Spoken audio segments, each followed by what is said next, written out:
Chapter 441 Full. Tears rolled down. I poured liquor into my glass. A clear drink with low alcohol content, accompanied by simple side dishes. I brought it to drink together with Nameless when we met today. Nameless accepted it without hesitation. We swallowed our drinks in silence. Nice, Nameless said with a faint smile as she put down her glass. I don't usually enjoy drinking, but the scent of liquor does have the power to bring back beautiful memories from the past. What kind of memories? Before my kingdom became like this, during its prosperous times. Nameless closed her eyes for a moment, inhaling the scent from the empty glass. Memories tend to be glorified, but still, this kingdom during those times was truly beautiful. She slowly opened her eyes and looked around. But it all seems like a dream of the night. All that remains after the passage of time is this darkness. A dungeon submerged under the lake, shrouded in pitch darkness. That this place was once the most powerful magic kingdom in the world, and that the woman before me was its rightful heir. How many in the world now know, and how many would believe it? I am here. Yes, I know and I believe. I refilled her glass with new liquor. Then, I took out something I had brought and presented it on the table. Today, I came to return this first. It was a shard of light, broken like a puzzle piece. Princess's soul fragment. Nameless had split her own soul into pieces, setting them aflame and scattering them around the lake kingdom. These flames were the last light illuminating the city drowned in darkness. Once I drove away the darkness from the city through my conquest battles, these fragments, having served their purpose, were collected. After my return, I intermittently progressed through the conquest battles, and now I have occupied all the dungeons up to Zone 4. The soul fragments I had gathered in the meantime were considerable. That's why I kept visiting Nameless to return them. Here are the fragments of your soul that I've collected. Take them. Nameless looked at the fragments reluctantly, then faced me. But Ash, these were lent to you to stabilize your soul. I'm fine now. I smiled slightly. During the 6 months I was missing, I defined who I am. I found myself. So, I'm okay now. Really? Nameless looked intently into my eyes and smiled broadly. You have already reclaimed the light of your soul. Well done, Ash. Nameless reached out and patted my shoulder. I never had a sister, but if I had, and she praised me, would it feel like this? As I awkwardly stood there, Nameless gently collected her soul fragments with a soft touch. Then I'll gratefully take them back. Whoosh! The soul fragments emitted their individual glows and disappeared into Nameless as if being absorbed. Nameless' pale complexion brightened a bit. She too smiled sheepishly. Thank you, Ash. I feel a bit more alive. No need to thank me. It's yours after all. I poured liquor into my glass too and shrugged. I'll continue to occupy other zones and collect your soul fragments, and then I'll gradually return them. Why does Nameless become the final boss in the end? The sleepless princess of the lake? I still don't know the process or the reason, but if it's to prevent that, I will do whatever it takes. Not just because the final boss is powerful. Not just because she is involved in the true ending. I want to save Nameless as well. That's why. The only clue now is Princess's soul fragment. Even if I collect all of them, there's no guarantee she won't become the final boss. But if there is something I can do, I will continue to do it. Thank you. Nameless placed her hand over her chest. After recovering it for the first time in hundreds of years, my own soul feels unfamiliar to me. Nameless murmured after closing her eyes and taking a deep breath. If you drive away all the darkness from this city, and I recover all my fragmented pieces, then, can I return to who I was before this place became like this? Can this kingdom return to how it was in those times? No. I firmly denied it. You can't go back to how it was, nor can you live like that anymore. Nameless looked at me with a slightly surprised expression, and I gave her a light smile. It's been 500 years, right? You need to move on to the next era.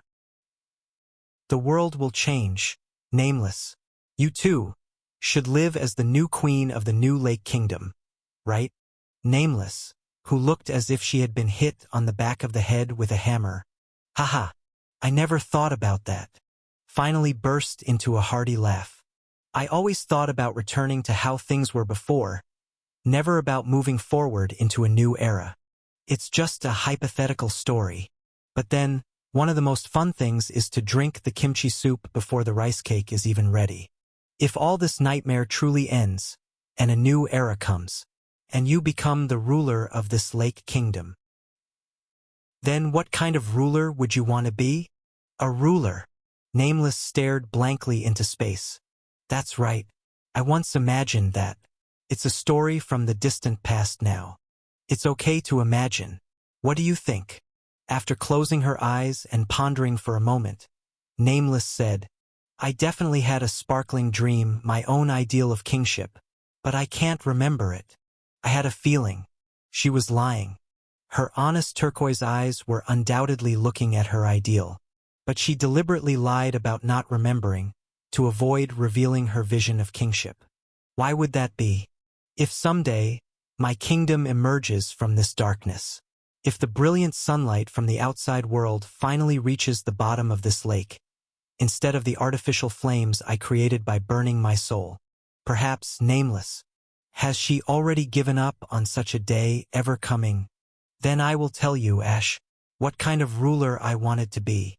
After evading the question with a bitter smile, Nameless changed the direction of the conversation. What about you, Ash? Huh? What kind of ruler would you want to be?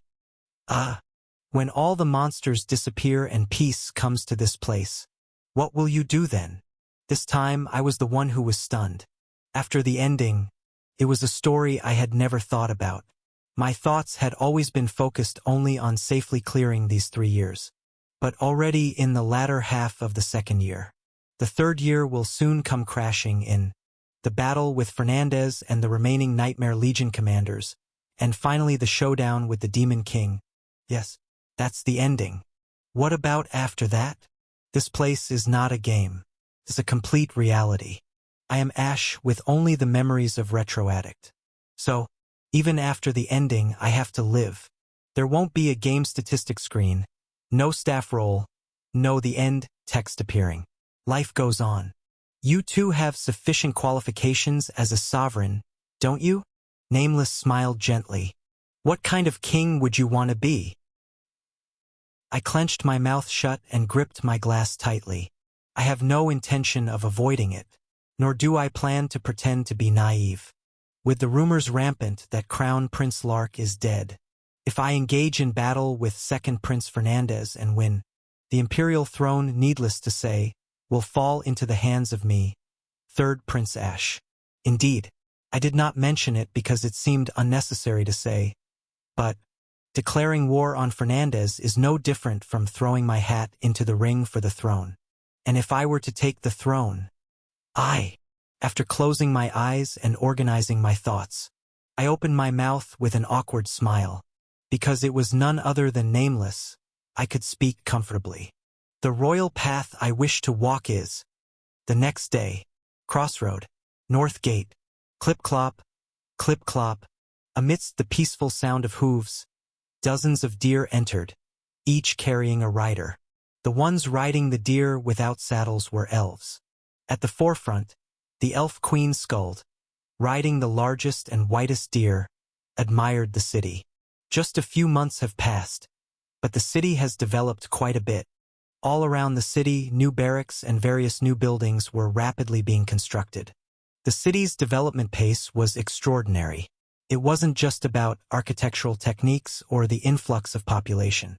Why are so many people flocking to a city on the front lines of fighting monsters? Skuld, observing the unique growth of the rapidly expanding human city, turned to her side with a smile. I heard that Prince Ash has returned, and indeed, things seem to be moving quickly. Right, sister? Seems so. Oh, sister, why so formal? Is it because I dressed you up nicely? No, it's not that. Verdandi broke out in a cold sweat. Certainly, she was dressed stiffly in accordance with elven etiquette, But that wasn't the issue. Clank. Currently, Verdandie's left hand was handcuffed, and those handcuffs were connected to Skuld's right hand. Skuld, covering her mouth with laughter, shook the handcuffs on her wrist. Is it because of these handcuffs? Oh well, can't be helped. You keep trying to run away. If you try to run away again, I won't just tie your wrists. I'll tie your whole body to me, just so you know. At that, Verdandie screamed in terror. No, just let me be. Why did you make me a deputy queen? Above Verdandie's head, although smaller than Skuld's, was a similarly shaped crown made of white branches.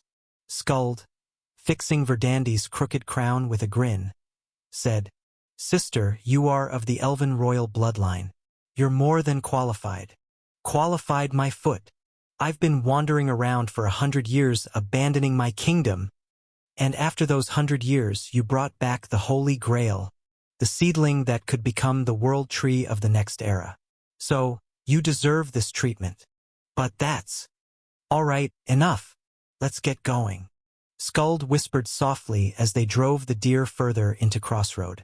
Soon, events so big that they'll turn the world upside down are going to happen, sister. I can't handle it alone. I need you to help me right by my side. Ugh. Fine. Even though Verdandie had lived her life as a warrior in the field, she found this new position extremely awkward. Suppressing the urge to flee, Verdandie moved along beside her sister. Welcome, Queen, and to the elves as well. In front of the elves appeared a woman Serenade, with aqua-colored hair and a neatly tailored suit. Serenade greeted them courteously, with a professional, clean smile, gesturing them to follow. We've been expecting you. This way, please. Serenade led the elves to a newly built hotel. It was a clean and sophisticated facility, unbelievable for such a remote location. Both Skuld and Verdandie were astonished. Do you need such a luxurious hotel on the monster front? Prince Ash wishes to turn Crossroad into a tourist city. A tourist city? Crossroad? Skuld looked utterly incredulous. In such a city teeming with monsters, how could people come for tourism? Sure, there might be a demand among a few thrill-seekers, but as long as the threat of monsters exists, it's natural for people to be hesitant to visit.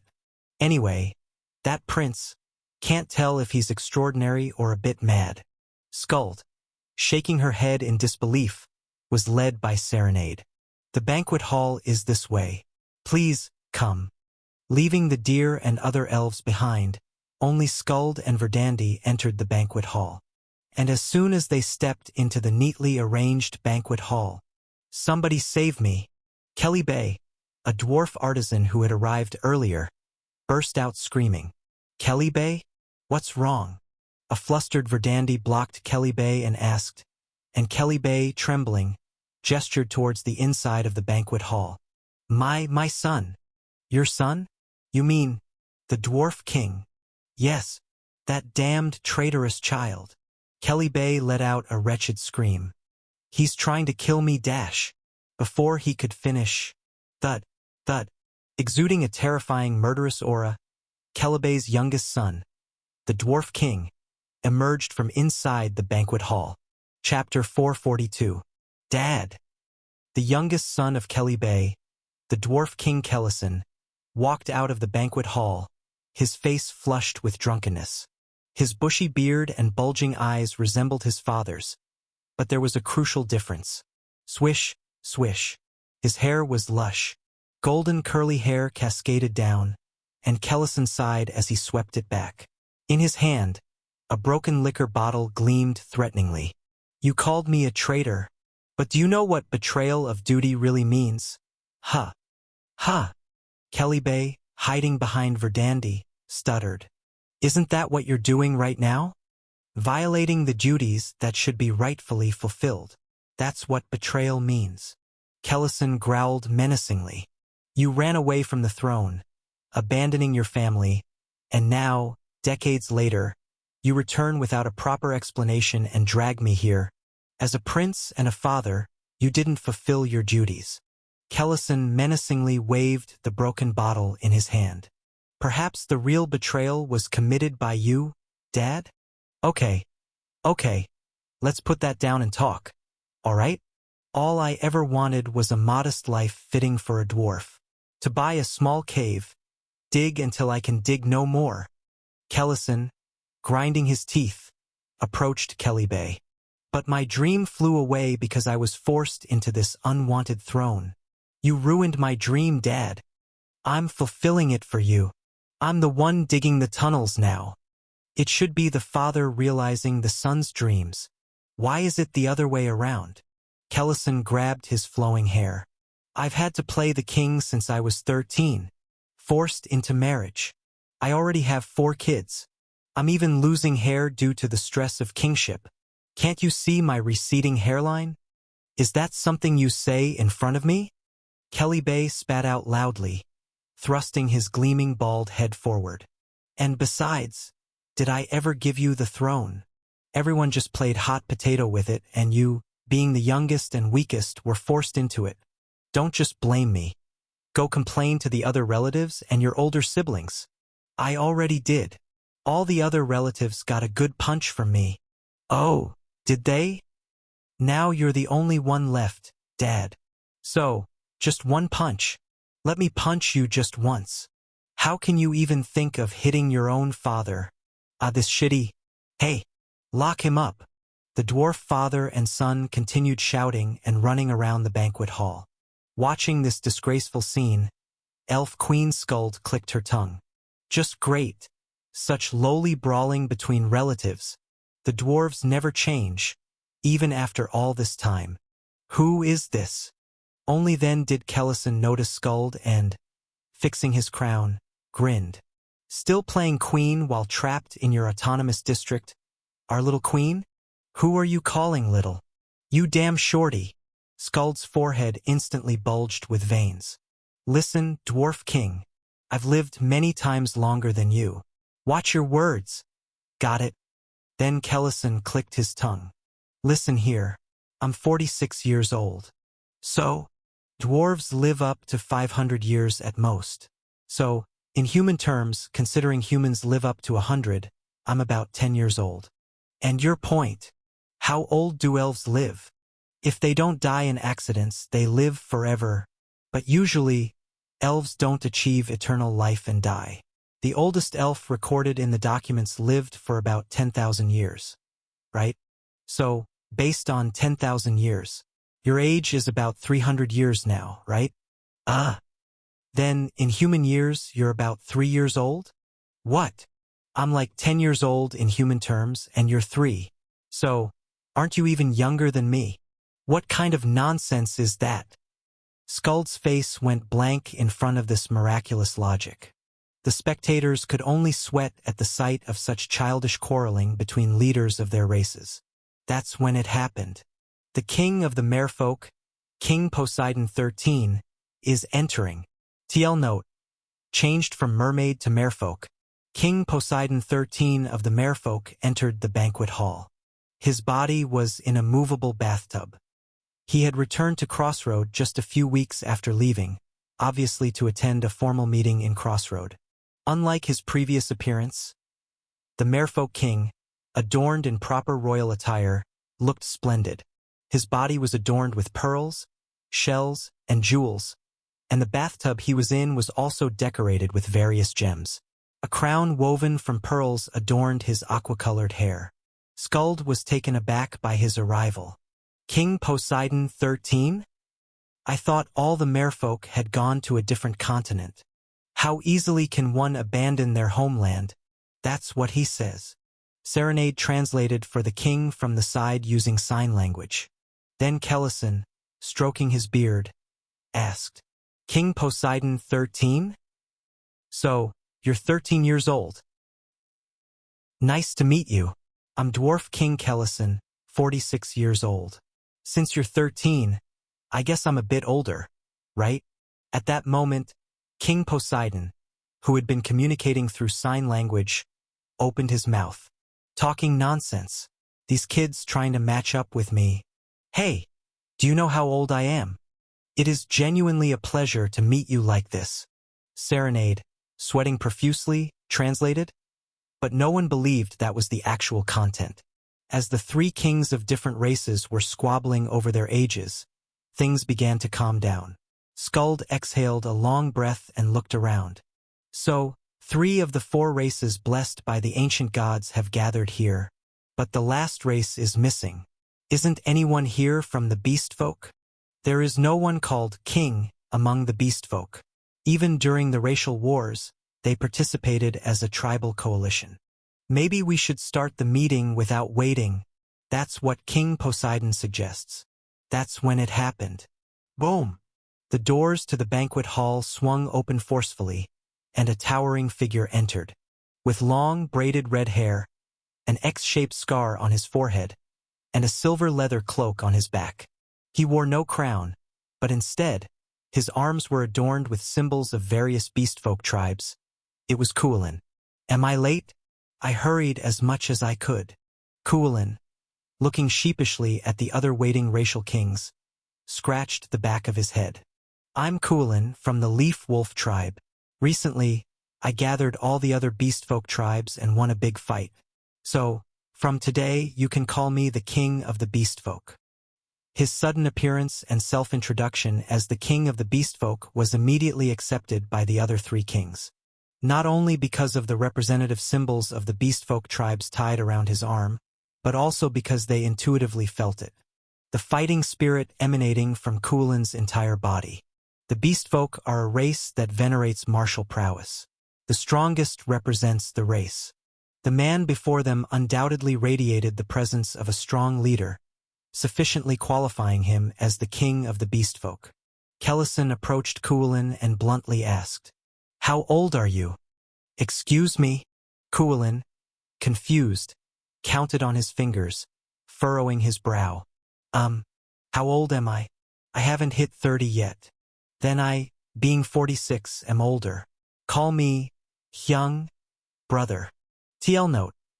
In Korea, addressing someone who is slightly older than you as Hyung, older brother, or Nuna, older sister, is seen as a form of respect and familiarity. Oh, should I? Hyung. Ha! This guy is straightforward. Kellison, pleased with Cuchulainn, chuckled heartily and patted his back, then handed him some cold liquor from a nearby table. Anyway, since we're all gathered here, let's have a comfortable chat. Thus, the 4 kings began their conversation.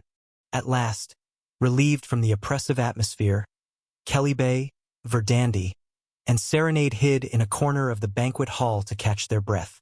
I feel like I've aged 10 years, damn it. I feel like I've aged 100 years.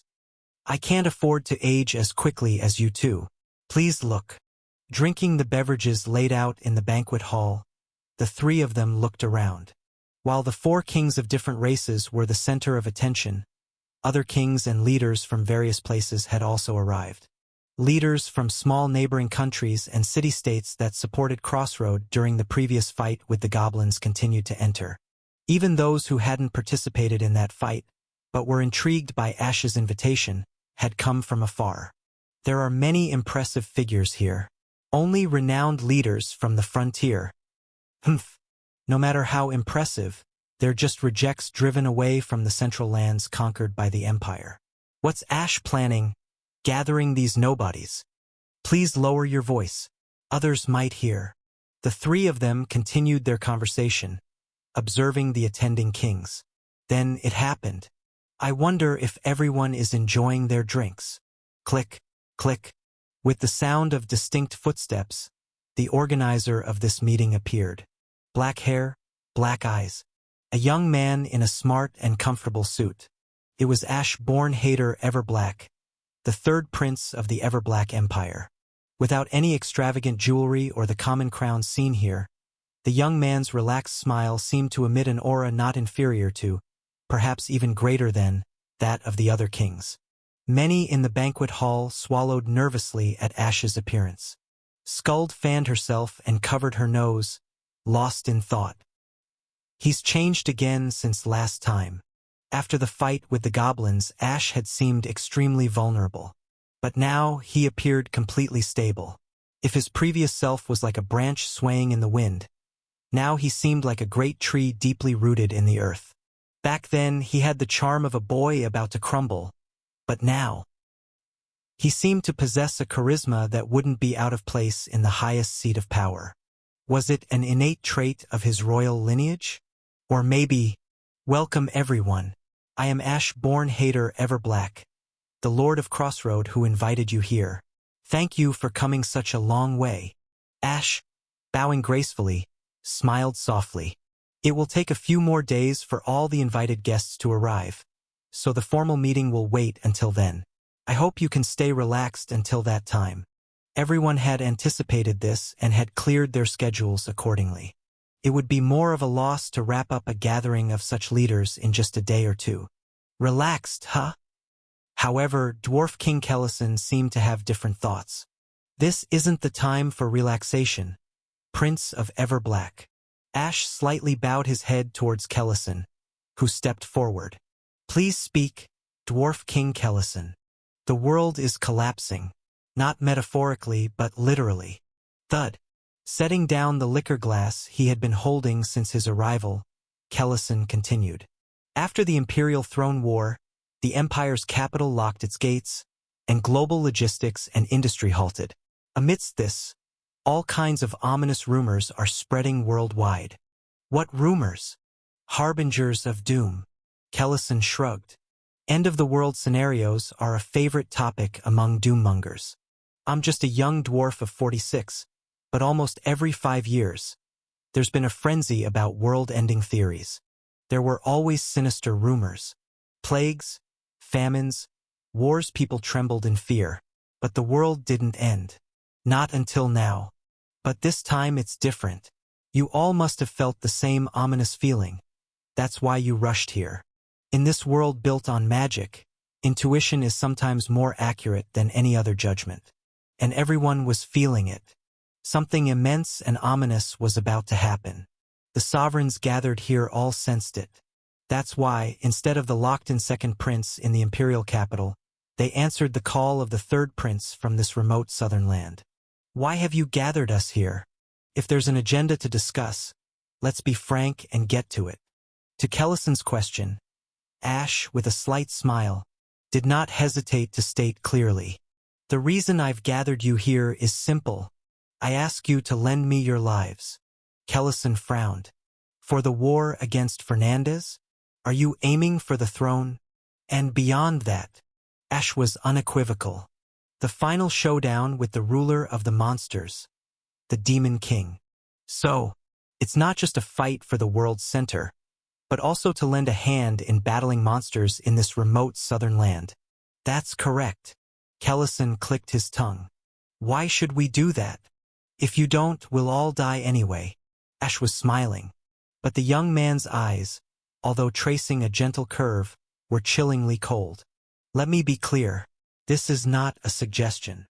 Ash looked not only at Kellison but also at all the other kings gathered here. It's a threat, everyone. Want to save your lives and those you rule? Then cooperate with me.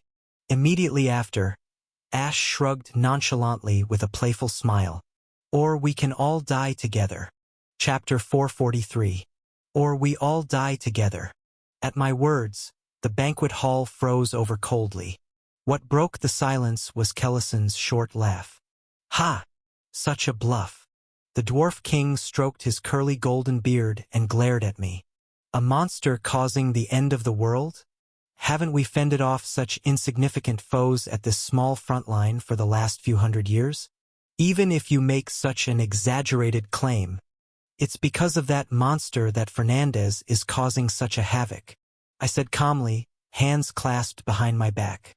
The monster that has been suppressed at this front line is the one that will destroy the world. Believe it or not, this is the truth. A picture is worth 1,000 words. Rather than telling you 100 times, it would be better to show you once. Just then, the doors of the banquet hall burst open. Your Highness! Soldiers poured in urgently. Report from the scouting party. Enemy monster troops have come into visibility. They are rapidly approaching the southern wall. How long until the first wave reaches our fire net? 30 minutes. Understood. I'll be right there. After sending the soldiers back, I looked around the banquet hall and smiled faintly. This is good timing. Would you all like to see for yourselves? Kellison swallowed dryly. See what? The part of the enemies that this front line has been holding back. The ones that will destroy the world. I pointed towards the open doors of the banquet hall. Since you've come to the monster front, you should see the famous monsters here, right? I led the kings up to the southern wall. There was no need to prepare telescopes. Thud, thud, thud, do-do-do-do-do dash. The dust clouds stirred up in the distance by the running monster legion were clearly visible to the naked eye. The monsters, extending their chitinous legs like claws and rushing towards humanity's walls, were spiders. This defensive battle, Stage 21's monsters were the Red Spider Legion. A subspecies of the Black Spider Legion that we faced during the tutorial. They were more agile mutants, with thinner armor but significantly higher mobility. Originally, they should appear in the 3rd year. Was it because the Black Spider Legion was annihilated during the tutorial? These bastards came out earlier than expected. SSSS. Thousands of spider monsters poured into the plain in front of the wall, their individual single eyes flashing. They bared their sharp mouths, smacking their lips, and revealed hostility towards humans. This is, by the gods, real monsters. What is this number? The kings who followed me up were sweating cold sweat in panic. Their complexions turned pale in front of the absolute, unconditional killing intent of the monsters.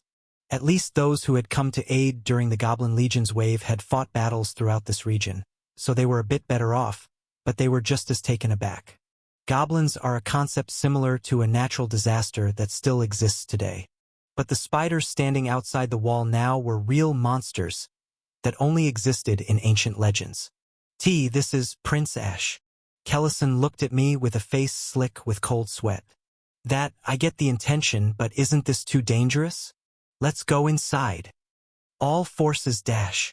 I commanded, ignoring him. Prepare for battle. Your command. Lucas, following my command, shouted even more resoundingly. Prepare for battle. All forces, to your positions dash. Click, click, click. My extremely well-trained soldiers took their positions on the wall. The cannons, now numbering in the hundreds, aligned in a row, preparing to fire, while the ballistae and artifacts were also ready to be shot at the monsters. The hero parties, each assigned their tasks in advance, stood at strategic points on the wall, waiting for the monsters to approach. Even if they are a subspecies, their basic nature is not different from that of the black spider bastards. Estimating the distance to the monsters, I spoke. These are monsters we have already faced. We are well aware of their weaknesses. Lucas nodded at my words. Only 8 humans survived the tutorial battle against the Black Spider Legion. But the tactics against the Spider Legion, shared by those 8 survivors, were well known to the thousands here. All that sacrifice, all that time, nothing was in vain. There's no need to fear. I commanded. Let's smash them to bits. Yes, dash. The soldiers responded with a heavy shout. And do-do-do-do-do dash. Simultaneously, the vanguard of the Red Spider Legion entered the range of our cannons. They were lured into the kill zone, tangled horribly together, roaring. Keek! It was a horrid cry I hadn't heard in a while. I twisted a smile and raised my hand high, then swiftly thrust it forward. All forces, fire! Fire! Fire dash! Along with Lucas and the soldiers' backing chorus. Boom! Baboom dash! A deafening explosion rang out, and hundreds of shells were fired. The startled kings covered their ears, hunched their shoulders, and ducked.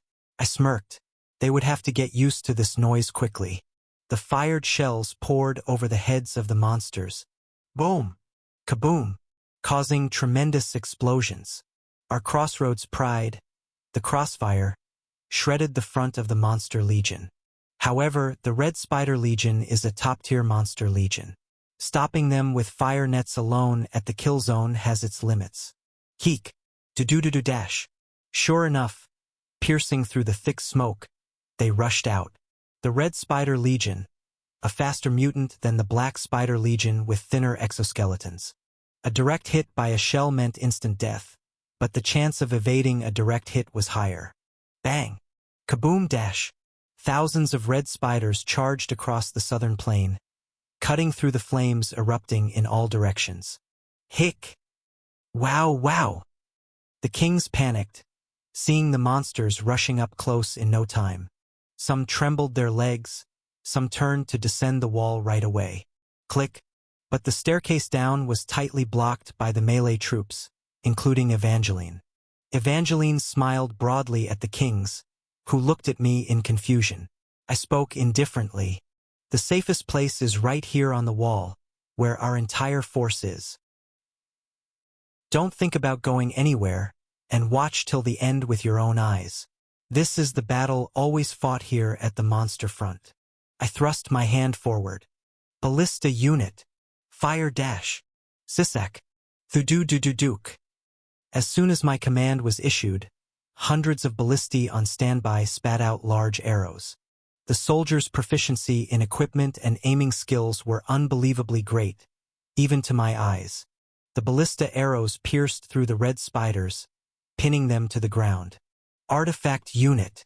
Operate artifacts at individual discretion. Yes. Activating artifacts as preset in sequence. Pregnant Lily, even with her full-term belly, responded and activated the artifacts with the alchemists on the wall. Keying. From SSR grade to N grade, various artifacts emitted light one after another, and all sorts of debuff magic and active attack spells erupted in succession. But nevertheless, despite the standard defensive tactics of the Kill Zone Cannon Ballista Artifact combo, the Red Spider Legion ultimately broke through the southern plain. Even as they fell into the densely placed obstacles and traps on the plain, they managed to reach the wall. Keek dash! The spiders, either drenched in spilled blood or naturally red, roared savagely right below the wall. Up close, their grotesque appearance was even more vivid. The kings seemed eager to flee, but the way back was blocked, and more importantly, it was now a matter of pride. In a gathering of kings of various realms, fleeing in fear would be utterly laughable. Thus, they couldn't run away, and the defense continued. The red spiders that reached the wall began to climb up one by one. The melee troops stepped forward, killing them one by one, and the corpses of the fallen spiders piled up below the wall. But the number of spiders climbing the wall was increasing. There were no casualties yet, but a fierce battle was already unfolding on the wall. However, the front line was still holding strong. Wah! Suddenly, Kellison screamed in terror. Everyone turned to look, and saw a red spider climbing up next to where the kings were gathered. There was no time for other soldiers to intervene. The nimble red spider that climbed the wall lunged straight at Kellison. Thump! But in that moment, Kellebay's hammer struck, shattering its jaw. Pieces of the monster's blood and exoskeleton splattered everywhere. Eek! The spider let out a feeble cry as it collapsed in vain. Kellison blinked with round eyes in shock. Father! Shut up and get down, you fool! More are coming. More red spiders using the same route continued to climb up. Thump! Thump! Kellebay swung his hammer in succession, crushing the spider's jaws and protecting his son. A similar scene unfolded nearby. Flash dash! With lightning-fast flashes, Verdandi decapitated the red spiders climbing the wall. In each hand, she wielded a dagger. Queen Skuld, looking at her sister, opened her mouth in surprise. Sister! Are you hurt? Stay still. I will protect you. Even while handcuffed to her sister, Verdandi elegantly wielded her daggers, slicing through the red spiders. The spiders that reached the area where Poseidon and other kings were gathered. Crash dash! Kulin crushed them with his fists. Yurat cha-cha! As Kulin shouted cheerfully, throwing his punches. Crash! Ba-boom! A dozen spiders burst instantly. The other kings gaped in awe at his extraordinary martial prowess. Kulin, thrilled, shouted out. These things, they're like water balloons, not monsters. It feels great to take them down so cleanly. Thus, the spiders approaching the kings were quickly dealt with. That seems sufficient. Watching the situation, I turned to the side. Damien. Yes. Damien was standing by my side. I gestured towards the southern plain. Take care of the boss monster. As you command. Click. Damien pulled out his magic gun, Black Queen, and aimed towards the distant southern plain towards the forest. After taking a breath, he pulled the trigger in one swift motion. Bang dash! Blinding flames erupted from the muzzle, and the magic bullet shot out like a beam of light. The Red Spider Legion shares the same weakness as the Black Spider Legion. Watching the trajectory of the magic bullet, I thought, they are a hive mind, individual creatures lack the ability to think. And by killing the commanding unit, the Queen, their movements will cease. And the location of the Queen had, in fact, been determined long ago. Sisek. Damien's magic bullet traced its unique trajectory, aiming for its target. It was aimed at the head of the Red Spider Queen, hiding in the forest. Kaya dash. The Queen's agonized scream rang out, and then, whoosh! Damien's magic bullet mercilessly tore through the Red Spider Queen's core. Chapter 444. Damien's magic bullet blew off the head of the Red Spider Queen. Immediately after, the spiders halted as if by magic. All the remaining red spiders in the field simultaneously stopped moving. The kings, who were holding their heads and shivering, blinked in astonishment at this sight. Has it stopped? What's happening? Is it over? Approaching the kings, I smiled slightly. Fortunately, our sniper located and eliminated the enemy queen before the situation worsened. So, that means?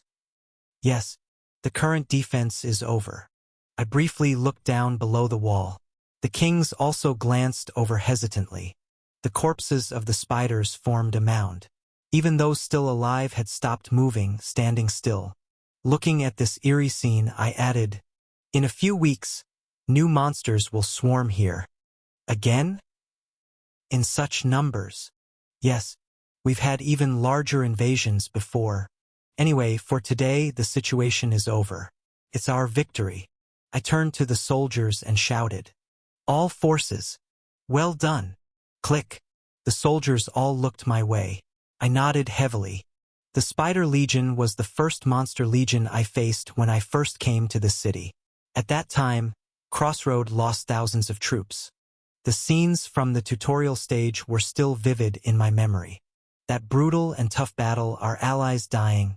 I stretched out my hand, sweeping it across the top of the wall.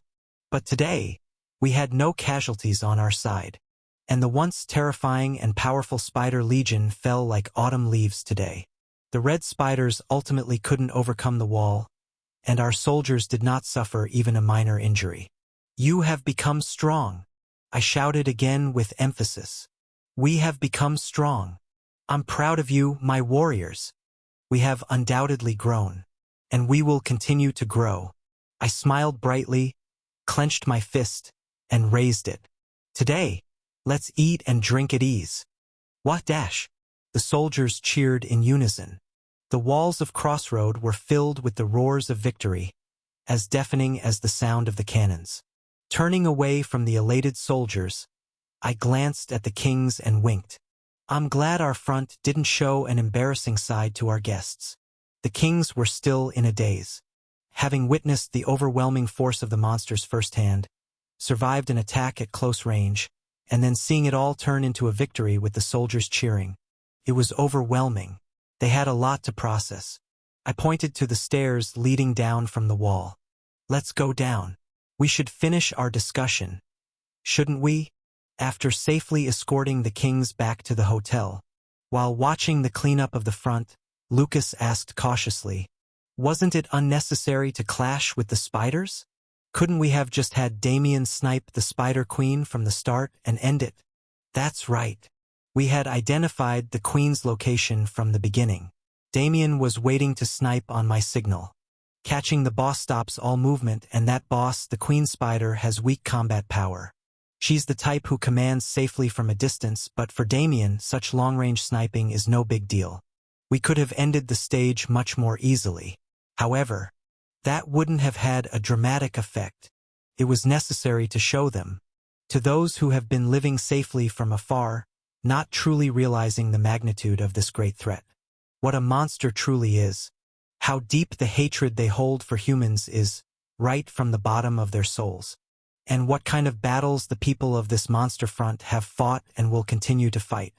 In a way, it could be called a show. But it was a necessary show. Then someone staggered towards me. Turning to her, I smiled gently. "Good job, Violet. I've completed the task you gave me." She was Violet, the illusionist leader of the newly recruited gambler party, Gamblers Club. Her lips were pouting, but she reported diligently. At the right timing, I deployed the illusion field, showing the kings gathered here the vision of red spiders charging. "Is this okay?" "Well done." Everyone was completely fooled. That's right. The attack of the Red Spider Legion was real, but the spiders that broke into the king's area in the latter half of the battle were all illusions. Our defense line is not so weak as to let monsters attack VIPs. It was all part of the show I planned and executed. These things, they're like water balloons, not monsters. It feels great to take them down so cleanly. I felt a pang of guilt when Kuolin said that line. After all, the monsters he was fighting weren't real, but illusions created by Violet, naturally collapsing with a single punch as I directed. The threat of monsters is more impactful when seen directly rather than heard through rumors. I stood in front of a dead red spider on the wall. It hits home much harder when the threat of death is felt up close, rather than just seen from afar. The repulsive spider monster lay dead with its mouth half open. I carelessly kicked its mouth just for the sake of it. But we can't really throw the heads of VIPs into the jaws of monsters, so I used our useful new recruit to give them this indirect experience. Most truths with a bit of exaggeration. Mix it in such a ratio, and you get a scenario they just can't help but believe. And now that they've been almost shaken by the monstrous threat to this extent, the kings should see the situation more clearly. It will make future discussions easier. Now, having scared them a bit, let's slowly turn up the heat. The current situation was like striking first with a whip. It was time to offer a carrot to the bewildered kings. That night, while the soldiers were having a victory banquet, I had a dinner with the guests. I thought some kings might run away, but surprisingly, not a single one left their seat. Whether it's because they're capable as kings, or because it would be embarrassing to flee from here. Whichever it is, it worked out well. The banquet hall was quite lavish. Even in this remote countryside, Serenade managed to prepare a course meal that hardly paled in comparison to those in the imperial capital. But the king's attention wasn't on the food, but on me. It was a bit awkward to be the only one slicing meat and eating. Today's invaders were only a very small part of the entire monster legion. I elegantly cut the steak as I learned in the imperial capital, then shoved it into my mouth and chewed noisily. Continuing, I said, "And each time, the monsters that invade are getting stronger, both in quality and quantity. Stronger monsters and more of them? Ultimately, entities much more powerful than today's spiders will swarm in hundreds, thousands." That was actually the case in the game. Towards the latter half of the third year, the power inflation of the monsters becomes so severe that defense battles become unsustainable. Before Crossroad falls and can no longer hold out, we must attack the monster's stronghold, the last dungeon in the Lake Kingdom, King's Castle. If the attack on the King's Castle fails and it becomes the last day of the third year, it's overwhelming. Crossroad falls to the literal deluge of monsters pouring in. The monster front collapses. What follows is predictable. With the front line that excelled in fighting monsters collapsing, the upper world wouldn't stand a chance either. For now, we're holding them off with our current forces, but it's becoming increasingly difficult to cope. And if they finally break through our monster front here, I shrugged my shoulders as I looked around at the kings. Well, you saw it firsthand today. You know what will happen. It's because it's the monster front that we can hold them off. if the monster front falls. From the south, a tide of monsters will overwhelm, inevitably leading to the destruction of other cities and nations. We need your help. To be more direct, not just help, we need your full strength. I began to reveal the purpose of gathering these kings here. I hope you bring everything you have and join us in fighting at this monster front. Because if not, you and your people will all die. The kings' faces turned pale. The atmosphere had changed since earlier today. When they hadn't faced the monsters in reality, my words might have sounded like empty threats. But they witnessed the monsters today. They were attacked right in front of their noses. The threat to their people they could easily imagine.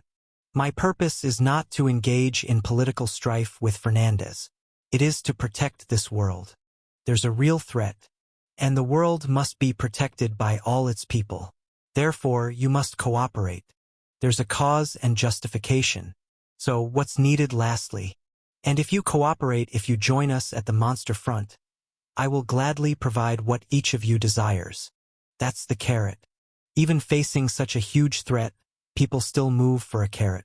What can I do? If this is natural, then it is natural. Perhaps this was the topic they were most waiting for. The king's eyes sparkled. I looked at the four most necessary and powerful forces among the kings gathered here, the kings of different races, and then said softly, first, the abolition of discrimination against different races. I will end the century-long slavery of different races. I will lift the residency restrictions in autonomous districts and return their homelands. The biggest reason for the introduction of slavery among different races was to solidify humanity's victory in war and institutionally trample on different races. And from the start, I intended to abolish it. It's not because I have noble intentions, or because I come from a democratic society. This is the most effective card to draw in these different races. Moreover, in front of monsters, distinctions like race or status are meaningless. Monsters don't discriminate against people. They kill impartially. They don't kill imperial citizens first or different races last. The monsters have a simple goal: kill people, destroy the world. Thus, the goal of the monster front here is also simple: save people, protect the world. There's no ideology in the struggle of the monster front. No nation, no race. The only thing here is the simple goal of saving the people behind the walls. Because it's simple, it's noble. We fight only for life. Others who join this front line must follow the banner I've raised. I wanted to make this clear. The monster front should not be divided by ideologies, nations, and races, nor should it fall into internal strife. What must take precedence in the monster front is only people. We all have only one life, and it's impossible to discriminate in the value of that life. To prevent using different races as meat shields while saving only humans, from the outset. And through this assurance, to encourage different races to participate in the battle without concerns. Above all, because monsters are formidable enemies that can only be defeated by everyone in the world joining forces. We all must stand on equal footing. That's why I intended to restore their status to what it was 100 years ago. How about it? I asked, interlocking my fingers. I think it's a pretty good proposal. It's more than just good. How could you possibly reject this? Chapter 445. Likewise for the other kings. I will provide what each of you desires. Turning my gaze from the kings of different races, I looked at the other human kings who had come from various places. The details will vary, but first and foremost, I will eliminate the biggest problems you face due to being pushed to the borders and the struggles you endured there. Usually, there is one reason they were pushed to the fringes of the world instead of the central continent. Because they were disliked by the imperial family. Most of them have some form of grudge or conflict with the empire. And the empire, despite its vast lands, is narrow-minded like a banded herring's liver, never forgetting these incidents and retaliating against them. I intended to resolve this first and foremost.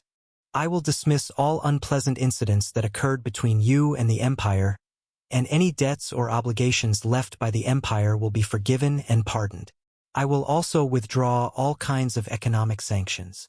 The faces of the surrounding city-state leaders, small tribe chiefs, and various kings flickered with interest. Of course, this will be applied universally, and if each of you has specific wishes, I will do my best to fulfill them. Right after I finished speaking. Ha! Dwarf King Kellison, who had been listening quietly, grumbled. Your words are flashy, and your promises sound sweet, but how can we trust them? I faced him. Kellison glared at me intently. There's no guarantee you won't deceive us and exploit us like the Empire or the Emperor has done, sucking us dry before discarding us. And more importantly, Kellison pointed northward. Before the monsters in the south, shouldn't you first deal with Fernandez in the Central Imperial capital? Prince Ash, there's no guarantee that you'll win against Fernandez, is there? It was a valid point, abolishing the slavery of different races, offering each of the other kings what they desire. Such words are merely empty promises if I cannot overthrow Fernandez and seize imperial authority. It's all just a pipe dream. Therefore, I needed to show a bit of my hand here. There is. I smiled broadly. A sure win card. A sure win card? A sure win card to definitely win the war against Fernandez. I have been preparing it in advance. The king's eyes widened. Kellison stuttered as he asked, What exactly is that? It is. I interlocked my fingers and rested my chin on them, then whispered teasingly, If you promise me full cooperation, I will let you know then. Thinking about what I just said, why am I talking like a con man? The banquet dissolved. I decided to proceed with the negotiations with the kings one-on-one, taking more time and moving slowly. I entered my room assigned in the hotel. As I did, the heroes who had been waiting immediately stood up to greet me. I nodded. Is everyone here? Waiting in my room was the Gamblers' Club party. After confirming the presence of all 5 members, I smiled cunningly. Good, gamblers. You'll have to work hard now.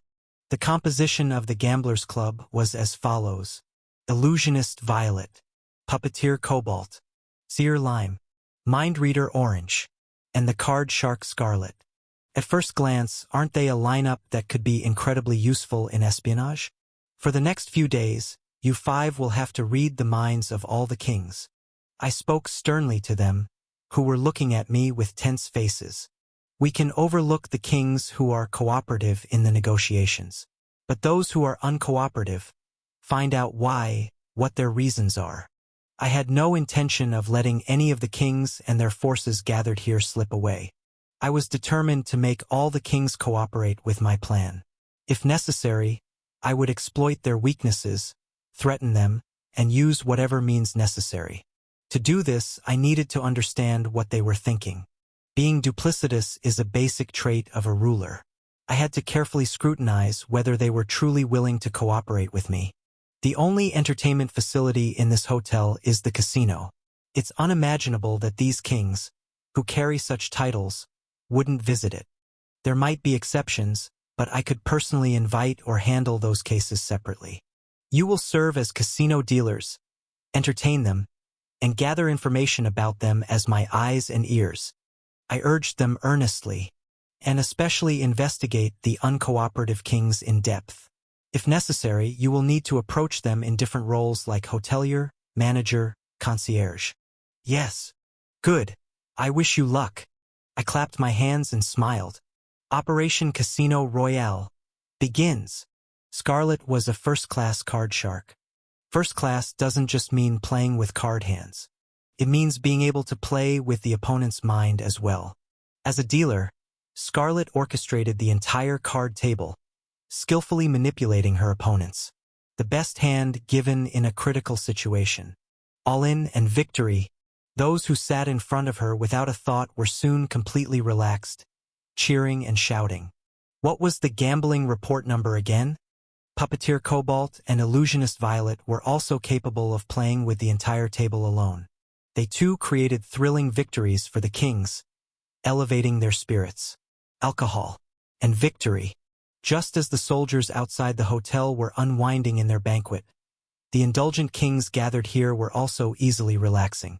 The kings became candid, pouring out their honest opinions about the current situation. and the casino dealers, as my eyes and ears, collected all this information. A list of uncooperative kings was compiled.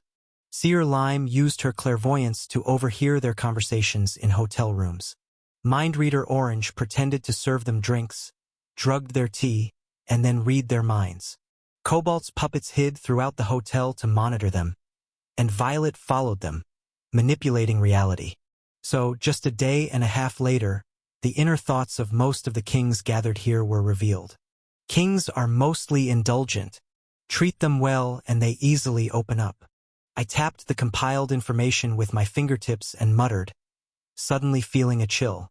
Wait, does that include me? Aren't I more like a commoner? Or not? Thinking about it, I have been building up this hotel and spending the budget extravagantly, right? Anyway, most of the king's thoughts were now organized. I read through the documents, lost in thought. I was confident I could bring all the kings gathered here to my side, under the monster front.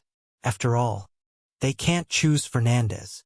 What Fernandez was plotting in the imperial capital. His true nature was becoming clearer. If my guess is right, this bastard is really insane. It's not just a problem limited to the fallen kings. What Fernandez is plotting is something that should be condemned by everyone in the world. But Fernandez chose his path and is pushing forward without hesitation. Walking a path that will earn him the scorn of everyone in the world, except himself. Why is he going to such lengths? There were too many incomprehensible aspects in Fernandez's actions. I wished I could hold a commander's meeting and have an honest conversation about it. Such a pity. Thinking this, I returned to the Lord's mansion and entered. Your Highness, Ader, who had been waiting at the entrance, rushed towards me frantically. People have come from the imperial capital. People? From the imperial capital. I thought that area was tightly sealed off, and even using back ways required a fortune. I blinked silently. Who would come all the way from the imperial capital to meet me? The person was sitting in the reception room, looking tired and drinking tea. Recognizing them at a glance, I was shocked. Alberto, the meticulous old butler who was the chief servant of the royal palace and the advisor of the Wintersilver Merchant Guild. Alberto. I rushed over to him, and Alberto hastily stood up to show respect. Your Highness, it's been a long time. Good to see you alive. You must have had a hard journey. I patted Alberto's shoulder and made him sit again. Alberto briefly explained his situation. He had been alone guarding the headquarters of the Wintersilver Merchant Guild, but as the situation inside the imperial capital began to turn unusual and communications were cut off, he escaped to inform me. And then he headed south to find me. I heard it was tough to get in and out because the imperial capital's gates were tightly closed. You did well to make it out. Haha. Well, actually, I didn't come out by my own strength. Alberto scratched the back of his head awkwardly. A secret organization within the imperial capital helped me, and thanks to them, I could get out. A secret organization? Yes, an organization called Jilted Women. I inadvertently frowned. Jilted Women? What kind of trashy organization name is that? Who did they get jilted by to name themselves that? Alberto looked at me with an awkward expression. Why is he looking at me like that? Bravo, Ash. Consistently a trashy bastard. But still can't hate him. Even amidst his trashy deeds, he prepared for the future. Ash. No, I was stunned to hear from Alberto about the secret organization my past self had prepared. It seems my past self as a playboy had mingled with various noble ladies. But it wasn't just a simple seduction. It was to build a secret organization to move for me. Approaching noble ladies, solving their individual problems, and then leaving after clearing a debt of gratitude. It seems you kept doing that. Naturally, the ladies came to admire your highness. Thinking about it, Ash was a regressor. He would have known all the necessary personal and family information. He rapidly approached, solved their problems, gained their favor, and then left. Later, he requested them to join a secret organization to move for him. I naturally thought my past self had physically seduced them. Given the talk of being a playboy or Casanova, I naturally thought it was that. Honestly, I thought so too. But who knew you were doing such things behind the scenes? Alberto sighed in relief. It's lucky indeed. Everyone thought it was strange that you roamed around so promiscuously without fathering any illegitimate children. I was quite a disciplined piece of trash then. I sighed. It's complicated whether to call this a legacy or a debt from the past. And the leader of that organization entrusted me with this for you. Alberto handed me something. It was a small box. I took it, puzzled. What's this? I don't know either. Only that it's a gift from the past. A gift from my past. In other words, something the past Ash was sending to me. Looking at it uneasily, Alberto spoke with a serious expression. The current situation in the imperial capital is grave, Your Highness. Good timing. I was in need of accurate information. I too looked at Alberto seriously. What exactly is happening in the imperial capital? Alberto took a deep breath and said, His Highness Fernandez is close to completing the shutdown protocol being installed in the underground of the imperial capital. It has been delayed several times due to sabotage, but it is nearing completion. And once it is completed and activated, the content was, all the citizens of New Terra in the imperial capital will melt and die. Although I had guessed as much, it was still an insane statement. Chapter 446. Days passed. During this time, new forces from around the world joined us one after another. I'm here. Yoon, who had gone far north, returned leading the people of the Northern Kingdom as their official envoy. She stood before me, grinning. I've come as the official envoy representing the entire Aryan Kingdom and the Northern Kingdom, you know? You came quite quickly, considering the distance. Honestly, I thought she wouldn't return until everything here was settled. Actually, our country had secretly kept a few airships. Is it okay to speak of such secrets? Well, they're so old that they broke down halfway through, so I ended up riding a wolf the rest of the way. And there's even one in this city. Yoon shrugged her shoulders nonchalantly and looked around eagerly. By the way, where's Kuilin? Where is Kuilin? It's said that there's no sincerity in prayers but only interest in the sacrificial offerings. That's exactly her case. Honestly, if it were only about joining the monster front, I wouldn't have been able to come back. But since I said I found a husband, my parents sent me again. Don't parents usually oppose first when their daughter says she's found a husband? Not in the north, especially if the prospective husband is tall, strong, and has a lot of hair. What kind of place is the north in this world? Anyway, Yoon and her delegation, which seemed more like a royal bridegroom assessment team, excitedly went into the city looking for Kuilin. I don't know. Let them do as they please with their matchmaking or blind dates. Ash, Duskbringer, also returned.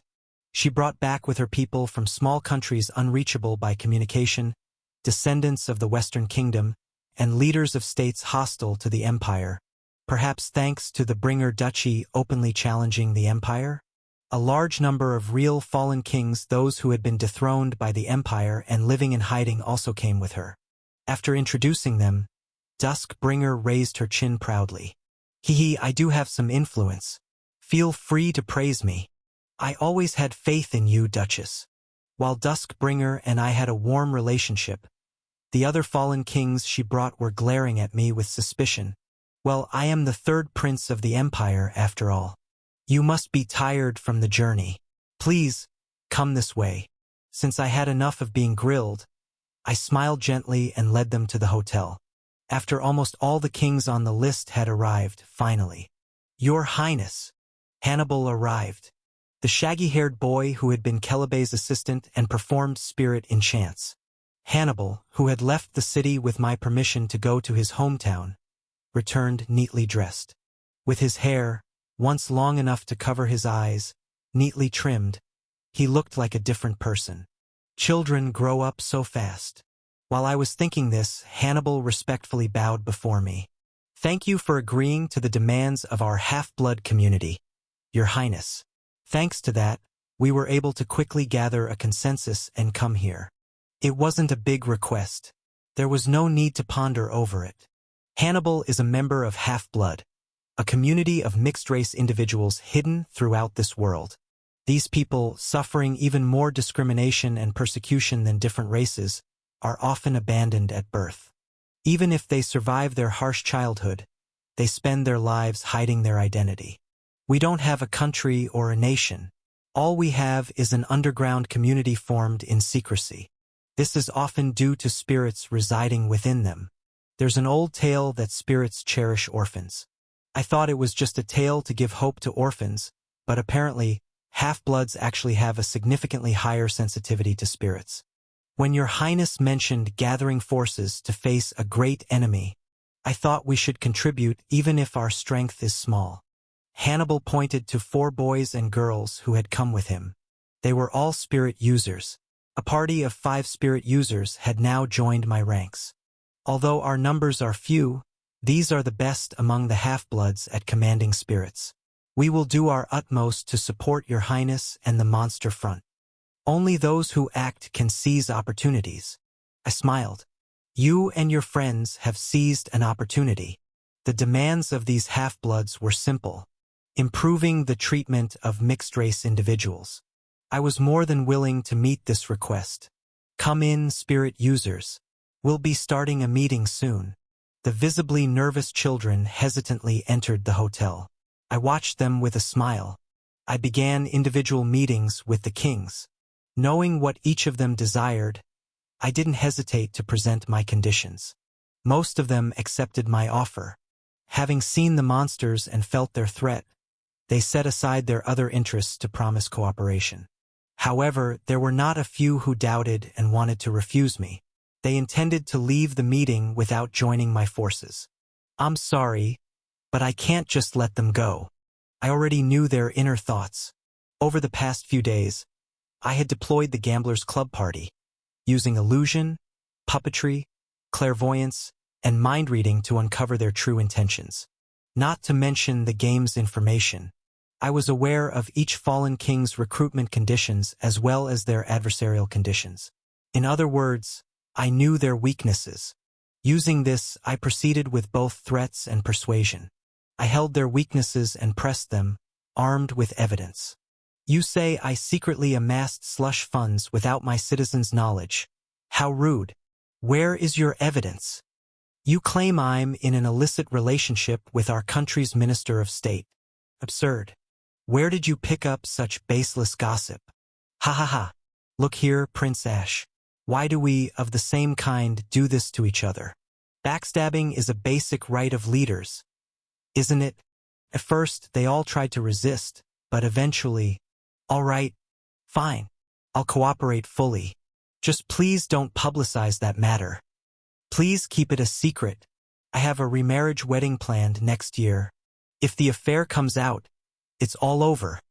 I thought I found a kindred spirit in you, but you're just as dark-hearted.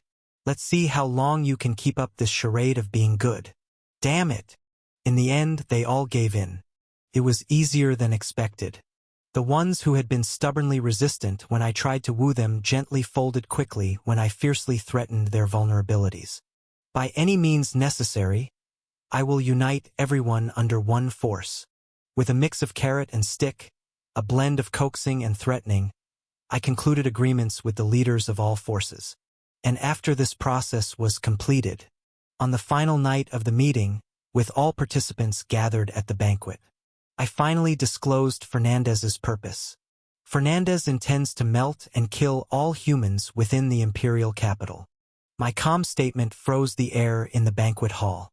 With eyes wide in horror, the attendees looked at me as I casually swirled the wine in my glass. The Aegis Special Forces and the Magical Troop have installed a human sacrifice magic circle shutdown protocol in the underground of New Terra in the imperial capital. Despite being a massive undertaking, the project was delayed for various reasons, but its completion is imminent now. The estimated completion date is this winter. Could be as soon as a month from now or at most a few months away. And once it's activated, Every living being in the imperial capital will be annihilated, including Fernandez himself. An uncomfortable silence followed. It must be hard for everyone to stay sane in the face of such a mad tale. Breaking the silence, Elf Queen Skuld spoke up. Why would he do such a thing? For what purpose? After winning the throne in a fierce battle, why would he massacre the citizens of his own capital? It's something only a madman would do. That's right. Without a doubt, Fernandez is insane. His motives or principles are unfathomable. However, I can guess what he intends to achieve through this madness. Basically, Fernandez is convinced that he cannot win the war against the monsters.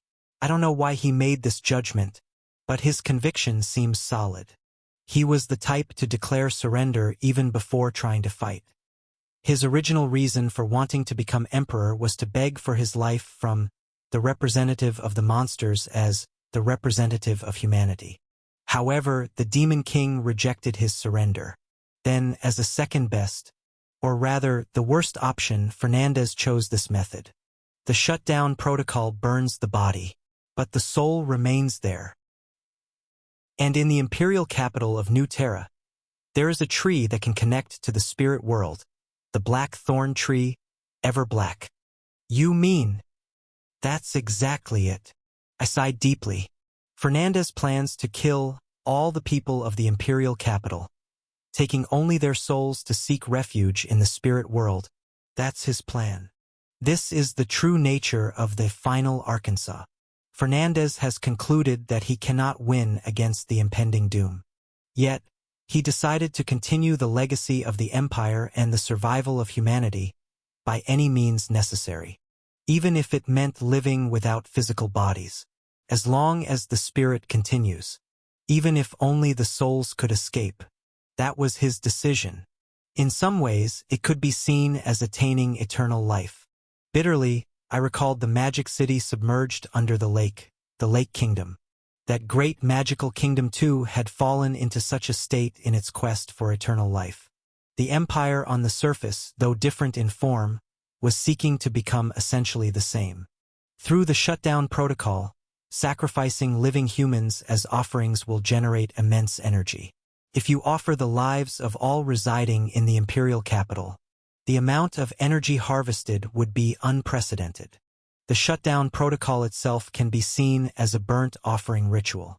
And with the massive energy gained from this offering, the souls will be loaded onto the ark and escape to the spirit world. Even if the real world is devastated by monsters, the chosen citizens of the empire will continue their eternal lives in the spirit realm. Honestly, many of you here in this room would be quite happy if the imperial capital just evaporated. I glanced around at the various kings in the banquet hall. Not a few of them twitched at my words. These are the fallen kings driven to the borders. Most of them have grudges against the empire. Honestly, if the empire burns down its own imperial capital, many would rejoice.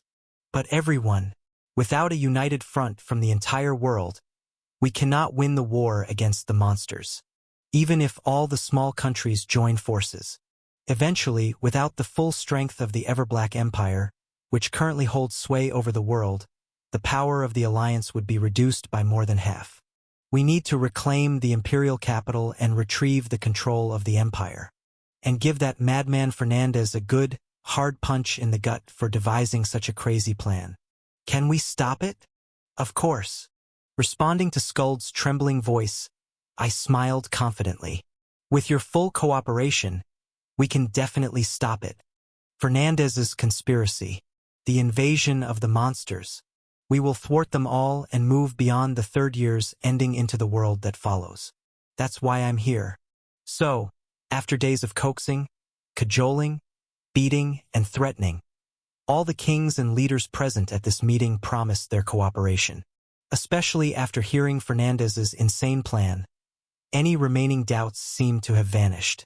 Whether Fernandez self-destructs or his plan is thwarted by me. Either way, the next reign over the empire was seen to be falling into my hands, a conclusion they had drawn after thinking it through. I hereby declare the formation of the World Defense Front at this gathering. The alliance was formed. Though it was a coalition of dethroned kings pushed to the borders, it was not a small force when united. Now, we were not outnumbered, whether facing Fernandez or the Demon King. It doesn't matter if it's a ragtag group. Every veteran was once a recruit, and every great empire began as a handful of soldiers. If it is the discretion of a king to hone and expand this, then it will be proven this time whether I truly have the mettle of an emperor. As the leader of the alliance, His Highness Ash-born Hater Everblack, the Lord of Crossroad, has been unanimously elected. Unanimously, I was elected as the leader of the alliance. As Skuld announced this, I stood up and gave a light bow, receiving applause from everyone. Clap, clap, clap. Having become the leader of an alliance of kings, Dwarf King Kellison, who had stood up to applaud, smirked and joked cheekily. Do we now call you the King of Kings, the Supreme King? That's quite a burdensome title. I awkwardly deflected the comment, adjusted my expression, and cleared my voice, then raised my wine glass. Let's go together, everyone. All the kings stood up, raising their glasses in unison. I stated succinctly, to protect the world of us all. I downed my glass in one go, and all the kings followed suit, drinking from their glasses. The alliance was ready. The ammunition was loaded. Now all that remained was the final battle. Chapter 447. In the imperial capital, New Terra. Aegis Special Forces Headquarters. Commander's Office. In this stark, bare room with not a single decoration, Fernandez sat on a hard, simple chair, legs crossed, scrutinizing documents. Then, with a bang, the door to the commander's office was flung open, and members of the Special Forces stormed in. Your Highness, we've captured the last rat. They forcefully brought in a woman dressed in black and threw her in front of Fernandez. Ugh! The woman, her arms tied behind her back, groaned as she fell. Mourning attire, Fernandez commented dryly as he observed the woman's clothing. Jilted women, was it? There are better uniforms to wear, but why choose such attire? Is the organization's name and the attire all according to Ash's taste? The woman, face pressed to the floor and groaning, slowly raised her eyes. Her face veiled in a black mourning veil, she smirked. You seem to be under some misconception, Your Highness Fernandez. The formation of our organization, wearing these clothes, and striving to thwart you, all were our own voluntary actions. They have nothing to do with the current Ash. Fernandez tilted his head in confusion. Unrelated to the current Ash, so it's related to the Ash of the past. To some extent, yes. The Ash we loved passed away when he was 23. Fernandez's eyes sparkled with interest. The woman continued. We loved the Ash of the past, and it was he whom we decided to follow, risking our lives. I see. Hence the mourning attire. Well, your motives are irrelevant to me. Fernandez crossed his legs the other way. You've splendidly disrupted my plans. There were some setbacks, thanks to you. But now that we've rooted out the last member of your organization, you won't be causing any more trouble. I wish I could have annoyed you a bit more, but it's a pity. You've done enough, just like my brother's lovers, causing trouble until the end. Fernandez laughed. The woman laughed too. I have no intention of clinging to life shamefully. Just kill me already. I won't kill you. The woman looked puzzled. Fernandez grinned. You're also a citizen of the Everblack Empire and New Terra. I grant you permission to join us in the New World. Oh my, how merciful. Of course, if you can endure the torture and interrogation our proud Aegis Special Forces are known for. The Special Forces agents behind her pulled out a bottle of succubi truth serum. The woman sighed deeply and glared at Fernandez. One last word. You're insane, Your Highness Fernandez. I know. Fernandez easily acknowledged. Not mad enough. There are heights one cannot reach without madness. And the same goes for Ash. Fernandez waved his hand lightly. Take her away. After extracting all the information, Lock her up in prison until the Ark sets sail. As you command. The woman was dragged out. The agents followed suit. Watching this scene beside Fernandez, an elderly female magician, Reina bowed her head to him. I apologize, Your Highness. Due to my incompetence, it took time to eliminate them. No need to apologize, Captain Reina. Not everything can go as planned. Fernandez had anticipated the sabotage. In any case, delays in the schedule are inevitable. That's why this operation was planned well in advance. The monsters will bring about the world's destruction in about a year. Before that, the imperial capital was seized, and the Ark was set in motion, prepared for any delay of a few days to several months. So, now the shutdown protocol only needs maintenance and replenishment of its magical source. The Ark is also near completion. That's correct. What else do we need to do, Captain Reina? Reina responded immediately. Ascend to the throne, Your Highness. Fernandez was momentarily speechless. Reina spoke again. Didn't you decide to become the leader of the surviving humanity? The one to rule over mankind in the final arc is none other than Your Highness. You've won the throne battle and have the imperial capital in your hands. You can proclaim yourself the emperor, and no one could dispute it. Why hesitate? In the silence that followed, Reina emphasized her point once more. Become the King of Kings, ruling the world. Ascend to the throne of the ever-black empire. Emperor, huh? Fernandez exhaled shortly. It's been a year since I confined Father in the spirit world. I deliberately disabled Ever-Black's functionality to prevent him from returning to the real world. No matter how great His Majesty is, surviving in the spirit world for over a year without any preparations is impossible. By now, he would be dead. Reina, swallowing her words, bowed her head. I apologize. I spoke disrespectfully. Disrespectful? Nonsense. If that's disrespectful, then what am I, who personally committed such a vile act? Fernandez let out a bitter laugh and stood up. Right? It's something that needs to be done anyway. No point in hesitating any longer. In that case, prepare the coronation ceremony. Before activating the shutdown protocol, there should be time to provide the people of New Terra with one last festival. After my ascension, by imperial decree, activate the shutdown protocol. Load all the people of New Terra onto the Ark and depart for the spirit world. As you command. We will also prepare for the coronation ceremony.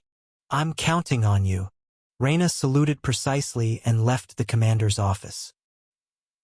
Slowly rising from his seat, Fernandez gazed out the window.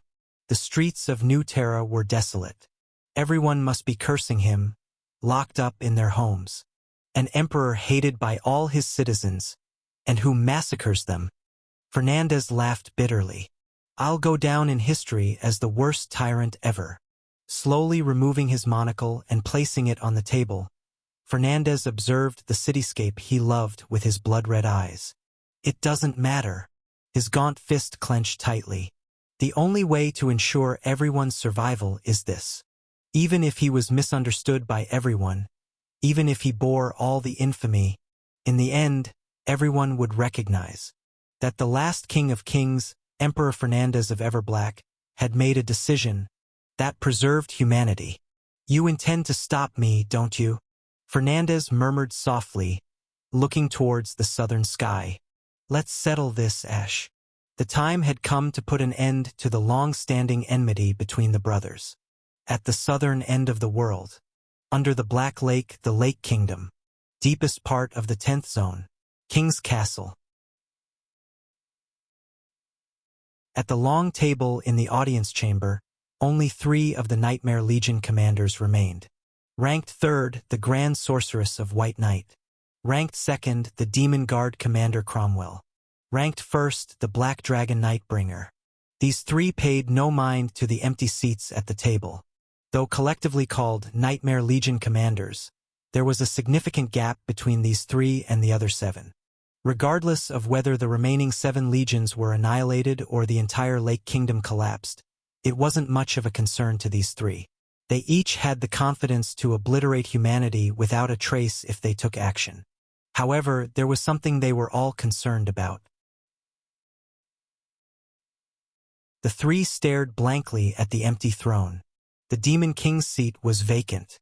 The Demon King, who had resurrected them in this world and promised them a chance for revenge against humanity, hadn't shown himself for several months.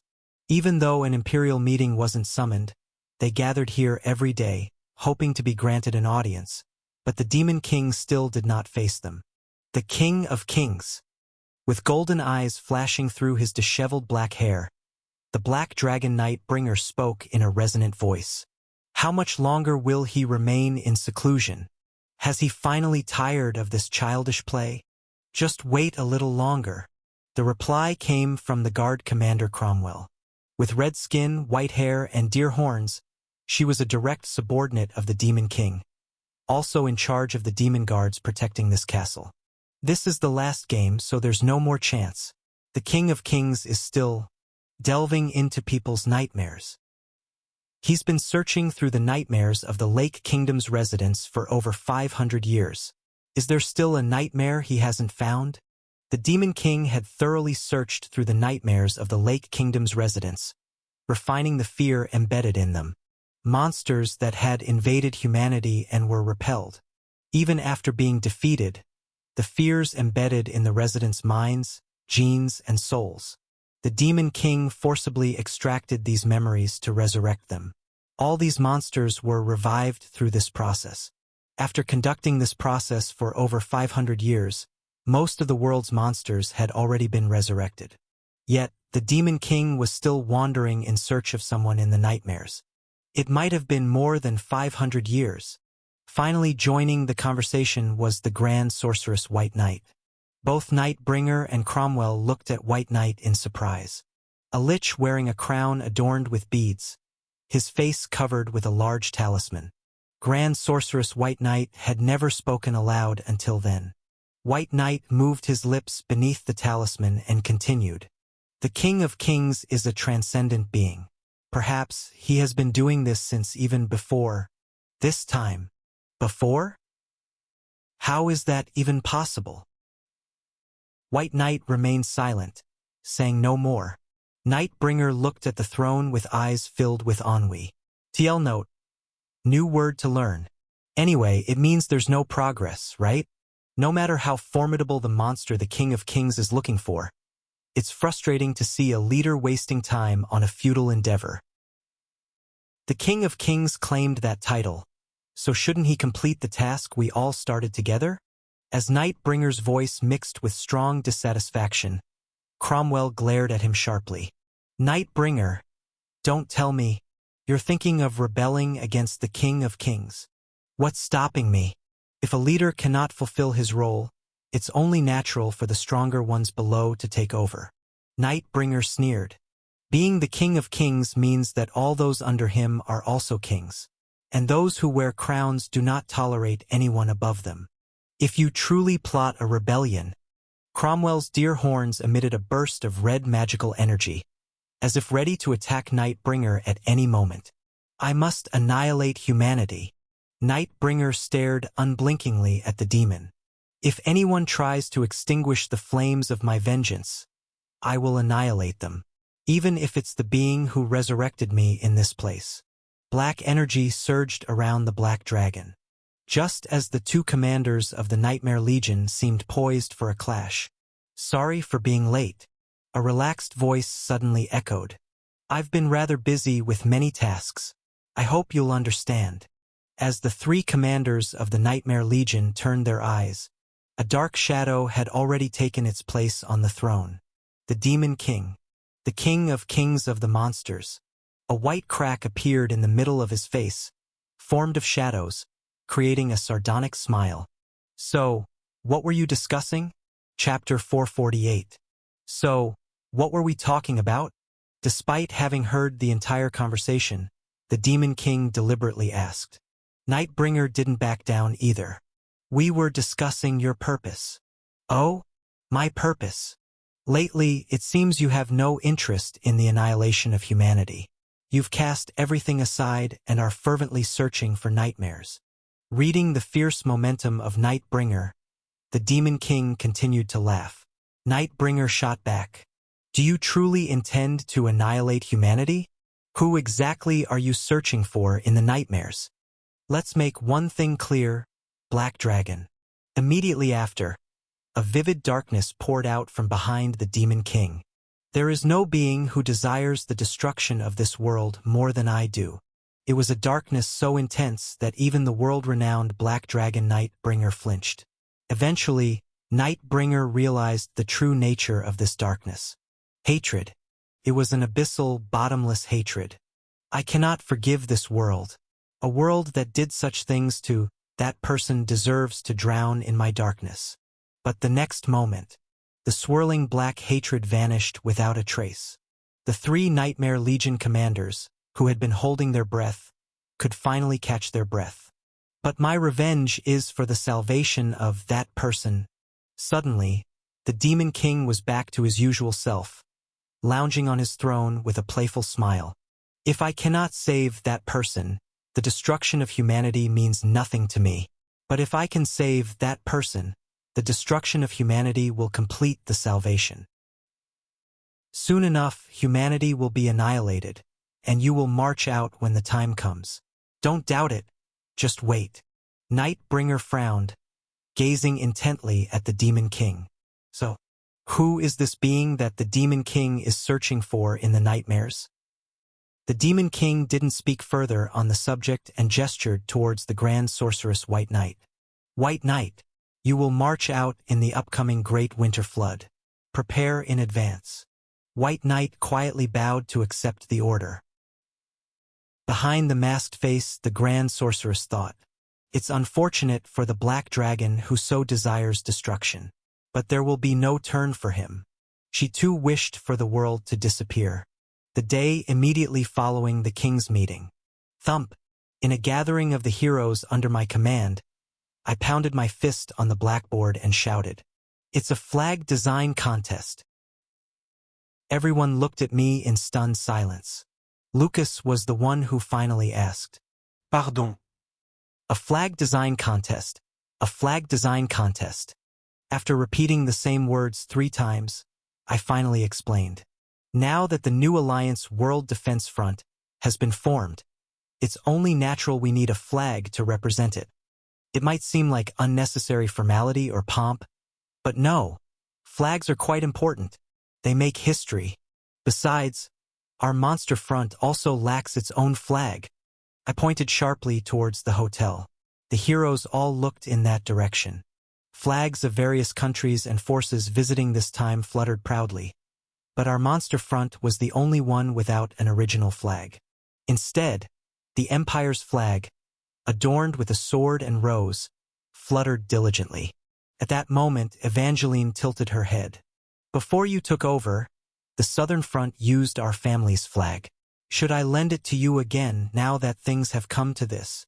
That was indeed the case. Originally, the Southern Front had used the Cross family's flag as its symbol, since the Cross family had been governors for generations. But given that I am currently the Lord, it's not feasible to take the Cross family's symbol. And more importantly, no. Your family's flag is boring. Lame. The Cross family's cross symbol, carelessly drawn as a single X within an empty square frame. I wouldn't accept it even if you offered. Wah-ah. That's too mean. You're a fool, Senior. Evangeline ran out crying. Everyone was sweating bullets, but I didn't care and continued. So, it's a contest. I hope everyone actively submits their ideas. Currently, we have a temporary flag, a black background with a red embroidered border, but the center is empty. I plan to solicit designs to fill this center, or perhaps even completely revamp the border as well.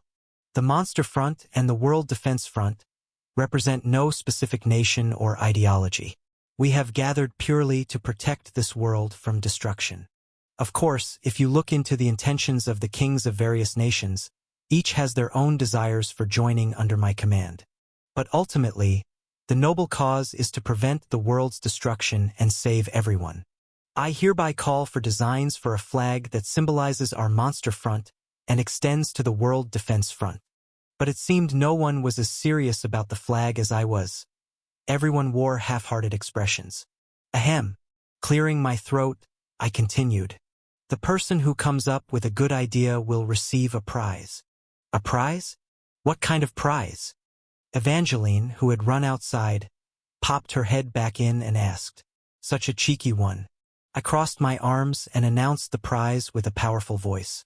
Well, of course, the unparalleled honor of having designed this historic flag. Boo! Immediate jeers followed. I sighed and added. And a bonus of 1 year's salary, paid immediately. Whoa! Applause erupted.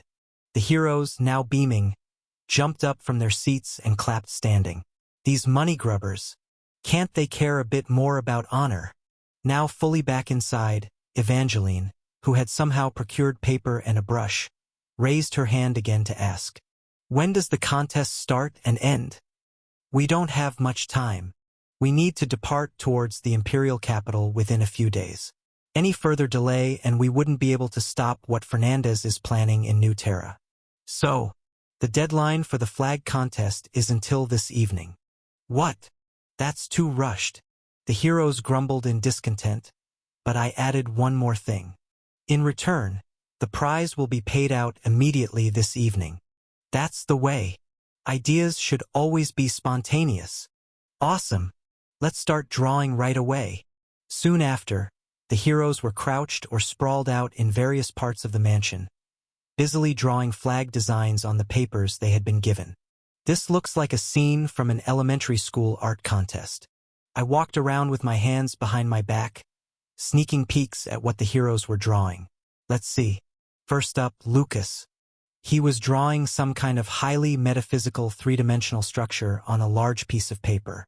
I approached, curious, and asked, That's a very philosophical drawing. What is it? It's your face, my lord. Ah, this is me? Upon closer inspection, this round thing looks like an eye. This protruding bit must be the nose. But why is the mouth attached here?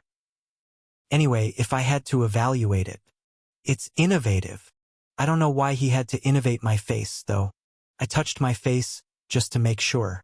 Thankfully, everything was still in its proper place. The symbol of this front is none other than our Lord himself. Who else but you, my lord, can represent this front? The words were nice and the intention good. If only the drawing he diligently worked on didn't resemble Picasso's Weeping Woman. It's an expression of my deep loyalty, my lord. Please make this the symbol of our front. Yeah, I'll consider it.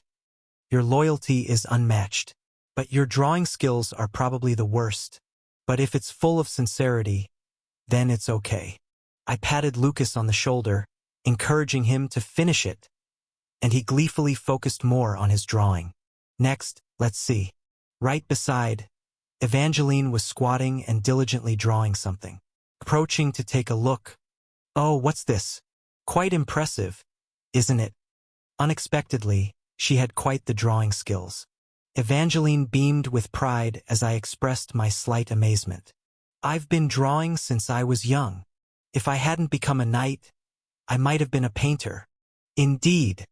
The problem, separate from her drawing skills, was Evangeline's consistent and bold taste. The flag, set against a striking hot pink background, was covered in flowers and frills, truly a firm taste. In the center of the flag was a male figure resembling a hero from a 70s or 80s romantic comic. I asked with a hint of foreboding. Just checking. But who is this? That's you, Senior. Aren't you the symbol of this front? Doesn't it look exactly like you, as if reflected in a mirror? I glanced back and forth between the drawings by Lucas and Evangeline. The same subject, yet why such a hellish difference? Honestly, my flag is the prettiest. Looks like the prize is already mine. Hey, yeah. Good luck finishing it. I patted Evangeline's shoulder and quickly moved away. These knight duos have gone nuts. When were they ever not, though? Not far off was Junior. Junior was sprawled in the corridor with the little apprentice magicians, each diligently drawing something. Approaching, I saw they were etching complex magical symbols into the flag. Junior, what's this pattern? Oh, Your Majesty. Junior grinned and then explained. We thought of incorporating an actual magic scroll into the flag that can be used as an offensive spell if necessary. Offensive magic? And like this, if we align our 5 flags in a row, the magical effect amplifies and boom! Junior connected 5 pieces of paper in a row to demonstrate. Zing zing. Oh, the magical symbols, diligently drawn by the magicians, started functioning as real scrolls, emitting light right there. Whoa! The magic is activating. Block it. Quickly block it. How do we block this? Erase it with an eraser. But we worked so hard on it. I quickly ran away from the chaos erupting among the magicians. Using the flag as a scroll? It's practical, but the flag isn't meant for practical purposes, and the trouble of embedding this pattern into a flag, might as well draw it on regular paper. I was relieved I didn't have to make up such a complicated excuse. Behind me, I heard explosions and the magicians screaming as they were thrown through the air, but I chose to ignore it. Magic is dangerous. At the mansion entrance, Damien was intensely focused, drawing something on his paper. Damien, what are you drawing? Approaching with a sliver of hope that Damien, our monster front's living conscience, would be different from the previous lunatics. Inside his drawing, there was a plump hamster. Huh? This is the symbol of our front. Seeing me frozen in place, Damien, sweating profusely, awkwardly explained. Well, I drew Padong, the hamster I've been raising. The hamster he's been raising since last year. Seems it's still doing well. But why did you draw this guy? Well, you see. Hesitating, Damien pushed his drawing forward, strongly making his point. But how is that related to our front? We need a symbol that can represent our front. When I asked for a symbol, not a round hamster rolling out. I heard that judges always suffer during contests. Now I understand why. Understand the intent of the assignment. Don't just draw whatever you like. Padong is cute, though. With his shoulders slumped, Damien continued to draw the hamster. I left him behind and went to look for other heroes. I saw heroes all over the mansion, deeply engrossed in their artwork. The main party might have been a disaster, but there are still other parties left. The others must be drawing something sensible, right? I believe in you guys. Let's find just one usable thing.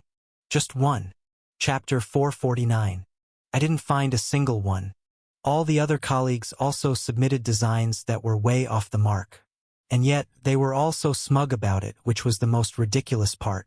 So, that evening, I sighed and announced, there is no winner. Boo! Immediate jeers followed. It's tyranny. Abuse of lordly power. You just didn't want to give out the bonus, did you? No, you guys should have come up with something decent. Damn it. As I raised my voice, the heroes pushed their drawings forward. Ash, what's wrong with this lush branch design from us elves? Your elf flag is already a bunch of leaves. You plant lovers. It's redundant. Captain, what's lacking in this painting I poured my soul into? If you only put a huge fist in it, it looks like some kind of brawling gang, you pugilist. Why was my beautiful oil painting rejected? A dragon breathing fire is already the symbol of the Bringer Duchy. How is changing the color going to make any difference? Ignoring the uproar from the heroes, I heaved another heavy sigh. Fine, fine. Considering everyone's effort, I'll pick a fan favorite. The prize will go to the winner of the popularity vote. Everyone, cast a vote for the drawing that you think best represents our front. See, the Lord knows best. If we vote, my piece will obviously win. If everyone has an eye for art, they'll choose mine. And so, after the heroes cast their votes for their favorite flag designs, the winner was Damien's hamster Padong wins. With an overwhelming majority of over 50% of the votes, Damien's drawing won. With a moved expression, Damien, holding his hamster drawing, came forward and tearfully shared his sentiments. Thank you. I dedicate this honor to Padong. Congratulations. Can we come to visit Padong? Of course. You can see him at the temple. Let's all go see him after this. Especially the elves were overjoyed, laughing and making a fuss. Perhaps they felt a kinship as nut-loving rodent creatures. It's cute. It is quite cute. It doesn't compare to the grandeur of my flag, but, well, it's acceptable. Everyone nodded, looking at Damien's flag design. Are you guys serious about this? I held my forehead, feeling a headache coming on. Are they really okay with a hamster representing our monster front? My lord, I still think our front symbol should only be you. Me too. So can't we use this as a mural or something? Thanks. Not helpful at all, though. Pushing away the night duo who kept appealing with their drawing of my face. Get lost. Go play with Padong at the temple, you brats. Hey, it's dinner time. You can't kick us out without feeding us, Captain. Fine. Eat and then get out. After paying Damien his prize and feeding everyone a hearty dinner, I chased them out of my mansion. Ah, this is tough. Grumbling, I sat down at my desk in my office. Well, the design contest was half the intention, but more importantly, it was to relax everyone before the big battle. With harsh days of continuous battles ahead, it's better to give everyone a chance to laugh and rest when possible. Even so, I was hoping to at least get a hint for a usable design, gathered everyone for a brainstorming session, and not a single usable idea came out. Forget the flag for now, maybe I should open some loot boxes. Before the big battle, I planned to open all the boxes I had accumulated.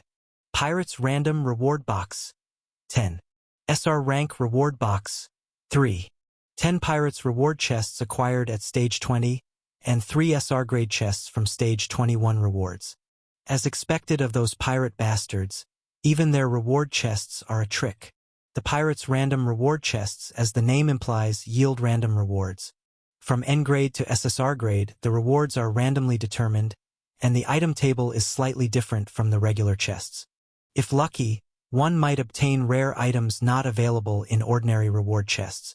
Of course, this is usually just wishful thinking, and more often than not, it ends with a bunch of N-grade junk. So, I'm not a fan, but what can I do? I can only open them hoping against hope. First, the 3 SR grade chests. The reward chests obtained after defeating the Red Spider Legion. Flash. I opened it briskly. Anything good in there? Rewards. Standard high-grade Magic Core, SR3. Hit the average, at least. Getting SR-grade Magic Cores isn't a loss. They're not as good as finished products, but still. I casually threw them into my inventory and laid out the main game. The 10 pirate chests. If there's any conscience, one of these should hit the jackpot, right? Shouting, I opened all 10 at once. Did I get an SR? Flash. Light burst out, and finally what lay before me was a mountain of junk. Just garbage, filled with worthless items. I picked them up with a sense of futility. Cheap rum, old shoes, broken keys. My God. Ah, forget it. What can you expect from those pirate bastards? Muttering, I threw them one by one into my inventory like I was sorting through trash. But then I spotted something odd. Sparkle. Ha! There was a shabby ring amidst the junk. I quickly picked it up. Could it be? Ring of the Kraken SSR. Praise the mighty octopus god dash. Without realizing, I let out a blasphemous exclamation and raised my arms high. Well, I'm not sure if the Kraken is an octopus or a squid. But anyway, that SSR item, the Ring of the Kraken, notorious for not even appearing on the drop table of Ghost Pirate Commander Bernard Poker, has appeared. This effect is very straightforward. It allows you to summon and command the Kraken. Though it has the drawback of a horrendously long cooldown of 3 stages, what does it matter? It lets me use a boss-level summon for free once every 3 stages. Rewards. Ring of the Kraken SSR. Plus 9 other items. Expand list. Having dealt with all the accumulated chests, after the box opening, I was soaked in the peculiar, languid feeling of emptiness that follows. Wait a minute. Wasn't there another chest left? I craned my neck and looked around. Then, I saw a small box quietly placed in one corner of the office desk. It was a box brought by Alberto when he escaped from the imperial capital. What was it again? A gift from a secret organization, Jilted Women, established by the ash of the past. I don't know either. It's just called a gift from the past. Mulling over Alberto's words, I frowned. A gift from the past. Meaning, something the me of the past left with his secret organization to send to the current me. It was a bit scary, facing this me who isn't me. The ash of the past. That's why I've been putting off opening it. But I can't avoid it any longer. I cautiously picked up the box. Sigh. I took a deep breath and opened it. Click. Inside the open box were a short handwritten letter and an old piece of cloth. I first picked up the letter. It was brief, but the hastily scribbled first sentence caught my eye. Fighting for the world sucks, doesn't it? As soon as I read the sentence, I was certain. The bastard who wrote this, it's definitely the ash of the past. From the beginning, it was just a series of failures, right? Constant, relentless, extremely difficult, right? Are you mocking me, you bastard? Grinding my teeth in annoyance, I read the next sentence. But you made it this far. What can you do? You've come this far. Just suffer a little more until the end. With a mix of sarcasm, compassion, and a trace of affection in the writing. Hang in there, me. With that, the letter ended. Stupid bastard. Disbelieving, I looked at the letter again, then folded it back up and threw it into the box. I then picked up the other item in the box, an old piece of cloth, and it was fragment of the Great Commander's flag. May 5th. One of the 5 pieces of Character Ash's exclusive equipment, Great Commander's flag. EX. When all 5 pieces are gathered, it forms a complete flag. It was the last puzzle piece arranged by my past self. The 5th. The final piece of the flag at last in my hands. I took out the flag pieces I had collected so far from my inventory, one by one, and pieced them together. Flash dash. A bright white light flashed, and the 5 pieces of the flag merged into one. Great Commander's flag, EX. The flag of a man who fought as the world's last player through countless unrecorded times. The performance of the flag is determined by the achievements you've made during the journey to gather it. May you find glory and hope in the battles to come. Welcome back, Commander. Flutter. The completed flag was a black flag with no emblem. An unimpressive old flag, with the marks of the 5 pieces sewn together still visible. I carefully picked it up. I put off reading the flag's stats for a moment. Instead, I looked at the old flag for a while. The next day, having gathered the heroes, I declared with my new flag, the empty black flag beside me. We will not use a symbol. Ha! Everyone looked at me, puzzled. I nodded. After defeating the monster and saving the world from destruction, the World Defense Front will disband. Our purpose is not to leave a name in history or gain power. Purely, simply, we united to save the world. Regardless of what the other members of the front think, as the leader of the front, I must prioritize the value of saving the world. I continued in a serious tone. If one wishes to protect the world, they are our ally. There's no need to divide ourselves with symbols or flags. So we don't need a symbol. I will use this non-symbol as the flag of our front. A faint smile crossed everyone's lips. I frowned. What's with that? Why are you all smirking? I'm serious here. No, it's just... Evangeline at the front shrugged her shoulders. It's like something a hero of justice from an old tale would say, but you say it so naturally and confidently. I felt a bit embarrassed but retorted roughly. Got a problem with that? Not at all. That's why I'm happy to be under your command. Shaking my head, I picked up the flag beside me. Prepare to march. Raising the empty flag high, I shouted. To the imperial capital, to New Terra. Chapter 450. Of course, not all forces of the Monster Front are departing for New Terra. We must leave troops behind to defend the Monster Front. Only a part of our forces will move north. Who should stay, and who should I take with me? It was a difficult decision. Taking too many troops would weaken the defense of the Monster Front. If, by any chance, monsters launched a major invasion while our main force was heading north, and Crossroad fell, it would lead to world destruction. A classic case of losing sight of the main issue. We must leave enough troops to firmly hold Crossroad. However, concentrating too many troops in Crossroad and taking too few to the imperial capital would increase the risk of failing to retake New Terra and being annihilated by Fernandez. Of course, there are also forces from other alliances. The forces from various places that have agreed to join the World Defense Front are all gathering in front of the imperial capital New Terra, on the plains, in front of the Iris River. They would already make up a considerable number, but I can't immediately command them as my own. I still needed a certain number of troops I could use. Finally, after much deliberation, I decided on the personnel and announced it. Duchess Duskbringer and her troops, the remnants of the Imperial Army's First Legion led by Captain Metallic. Kuelin's Penal Squad, Verdandy's Holy Grail Seekers, Hannibal's Elementalist Party. Lastly, the Gamblers Club. After finishing the roll call, I put down the paper with the names. We will march like this. Those whose names weren't called looked baffled.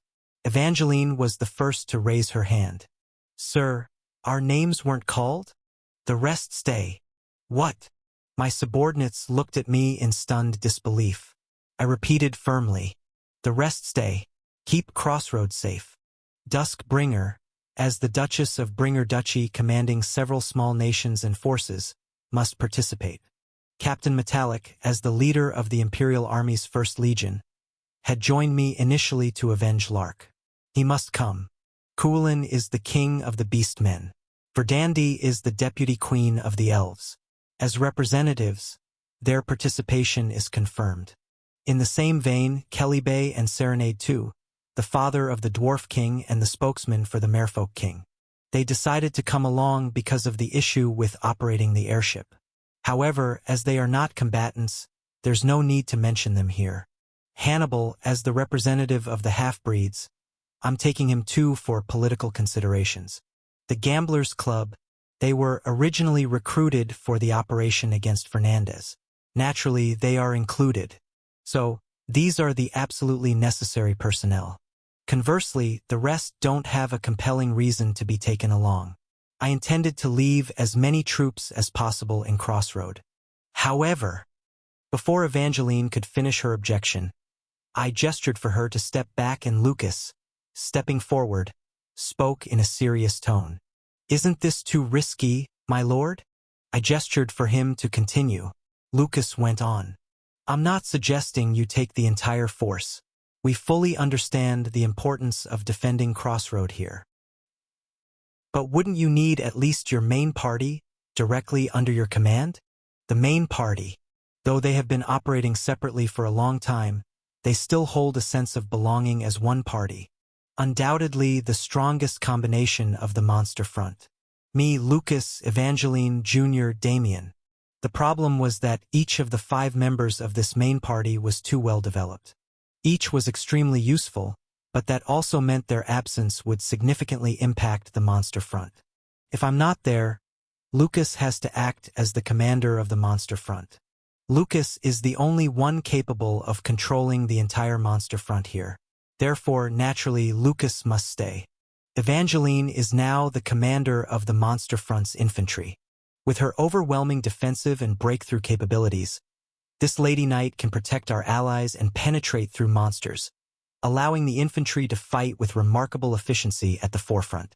Junior is leading the Mage Party, handling wide-area attacks and battlefield climate control. The difference in defensive efficiency with and without her participation is several times greater. And then there's Damien, the elite killer. He snipes enemy elite units, named units, and even boss units, serving as the strongest spear of the front line. In fact, Damien alone is responsible for eliminating more than half of the high-value enemy units. None of them can be spared. Rather, it's the opposite. I must leave these 4 behind in the monster front to depart with peace of mind. There will be no changes to the personnel. I spoke sternly. Those who were called prepare to march, and the rest stay here to firmly defend the front. That's all. After the meeting was adjourned, Lucas and the main party came to me, still looking worried. My lord, wouldn't it be better to take at least Damien with you? He will be useful in various situations. Useful is an understatement. Damien's clairvoyance is an insane trait. Just taking him would make the battle at the imperial capital much easier. But this is a war against people, not monsters. We will be killing people, not monsters. There are no monsters in this battlefield. Only people intent on killing other people. Like before, they could be defined as monsters. Indeed, Fernandez and his forces, who intend to massacre the innocent citizens of New Terra, are no different from monsters. That's why I willingly entered this war. But, however, there will definitely be soldiers who are forced to move under Fernandez's orders, not out of conviction. In this battlefield, we will have to take down such people too. I don't want to make Damien kill. He is gentle-hearted and reluctant to kill. Above all, he is already an excellent sniper without having to do such things. Damien will have to play an important role in the upcoming decisive battles against the remaining monsters. I was worried that if I took him to the Imperial Capital campaign, he might develop trauma and be damaged as a sniper. At that moment, Damien stepped forward and shook his head lightly. I disagree, Your Highness. Ha! To avoid taking their lives and only subdue them, I should go. In the past, I was a sniper who only aimed at the enemy's weak points. I couldn't control the power of the magic bullets. But now, I have gained the know-how to snipe, where I want with the power I want. Damien smiled faintly. I can perform non-lethal suppression sniping. It'll be very useful, right? I opened my mouth slightly in surprise. If he can subdue without taking lives, then as Damien says, it's even more useful in a war against people. I smiled helplessly. Even though he was so delicate, he's now volunteering to go. You've really grown a lot, haven't you? Your Highness. At that moment, Junior, who had been hesitating behind, stepped forward. I want to go too. After swallowing my words for a moment, I carefully said, Junior, in this battle we will clash with Fernandez. Yes, and under Fernandez, there's a corps of magic soldiers. And the commander of that mage corps is none other than Captain Reyna. Junior is intricately entangled with that elderly mage. Unlike the others, the mage corps are a pain in the neck, a group of mages tougher than the Aegis Special Forces, and they are absolutely loyal to Fernandez. There's a high likelihood we will end up fighting and killing each other. That's why I have to go. Junior, clenching her fist, looked up at me with determination. I have to put an end to this chain of hatred that has continued from the past, to the relationship with that person, no, to all of it. Please take me with you. Whatever the outcome, I want to see it with my own eyes. After swallowing my words, I sighed and turned away. There stood the Lady Knight, arms crossed, looking this way, and beside her, the silent, blonde protagonist. Lucas, Evangeline, are you two really okay on your own? You're too much, sir. Evangeline smirked playfully. Do you have no regard for the other soldiers who sustain this front? No, I didn't mean that. All the soldiers of the monster front are staying behind, and they are the real backbone that has been supporting the monster front. That's right. The backbone of the monster front, the soldiers all remain. Besides, dozens of heroes still remain. Most of all, there are Lucas and Evangeline, my strongest knight duo under my command. Who else should I trust if not these two? Go without worry. We'll hold the fort well. Evangeline grinned, flashing her fangs. Then Lucas spoke. Even if I can't follow you directly, knowing that Damien and Junior are by your side comforts me. They are reliable comrades.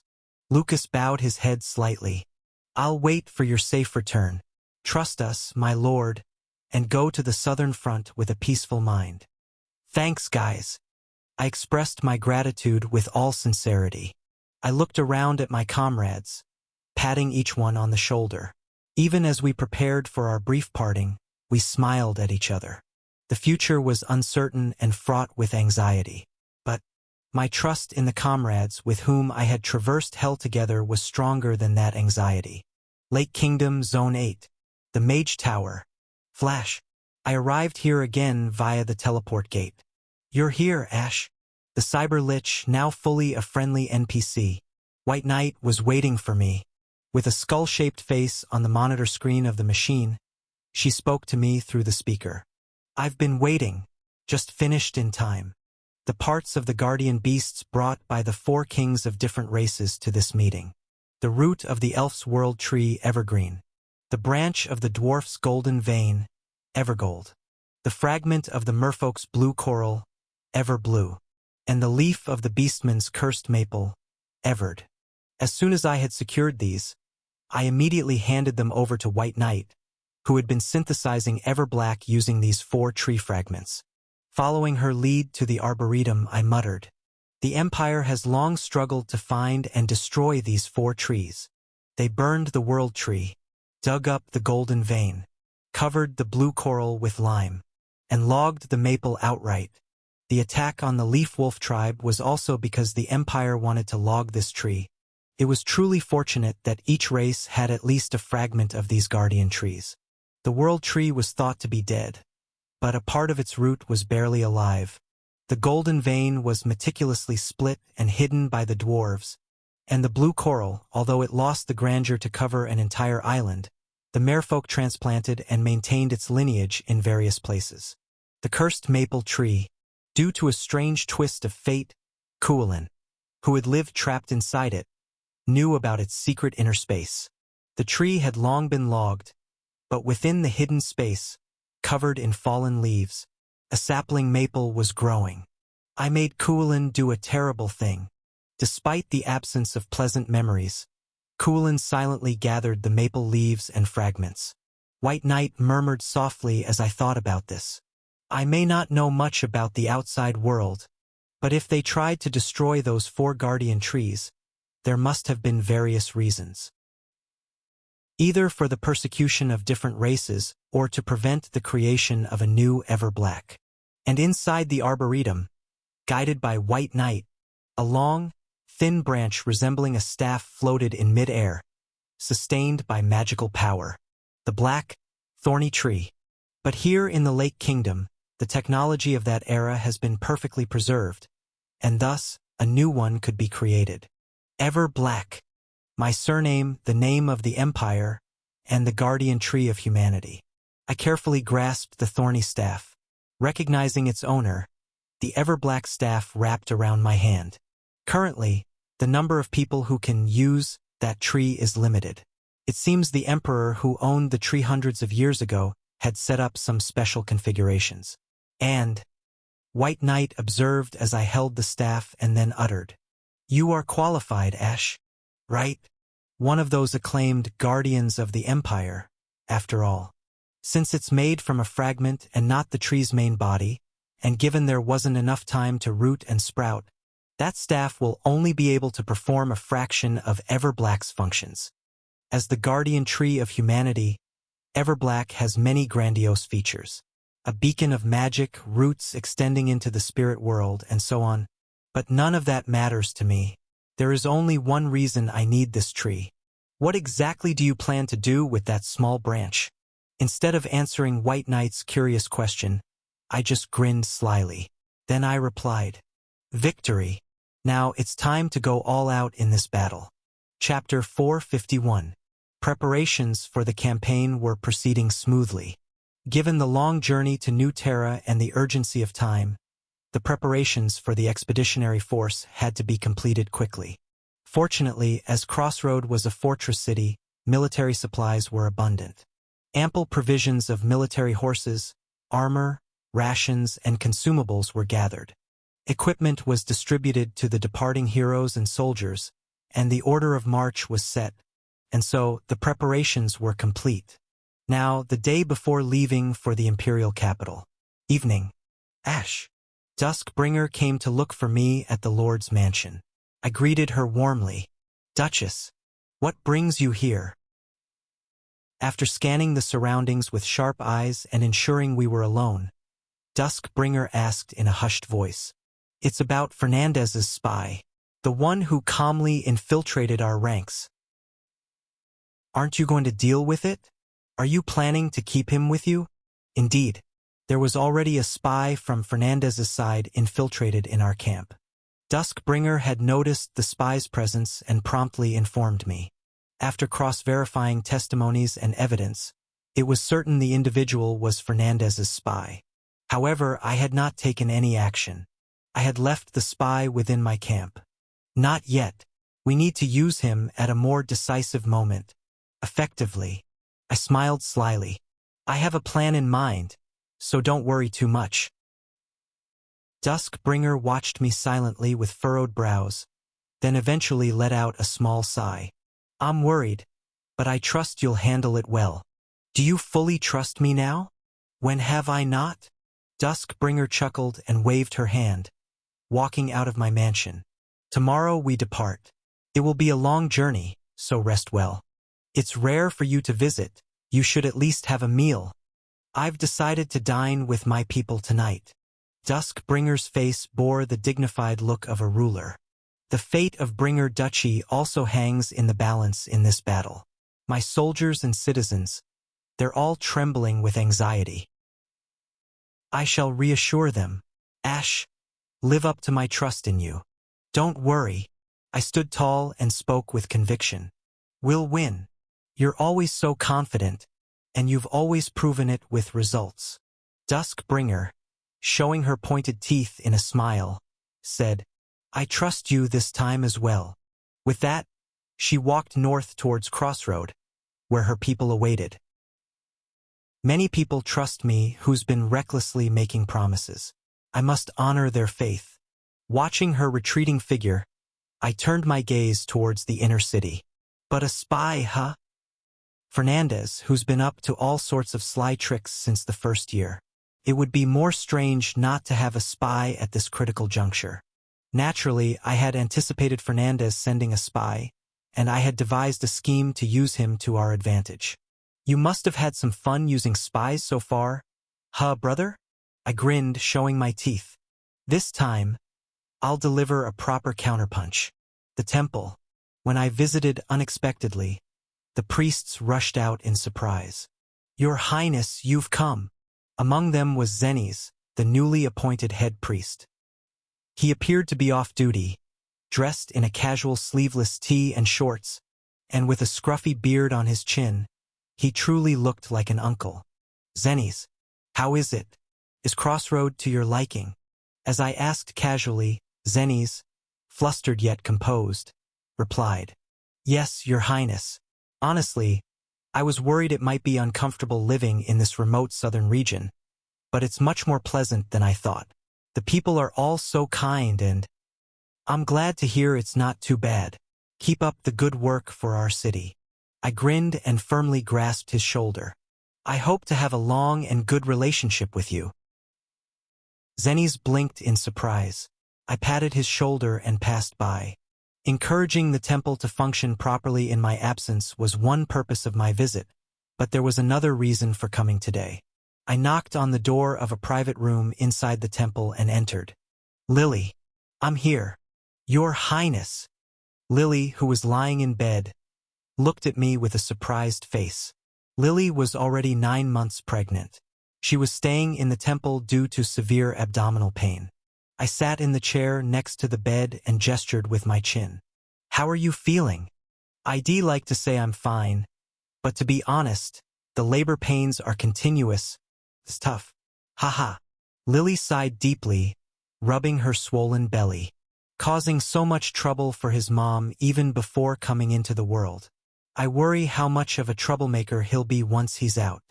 Yeah, I'm looking forward to it too.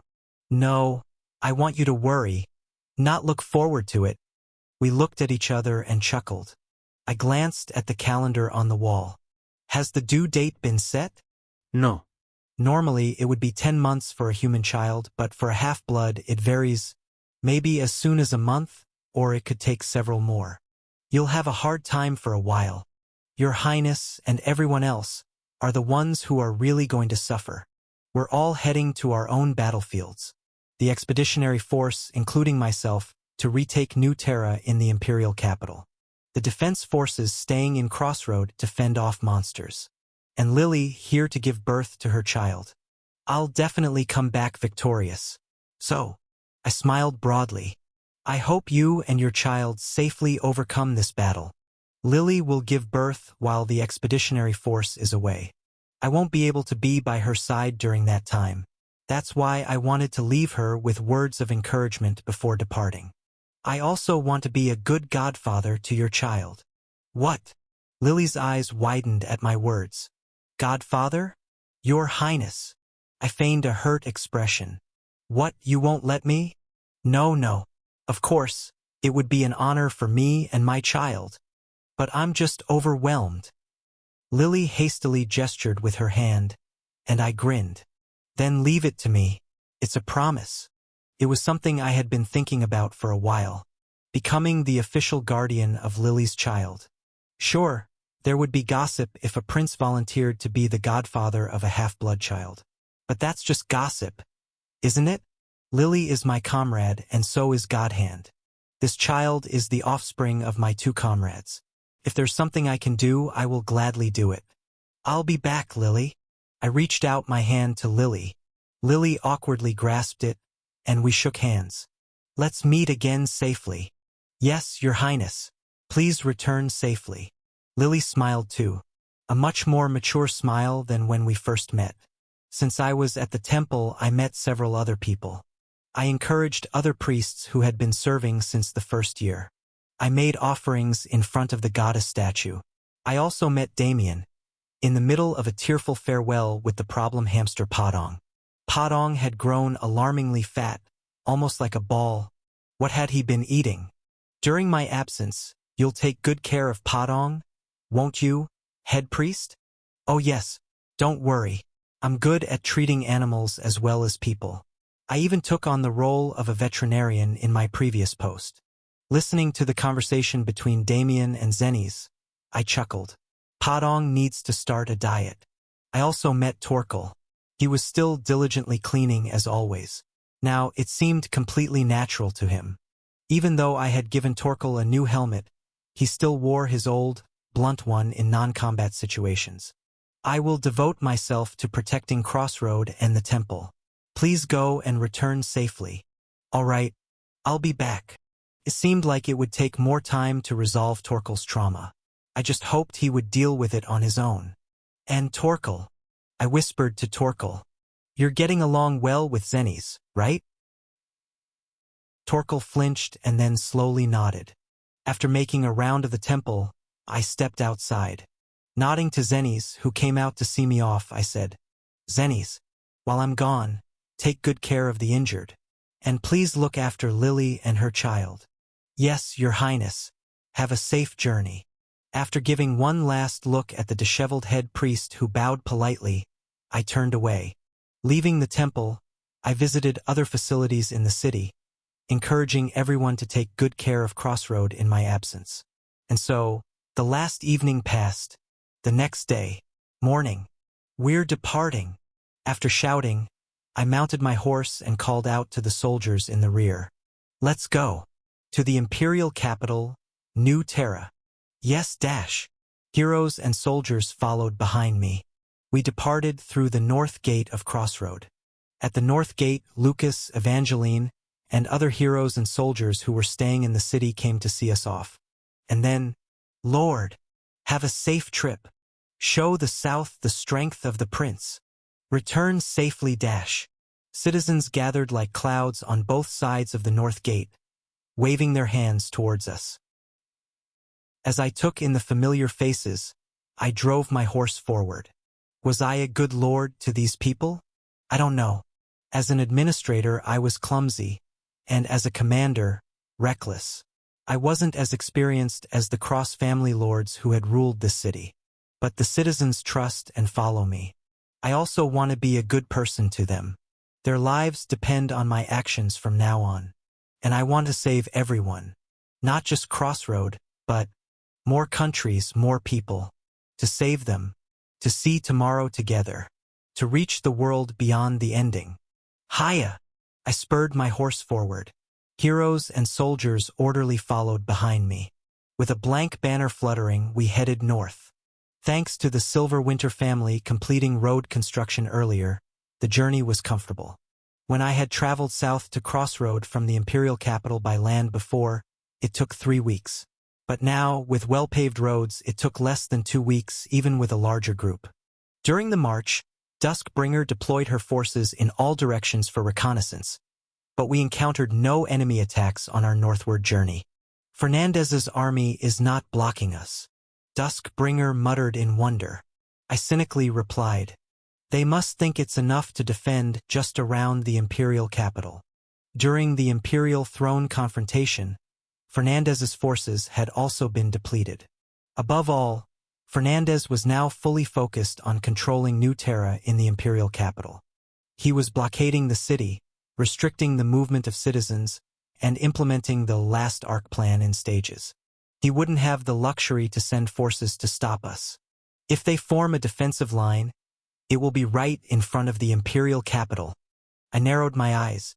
On the plains of the Iris River. Thus, 2 weeks after departing Crossroad, on a clear day under the bleak cold of late autumn. Having completed our northward journey, we reached the Iris River flowing in front of New Terra. There, we encountered Fernandez's army, encamped across the river. Chapter 452. A river flows through the central part of the continent. This river, called the Iris, divides the southwest and northeast of the continent. A great river that flows from the inland sea near the imperial capital New Terra to the outer sea in the east. It is the lifeline of civilization that has made the central part of the continent prosperous and fertile. To the ever-black empire, which greedily devoured the center of the continent, this river represents the practical jurisdiction of the imperial capital New Terra, and an absolute defense line that must not allow foreign invasions. Trot, trot, trot. South of this river, the forces of Crossroad led by me were converging. Whoa! I stopped my horse and looked across the river to the north, at the enemy forces encamped there. The Imperial Capital Defense Forces. Fernandez's forces, fluttering banners with roses and shields. The Imperial Standing Army responsible for the outer defense and internal security of New Terra waited for us. And between us and them, across the Iris River, there's no bridge. There were no facilities to cross. Only the ugly remains of a destroyed bridge. Someone spoke as I surveyed the river. It collapsed during the battle. Precisely, the Imperial Capital Defense Forces destroyed it. Turning around, it was Metallic, the knight leading the remnants of the First Legion. With one eye whitened, Metallic explained with a fierce glint in his eye. Under the trickery of Lord Fernandez, the vanguard of our First Legion was completely annihilated along with the collapse of the bridge. Indeed.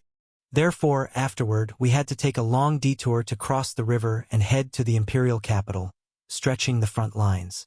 This was one of the reasons the war dragged on. Metallic had participated in the imperial capital confrontation as Lark's deputy. He explained all the battles that unfolded in this region and the route the First Legion chose to reach the imperial capital. I listened carefully and nodded. After finishing his explanation, Metallic cautiously asked me, "So what will you do now, Your Highness? Will you take a detour?" No. For now, we won't move the troops. I looked around. The plains were spacious enough. We'll wait here for our allies to gather. At my words, Metallic twitched as if startled. Are you saying we'll set up camp here? Why? Is there a problem? But right across the river is the Imperial Capital Defense Forces. Without a bridge, they can't cross over either. Neither side can attack. Still, too close, you think? I grinned and looked at the Imperial Capital Defense Forces to the north.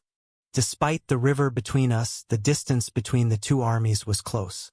It was only just out of range for long-distance attacks, but if someone had good eyesight, they could see each other's faces. We need to be this close to have a conversation face to face. Your Highness?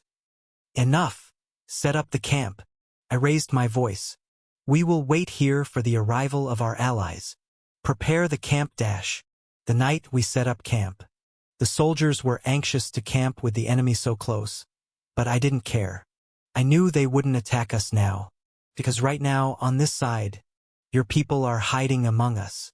So I might as well use that to my advantage. Late into the night, I called Metallic to my tent. Did you summon me, Your Highness? Yes. Come in, Metallic. Hesitantly approaching, Metallic was greeted with my broad smile. I have something important to discuss with you. Come, sit here. Well, if I may. Metallic entered the tent and quietly sat on the chair before me. What would you like to discuss?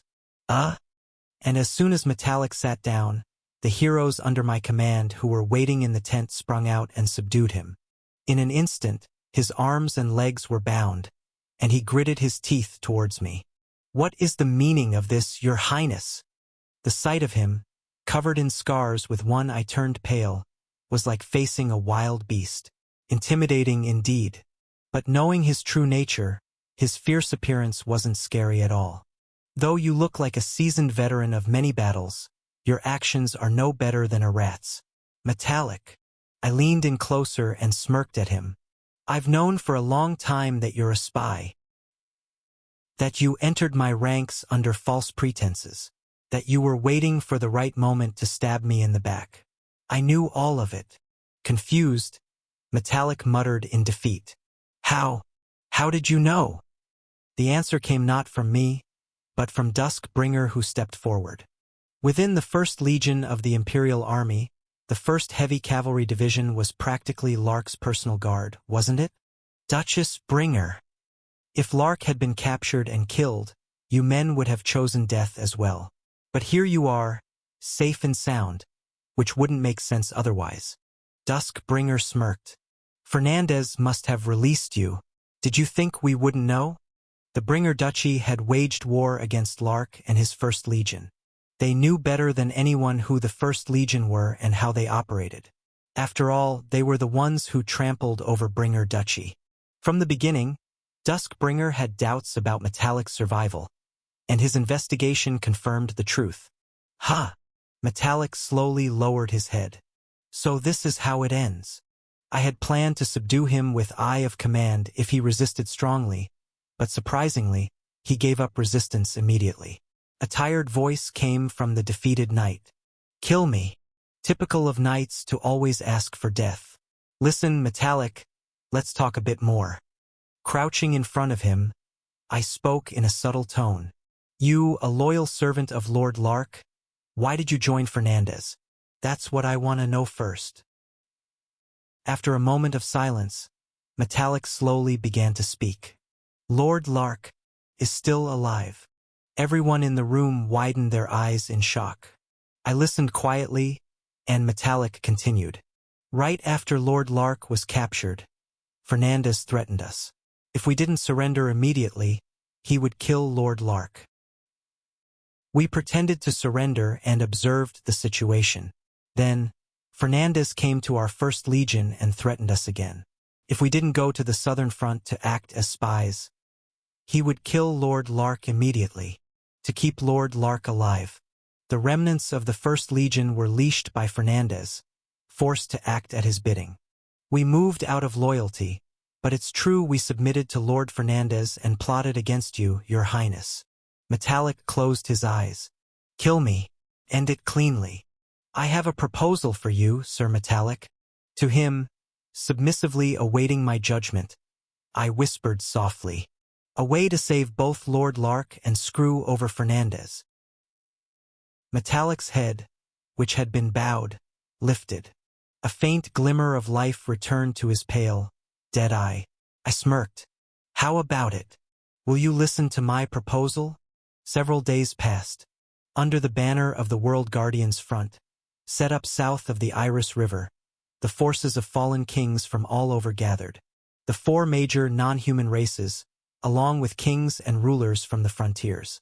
Gathering everyone like this, the number was considerable. I finished checking off the names on the paper list I held, glancing over the long lines of encampments on either side. With the Southern City-State Alliance and the Mirage Tribe from the west joining, now everyone is here. All the cards I had prepared were now in my hands. No need to wait any longer. I slowly rose from my chair. Now, let's set off for New Terra. That's when it happened. Boom, boom, boom. Low drumbeats echoed from across the river. Boom. And they were accompanied by long, majestic trumpet blasts.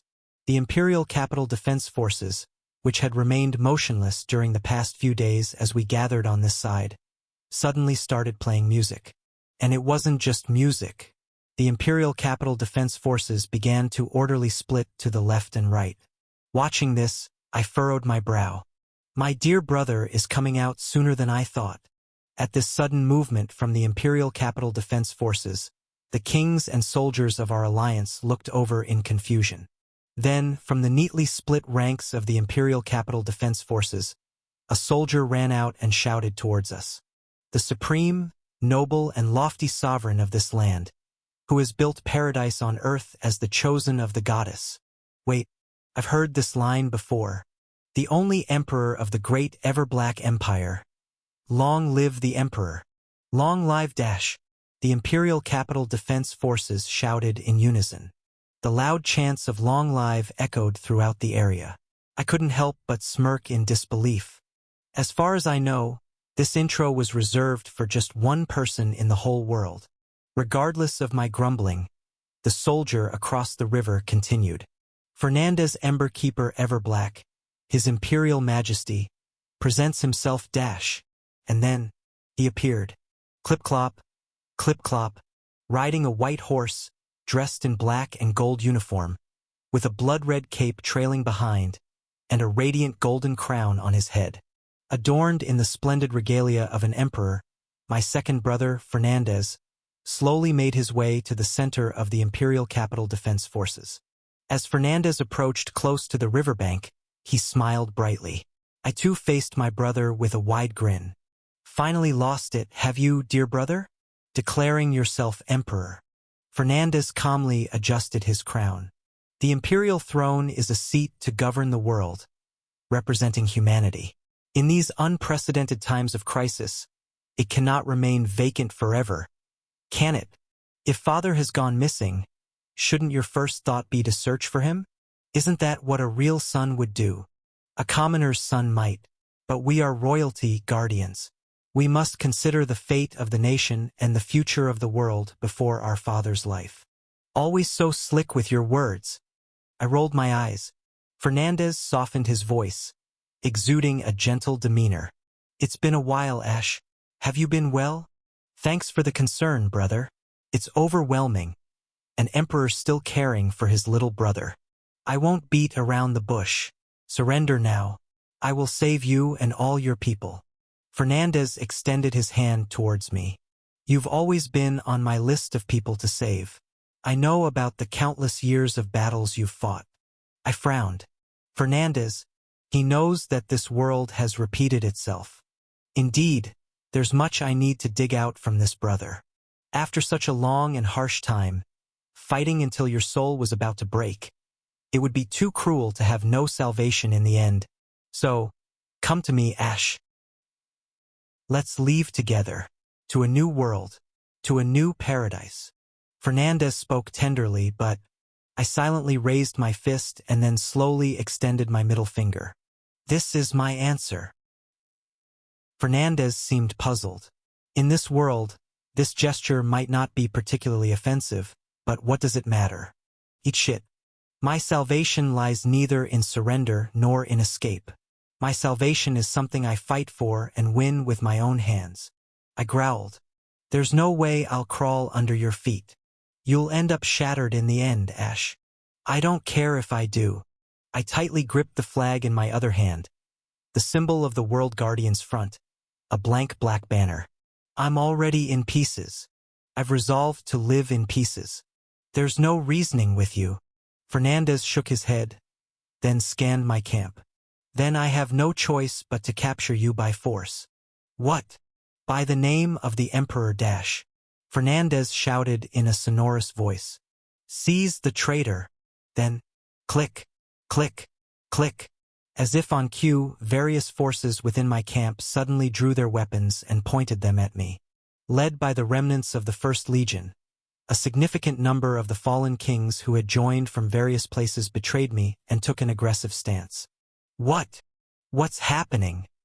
Confused, the fallen kings and forces around me quickly surrounded me in defense, weapons drawn. On my side were the 4 major non-human races and the forces that had come to support us during the Goblin Wave.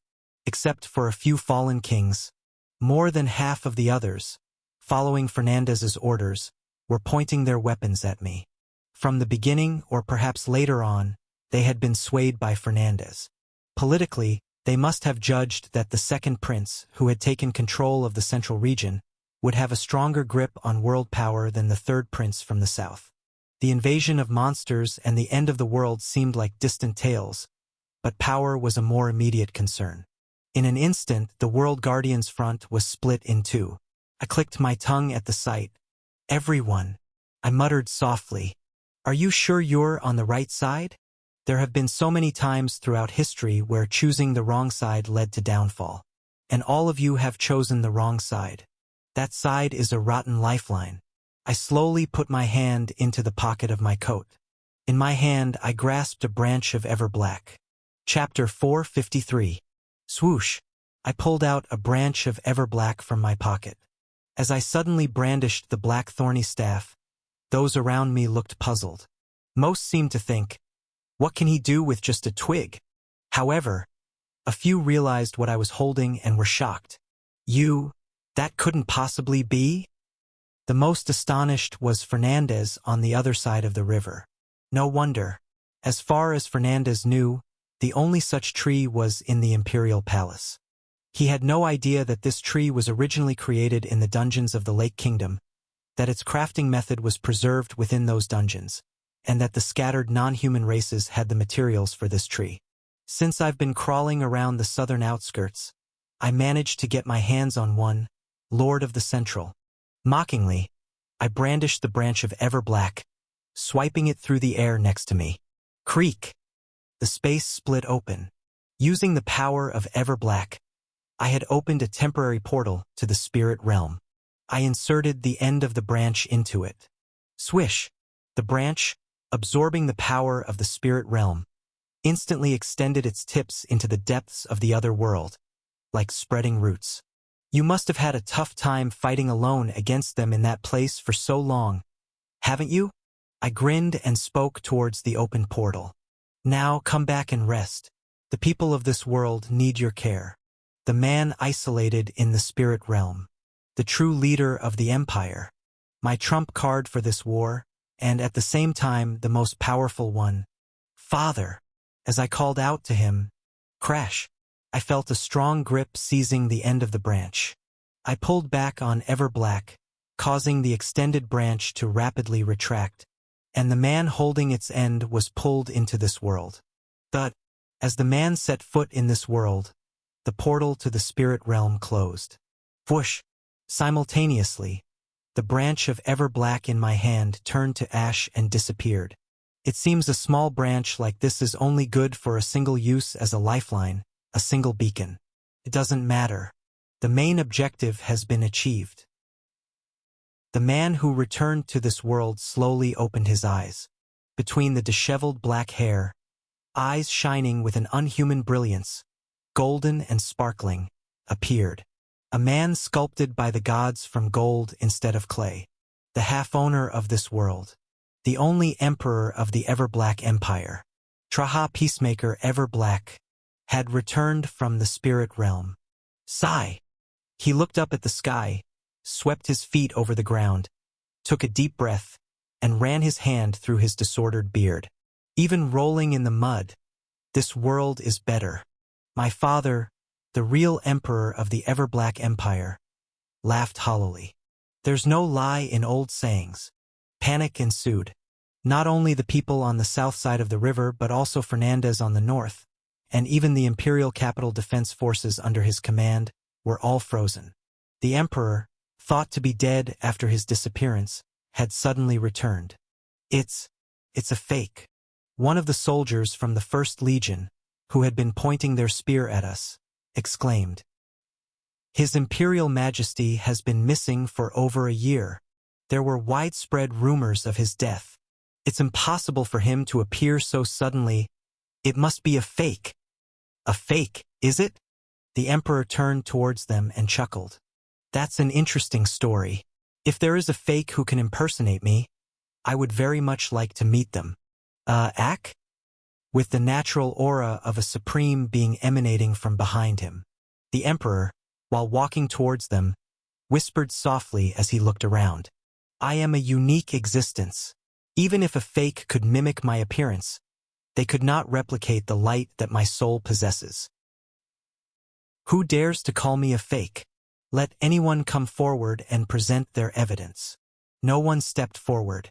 They could only tremble and face the Emperor's return. It is I. The Emperor clicked his tongue briefly. How can you wear the Imperial uniform without even recognizing me? Either discard your weapons or take off the uniform. Make a choice. Clang. Clang. Weapons clattered to the ground from the hands of the First Legion soldiers. The soldiers who dropped their weapons prostrated themselves before the Emperor. Your Majesty! Emperor, Your Majesty! We meet the supreme ruler of the Empire. Please forgive our rudeness. Following suit. Yo, Your Majesty! The Emperor of the Empire! Some of the quick-witted fallen kings who were pointing their weapons at us hastily lowered them. We hope you have been in good health. It seems there's been a misunderstanding. We never intended to oppose you. We were merely deceived by Fernandez's smooth talk. The situation reversed in an instant. Hostility dissipated in a flash. Most of the blades and spearheads that were aimed at us fell to the ground. The Emperor, surveying this scene, gently smiled with his arms crossed behind his back. This is quite the alliance. Leaders from the frontiers have all gathered here. Then the Emperor's gaze met Duskbringer's. He narrowed his eyes and gestured subtly. And I see several leaders who dislike me as well. Duskbringer, folding his arms, stared intently at the Emperor. The Emperor casually ignored his gaze and continued. Bringing together so many monarchs in one place, it must be. After scanning the area, the Emperor finally looked at me. My youngest, Ash. It was you. Yes, Father. I bowed respectfully to the Emperor. It's been a while since we last met in the spirit realm. Back then, I thought this wayward boy was tirelessly wandering in the spirit realm, but the tables have turned. This time you saved this old man. The Emperor brushed his haggard face with his hand. I was almost at my limit. If you hadn't pulled me out, I might have indeed met my end in that spirit realm. In truth, I could have rescued the Emperor immediately after obtaining the branch of Everblack a few weeks ago. However, there was a spy in the camp. It would have been problematic if this trump card was exposed to Fernandez prematurely. Therefore, I occasionally peeked into the spirit realm to make sure he was still alive. After confirming he had enough time left and waiting for the right moment, I rescued him just now. Knowing this yet choosing not to mention it, the Emperor nodded and expressed his gratitude. Thank you, Ash. I will never forget this deed. It was nothing but my duty as a son. Then I smirked and turned the point of my comment elsewhere. Unlike our brother who did something a son should never do, who is also present here, the Emperor slowly turned his head northward, towards the other side of the river. My dear second son, my Ember Keeper. Fernandez gave a wry smile, as if embarrassed. Father, you have returned. The Emperor let out a short sigh. Yes, Fernandez. You closed the portal to the spirit realm. I was isolated there for quite a while. Had I been trapped a bit longer, I might have indeed met my fate, just as you planned. Fernandez, my son, did you covet the throne so much that you wanted to remove your father? The Emperor spoke with an unexpectedly calm voice, showing no anger. If that's the case, Why didn't you speak honestly? You are astute, and I might have seriously considered abdication. I have no interest in the throne, father. Fernandez shook his head. There were tasks to be done as the representative of humanity. Tasks you surely would not have approved of. That's why I did this. So, you're saying these tasks were worth removing me for? Yes. And now that I have returned, you still intend to declare yourself emperor and confront me? Yes. Fernandez did not hesitate. Only the soldiers of the Imperial Capital Defense Forces around him were taken aback. After coming this far, what's there to hesitate about, father? As the ultimate leader of humanity, I intend to follow the path I've chosen to the end. Even if it means crossing swords with you, father. That's the path I will take. Fernandez showed a firm grip in front of his chest. I'm prepared for this. Even if the whole world fails to understand, I will walk this path. You believe it's the right path? No. Fernandez shook his head heavily. It's not about being right. It's the only path available. The Emperor, silently observing Fernandez, turned to me. Ash. Yes, father. I entrust you with the Emperor's proxy authority. Use my name to settle the situation. The Emperor let out a long sigh. I'm too old and weary to deal with my own people who've shown their fangs at me. Your name alone is enough. Please take a rest. I grinned and stepped forward in front of the Emperor. Then I raised my voice loudly. Imperial Capital Defense Forces. The soldiers around Fernandez flinched. Fernandez had been managing the internal affairs of the Imperial Capital as the administrative minister for a long time, making the Imperial Capital Defense Forces practically his limbs. But, even so, they were soldiers loyal to the Emperor. Fernandez had announced the death of the former Emperor and ascended to the throne. But now, with the former Emperor not dead and returning like this, any cause or justification they had becomes worthless. And without a cause or justification, an army ceases to be an army. They are nothing more than a mob of hooligans. Make your choice right now. I extended my hand forward and presented them with a choice. Will you remain as part of a rebellious group following a false emperor? Or will you remain as loyal and honorable soldiers of the empire, dedicating your lives to the true emperor? A wave of uncertainty spread. Just a few minutes ago, the Imperial Capital Defense Forces were flawless, but now cracks were spreading among them. Officers and soldiers alike, unsure of what to do, looked around in agitation. I inwardly smirked. That's what I said, people. Choose your side wisely. The highest rank in the empire is not the first, second, or third prince. It's, of course, the emperor. From the beginning, my plan was to hold onto this line. In the name of Traha Peacemaker Everblack, the great emperor of the Everblack Empire backed by imperial authority, I shouted loudly. The true soldiers of the empire, the real loyalists, seize the traitor right before your eyes. And then, click, click, click. Just as the World Guardians front had split into two before, now the Imperial Capital Defense Forces were divided. The soldiers belonging to the Imperial Capital Defense Forces rapidly broke away and pointed their weapons at their own comrades. And the tips of their swords and spears were aimed at the one who was once their master, Fernandez. You all. What are you doing now? Shut up. Who are you pointing your swords at right now? I am of the Imperial Capital Defense Forces, the shield of His Majesty the Emperor. I stand with the Emperor. The soldiers of the Imperial Capital Defense Forces, now split in half, shouted at each other. And amidst them, Ash, surrounded by his own troops who were now pointing their weapons at him. Fernandez trembled with a mocking laugh. Truly an astonishing turnaround. I smiled back broadly. Thanks for the compliment, brother. Chapter 454.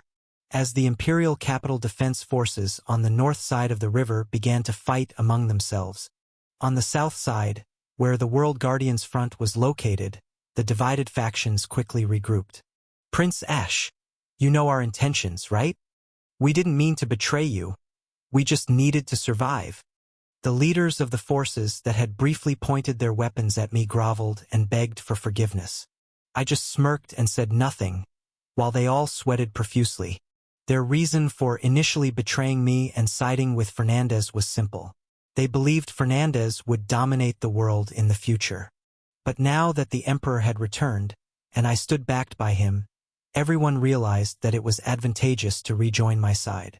They immediately prostrated themselves before me, deciding it was better to seek forgiveness sooner rather than later. With a smile, I waved my hand dismissively. It's fine. I understand. Unreliable bastards. But they are also brutally honest in the face of power. As long as I have the Emperor behind me, they will crawl at my feet. Prince Ash. Thank you, thank you. Such broad-mindedness. Seeing that I didn't punish them and accepted them back, they bowed and thanked me. Well, thanks for showing your true colors this time. These people can all become my enemies at any moment. Conversely, the other half that remained loyal to me until the end are the ones I can truly trust. I'm just grateful they made the distinction clear this time. Meanwhile, the situation on the north side of the river was also being resolved. Retreat! Fernandez shouted. About half of the Imperial Capital Defense Forces, still loyal to Fernandez, slowly retreated, keeping their weapons trained on the other half who had turned against them. We will meet again in New Terra, Father. And, Ash. Fernandez didn't bring his full force. His Aegis Special Forces and magic troops were likely waiting in New Terra. This was merely a preliminary skirmish, presumably intended to cause internal strife on our side without suffering much damage himself. Unfortunately for him, it was the Imperial Capital Defense Forces who ended up fractured. Russell. The divided Imperial Capital Defense Forces, though pointing weapons at each other, did not engage in combat, instead widening the distance between them. They were, after all, comrades who had shared hardships until just a few minutes ago. Even in such a test of loyalty to the Empire, it was too much to immediately attack each other. Let's go back, Haya. Fernandez turned his horse first, and about half of the Imperial Capital Defense Forces following him also retreated slowly towards the north. Watching Fernandez leave, I turned to my sniper, Damien, who was slowly removing his eye from the rifle scope. Damien, what do you think? Yes, Your Highness, as you said. Damien eyed Fernandez's retreating figure intently. It's an illusion. It seems His Highness Fernandez wasn't here in the first place. That figures. Fernandez isn't the type to expose himself in such a risky place. His real body is probably hidden deep in New Terra, controlling a clone through illusion magic. Are we letting Fernandez go? Shouldn't we attack now and capture him? Other kings, unaware of this, asked me. I shook my head. We won't pursue. We don't have the means to anyway. Chasing after a clone is pointless. We need to find a way to cross the river right now. And more importantly, it's advantageous to let him go now. It allows us to use the next move we have prepared. The soldiers of the Imperial Capital Defense Forces who remained on the north side of the river hesitated, then lined up along the riverbank. I nodded at them. Loyal soldiers of the Empire, thank you for staying. Your loyalty will surely be remembered by His Majesty. Relief flickered across their anxious faces. Then, the Emperor behind me clicked his tongue. You play the role of a herald quite well, Ash. Isn't it a basic skill for a ruler? Please assign me such tasks more often. My son indeed, with such a way of speaking. The Emperor, shaking his head, walked to the edge of the Iris River and looked down at the flowing water. It's a shame that the bridge here has collapsed. This Iris Bridge was built in the first year of my great-grandfather's reign as Emperor. It saddens me to see it washed away. We can always build a new bridge. True, the bridge can be rebuilt. But how do you plan to cross now? Will you take a long detour? It will take quite some time. No need for that. I waved the flag in my hand. I can build a temporary bridge. Then I forcefully planted the flag into the ground. Whoosh! Ultimate skill, Imperial Edict. Gray magical energy burst from my body, forming a huge wall-like structure and began to build up over the river. Originally a fortress construction skill, but its versatile application has made it more frequently used for other purposes. Boom! Boom! Having completed the makeshift bridge, I stepped onto it and gestured to the other side. Please cross first, Father. This gray magic, and this materialization of power. The Emperor, surprised, looked at me and then smiled meaningfully. So, that's how it is. I blinked, puzzled. What does he mean? However, the Emperor said nothing more and crossed the bridge to the other side.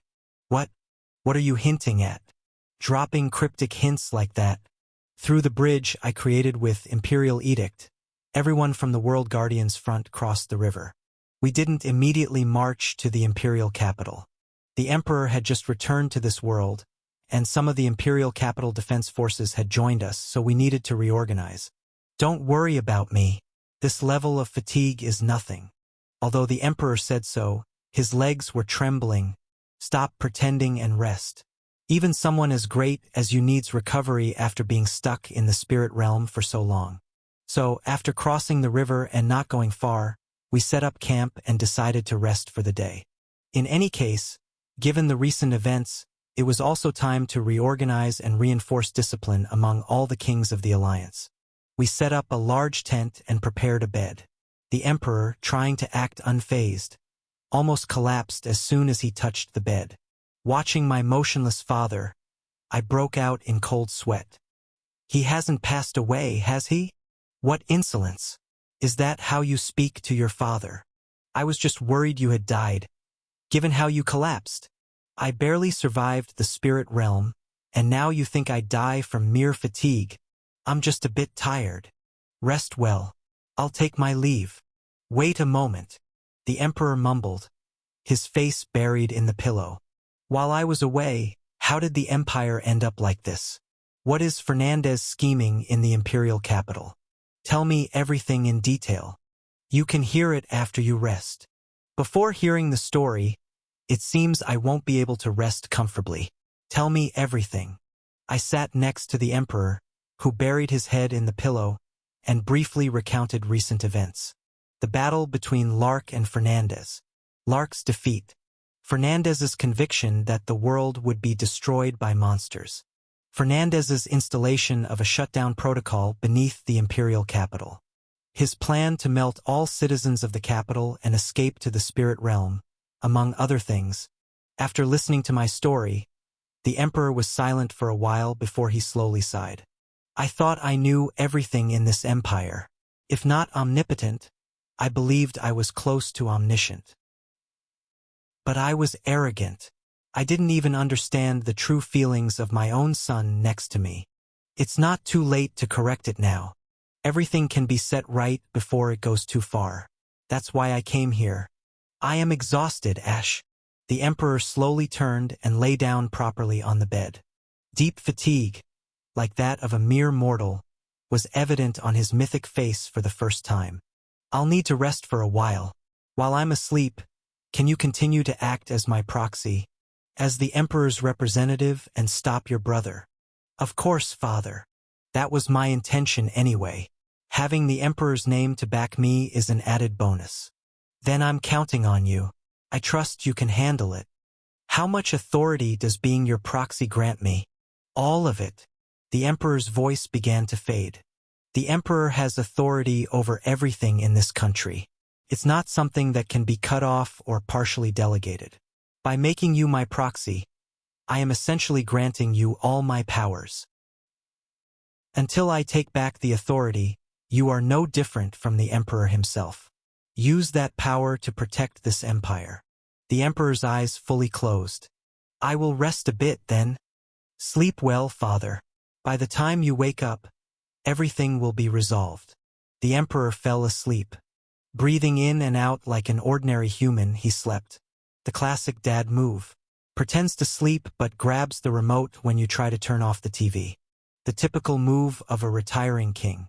Hands over power, then takes it back if he doesn't like what the son does.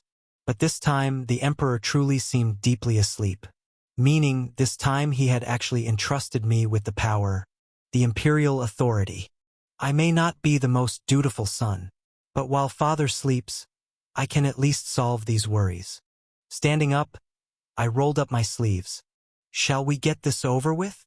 First, I temporarily organized the newly joined Imperial Capital Defense Forces as a unit directly under the Emperor. The soldiers were moved to tiers and willingly accepted. To serve under His Majesty's command once more. An honor. We will comply. I also requested Duskbringer to gather information from them about the current situation in the Imperial capital. Your Grace, I wish to obtain information on the Imperial capital from these soldiers. Could you assist? I'll handle it. Leave it to me. After hesitating for a moment, Duskbringer cautiously asked me, Is Traha all right? Daring to call the Emperor by his name. It was something Duskbringer could do, being a former queen of a duchy that defended the Empire and having a close relationship with the Emperor. I silently nodded in response. Yes, he is just tired from being trapped in the spirit realm for so long. A few days of rest should help him recover. Is that so? Do you have much to say? There are many things I'd like to shake him by the collar and ask.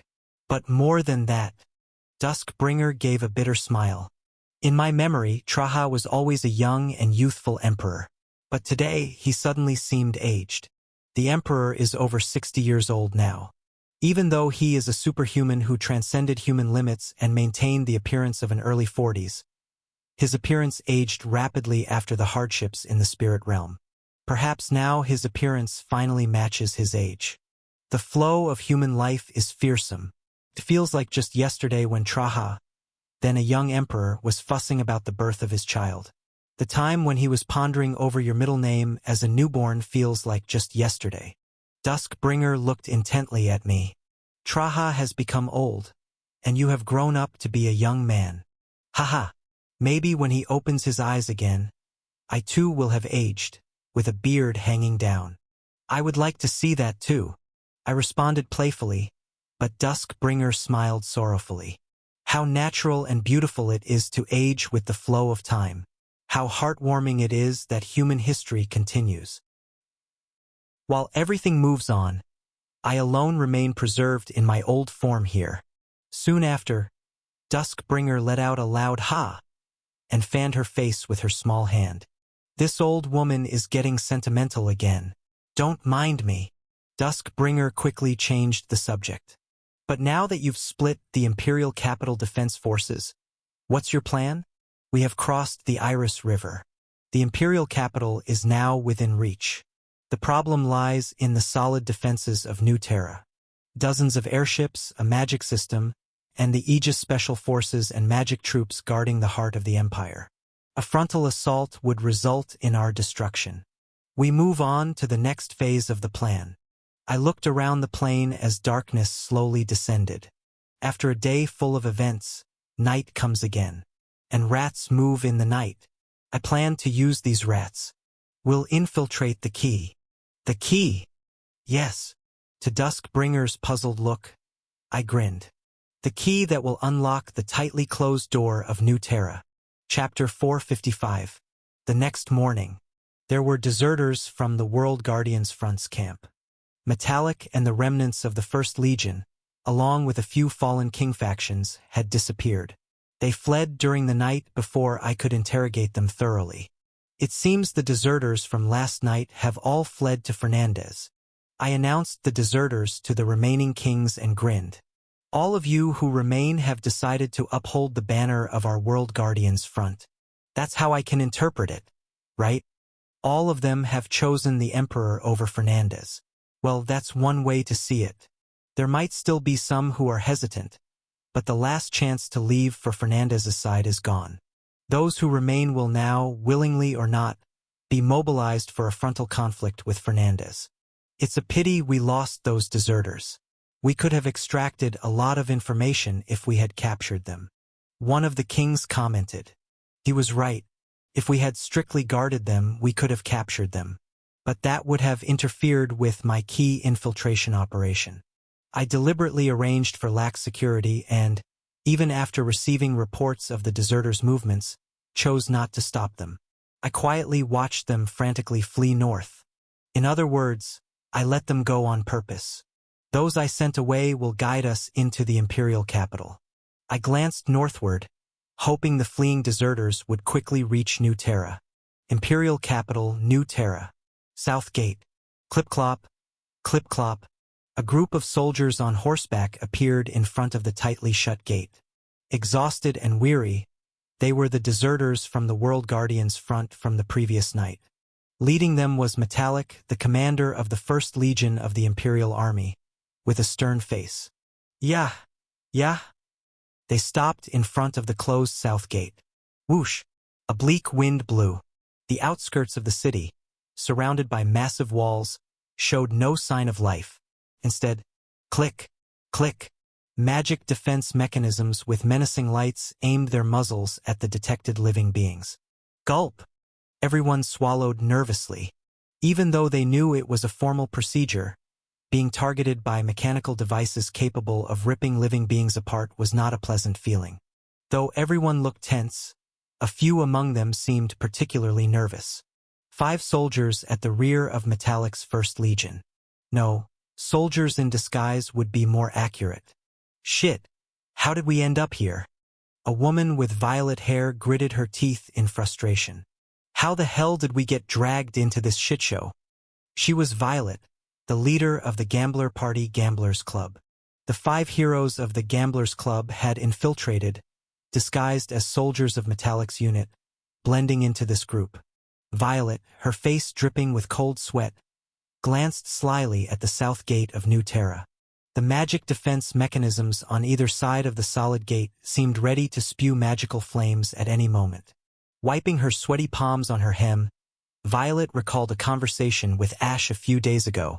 I'll tell you the mission the 5 of you will undertake. Suddenly called in the middle of the night and rushing to the commander's tent, Ash introduced Metallic and continued. You will disguise yourselves as soldiers under Sir Metallic and enter the imperial capital with him. Excuse me? Sir Metallic was a spy for Fernandez, but he has now switched sides to ours. Essentially, he will play the role of a double agent. You will operate as his subordinates. The faces of the 5 members of the Gambler Party turned grim. Ash chuckled softly. Why? Didn't all of you want to return to the imperial capital? Well, yes, but being told to enter like this is almost like being asked to stick our heads in a crocodile's mouth. Weren't you trying to fleece me in gambling? Wasn't that sticking your head in a crocodile's mouth? No, that was... As Violet faltered, Ash winked slyly at her. It's no different from what you've always been doing. Disguised as soldiers, infiltrating the heart of the world. Clap. Ash clapped his hands loudly once. Pull off a grand scam and come out, and all the gold and treasures of the imperial capital will be yours. Don't deny it. This gamble is the most dangerous game you've ever faced in your life. Ash looked at each of the 5 gamblers in turn. But the rewards are equally immense. A fortune unlike anything you've ever encountered. Let's pull off the biggest heist. Everyone. After all, there was no choice. Once they were in, there was no turning back. The option to retreat didn't exist anymore. They had invested too much to not go all the way. Don't be scared, Violet. Scarlet, the only N-grade hero among them, with no special abilities but the greatest gambling skill in the party through mere sleight of hand, gently squeezed Violet's shoulder. Violet turned her trembling face to her. Prince Ash is right. It's just what we've always been doing. Isn't it? Scarlet. Find a sucker and scam them. That's all.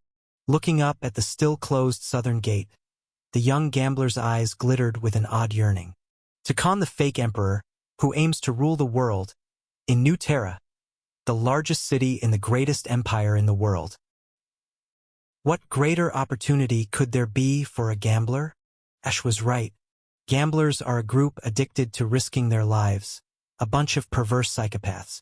Scarlet's shoulders trembled slightly, but it wasn't from fear or anxiety. It was excitement, the thrill of facing the biggest gamble they could never encounter again. Violet looked around with a pale face. Though to varying degrees, the rest of the members Lime, Orange, and Cobalt were not much different. The eyes of all were alight with strange longing. It was then Violet realized. She might be the most skilled among them, but she was the biggest coward. If the game's already on, I'll jump in. I'll dance wildly on the tightrope. And if it goes wrong? Well, we're always prepared for that, aren't we? Scarlet waved her small hand. Lose a hand or... Worst comes to worst, it's the real neck. Haha, that's what gamblers are. They're no different from jesters performing tricks on a thin rope. One misstep and they fall to their death. When they all lost to Ash last time, Scarlet was ready to die.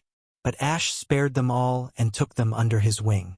From the moment they lost to Ash, Gambler Scarlet had already fallen off the rope. She was already prepared to die. So what was there to fear? There was no life left hanging over her neck anyway. The 5 gamblers swallowed hard, waiting for the gate to open quickly. That's when it happened. State your affiliation and identity. A dull broadcast sound came from the direction of the city gate. Metallic shouted in a rough voice. I am Metallic, commander of the 1st Heavy Cavalry Division of the 1st Imperial Army, returning from a mission under the direct orders of His Highness Fernandez. Hurry up and open the gate. We're all exhausted. As Metallic got impatient, the broadcast responded after a brief pause. Identity confirmed. Please wait a moment. We will open the gate. Coo coo coo coo. The gate began to open. The faces of the members of the Gamblers Club, who had been waiting in tense anticipation, lit up with color. A faint sense of relief washed over Metallic's face. That was when it happened. Whoosh! A powerful engine sound came from beyond the city walls. Thump! 3 giant airships suddenly appeared in the sky. A jet-black airship with the symbol of a sword and rose, the insignia of the imperial family, flanked by 2 heavily armored escort ships. The central airship was too well known. The Imperial Royal Flagship, now used exclusively by Fernandez and the Magic Division, the most powerful airship of the Empire. Alcatraz. Whoosh! The fearsome Alcatraz, flying in with a terrifying mechanical sound, gently hovered above the southern gate. Creak. Slowly, the hatch beneath the airship opened, and an elderly female mage, cloaked fluttering, appeared, leaning on a staff. Sir Metallic. As she spoke, her voice amplified dully through the airship's speakers. Welcome back. You must have had a hard time. Lady Reyna. Recognizing the voice, Metallic clenched his teeth. You seem to have had your share of hardships as well, lady. Reyna chuckled faintly in response to Metallic's remark. We're both in positions where we devote our bodies and souls for the Empire, aren't we? Just diligently doing our jobs. Then may we enter? Playing the role of a spy was quite a harrowing experience. I'm afraid you can't go straight in. Reyna shrugged her shoulders. As you know, due to various rats interfering with His Highness Fernandez's plans, we're being extra cautious. The atmosphere grew tense. The Gamblers Club gamblers felt a cold sweat on their backs. Metallic, though trying to remain calm, felt a chill down his spine. We'll need to conduct a brief inspection. An inspection? Nothing serious. We're just going to cross-check if there are any discrepancies between the personnel registered under your command and those present here. Reyna let out a short laugh. I trust you haven't done anything suspicious, Sir Metallic. It won't take long. Just stay still. The Alcatraz, now flying low, shone a bright magical light, scanning the group gathered in front of the southern gate like a searchlight. Metallic clenched his teeth, and the gamblers closed their eyes tightly. Caught right at the entrance, they thought. However, after briefly inspecting the scan results, Reyna spoke in an unexpectedly light tone. There's nothing unusual. Sorry to keep you waiting. You may enter. Welcome to New Terra, Sir Metallic, and all who accompany you. Reyna saluted, then disappeared back into the airship. I must attend to other duties now. Creak. The hatch slowly closed, and Alcatraz, along with its 2 escort ships, rose back into the sky. With a burst of flames from its thrusters, it flew far away. Thump! Watching in stunned silence, The gamblers only then noticed something odd. A purple magical aura enveloped their bodies. Phew, phew, phew. Turning to find the source of the disappearing purple magic, Violet was there, gasping for breath. In that split second, Violet had deployed an illusionary field, managing to bypass Reyna's scan. Damn! Violet barely uttered, her face soaked with cold sweat. That was a close call. Shit. Violet might have been a coward, but she was a coward who stepped up when it counted. The rest of the gamblers laughed. Even Metallic let out a sigh of relief and looked forward. Coo coo coo coo. The southern gate of New Terra was now wide open. Was it a paradise of gold and silver inside, or the entrance to hell? It was time to find out. Chapter 456. I'll explain the strategy for the Imperial City Conquest operation. After wrapping up the discussion about those who had fled in the night, I started to explain the plan for the upcoming Imperial City Conquest to the kings. Firstly, I need to make something clear. We stand no chance in a frontal assault. Although it was an obvious fact, the kings seemed somewhat shocked to hear me. Their commander admitted so candidly. I spread a map of New Terra on the table and pointed to it. The walls of the Imperial City of New Terra are formidable, coated with various magic defense mechanisms and protected by the Empire's proud airship fleet. Having been the commander of the Southern Front, I knew this all too well. Fighting along fortified walls is an incredible advantage. Even with an ordinary stone fortress and a ragtag army of veterans and rookies, one can offset a multiple-fold difference in troop numbers. Let alone the magic-enchanted walls of the Imperial capital, where the elite forces and state-of-the-art equipment are stationed. The defenders have an overwhelming advantage. Our chances of winning a siege are practically zero. We are outclassed in every aspect, from the quality of troops to equipment.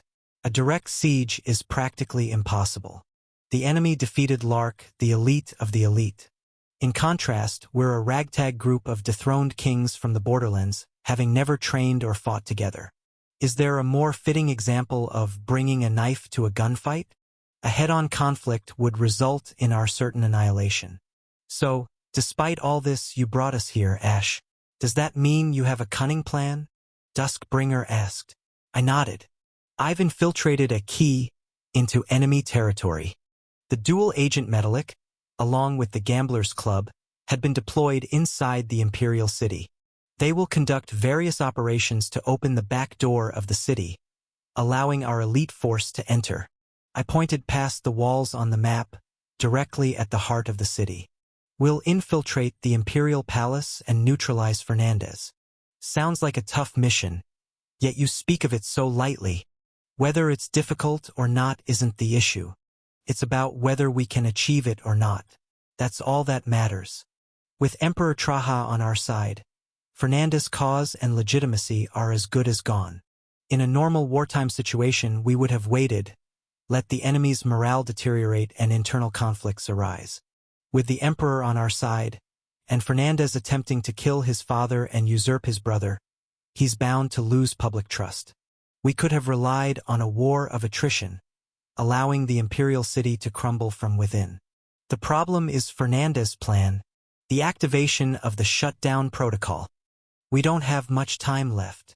Fernandez's insane plan involved activating a citywide sacrificial magic circle, the shutdown protocol, melting all citizens of New Terra to transport their souls in an arc to a new world. Setting aside the craziness of the plan, the issue is that we don't have much time left before it's activated. Probably only a few days. We need to subdue Fernandez quickly. Therefore, we have to take some risks. The team for the Imperial Palace infiltration will be as follows. I announced the members who would join me in infiltrating the palace through the back door. Myself, Damien, Jr., Coolin, and his penal battalion, Verdandi and her Holy Grail Seekers. Hearing the list, Duskbringer expressed concern. Isn't that too few? We need to operate stealthily. There's no need for more. Each of these individuals was a hero, a superhuman in their own right. With this team, the operation will be sufficiently manned. More would only draw unnecessary attention.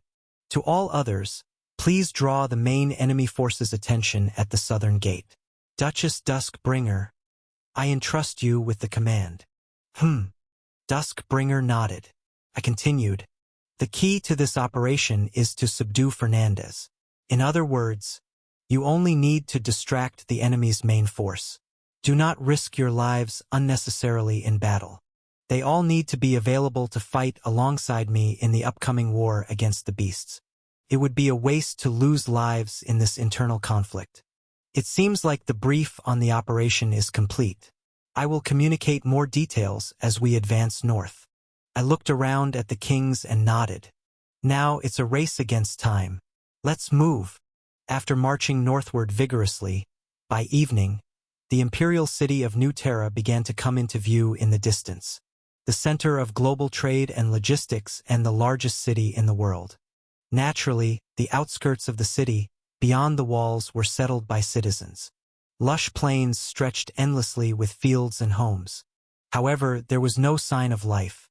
The fields, seemingly untended for months, were overrun with weeds. Observing this eerie landscape, we silently swallowed our unease. Where have all the citizens gone? One of two possibilities. They either evacuated when this area became a war zone, or they've gone inside the city, trying to get on the final arc. Listening to the king's conversation, I silently observed the cobwebs on the houses. As the evening approached, we halted our march. We would reach the walls by tomorrow. It was too risky to approach the city any further in the darkness of night. We set up camp, preparing to face another night. During this, I sneaked a peek at the sleeping emperor. So much for using him as a cheat key. He's really just sleeping. Will he be fully rested in a few days? In the camp, the soldiers began to relax, eating dinner and resting. But a vague tension hung in the air. Everyone sensed it. The decisive moment was drawing near. Prince, please eat. Ah, thanks. Damien approached me with a bowl of stew, its ingredients unidentifiable. Along with some bread and pickled vegetables, he diligently set up my meal. Suddenly, Damien twitched his shoulder. Startled, I dropped my spoon. What's wrong, Damien? Something's. Damien suddenly turned northward. Something's coming. What? Quickly looked northward, but of course I couldn't see what Damien saw. What's coming? Airships. Damien's face paled as he muttered. The same ones that came to Crossroad as reinforcements, those 3 airships. This meant serious trouble. I calmly placed my spoon back in the stew and gritted my teeth. Damn it! Can't they let us eat in peace? Thwoosh dash! From the direction of New Terra, a flurry of lights flashed across the sky, followed by the ominous sound of engines as 3 airships approached. The familiar airships. After all, they were the same ones that had come to Crossroad for reinforcements. The Imperial Special Mission Airship Alcatraz, accompanied by its 2 escort ships, Anchor 1 and Anchor 2. The trio of black airships, floating against the blood-red evening sky, looked like harbingers of death, and their actions were not much different. The threatening hum of their engines filled the air. As Alcatraz slowed down in the sky, its hatch slowly opened, revealing a familiar aged mage leaning on a staff. Directly from the Imperial Special Mission Ship Alcatraz, I am Reyna Windwell, the Grandmaster of the Imperial Magic Corps, delivering the Emperor's command. Her hair, now starting to turn white at the roots, fluttered in the wind as Reyna spoke in her blunt manner. By Imperial command, we are here to eliminate the traitors. This is your final warning. Surrender now, and your lives will be spared. Of course, there would be no surrender. Our soldiers were already prepared to respond. Stepping forward, I shouted back. The real Emperor is right here and you talk of Imperial commands and traitors? What nonsense! Reyna, only the true Emperor can issue Imperial commands, and the real traitors are you. The only Emperor I serve is Fernandez, Reyna retorted, shaking her head slightly. It seems talking won't resolve our situation. She began to gather magic in her hands. Execution time. Roaring. Suddenly, 4 more mages appeared behind Reyna, assisting her. I recognized this magic. It was the combined wind magic of Reyna and her team that had slaughtered the Wyvern fleet at Crossroad. Wham! Giant tornadoes formed in the air and plunged towards the ground, unleashing the same terrifying force that had ripped through hundreds of wyverns. Our soldiers screamed and hit the ground. Elemental disassembly. Ting! A massive halo appeared in the sky, creating cracks in space, and just like that, the tornadoes vanished. The sky cleared miraculously. Our soldiers, and even the mages on the airship, were stunned by this sudden turn of events. Indeed, but Reyna wasn't surprised. She laughed refreshingly as if expecting this outcome. Countering spells through reverse calculation. Junior, your ability is still unbelievable. Junior, standing beside me and having used his ultimate skill, elemental disassembly, was now bleeding from his nose. As soon as I sensed the airships approaching, I had Junior prepare to use his ultimate skill to counter Reyna's magic bombardment. For a while, all magical elements in this area are under my control. They won't be able to use magic for some time. Great job, Junior. Rest for a bit. Yes. Cough. Cough.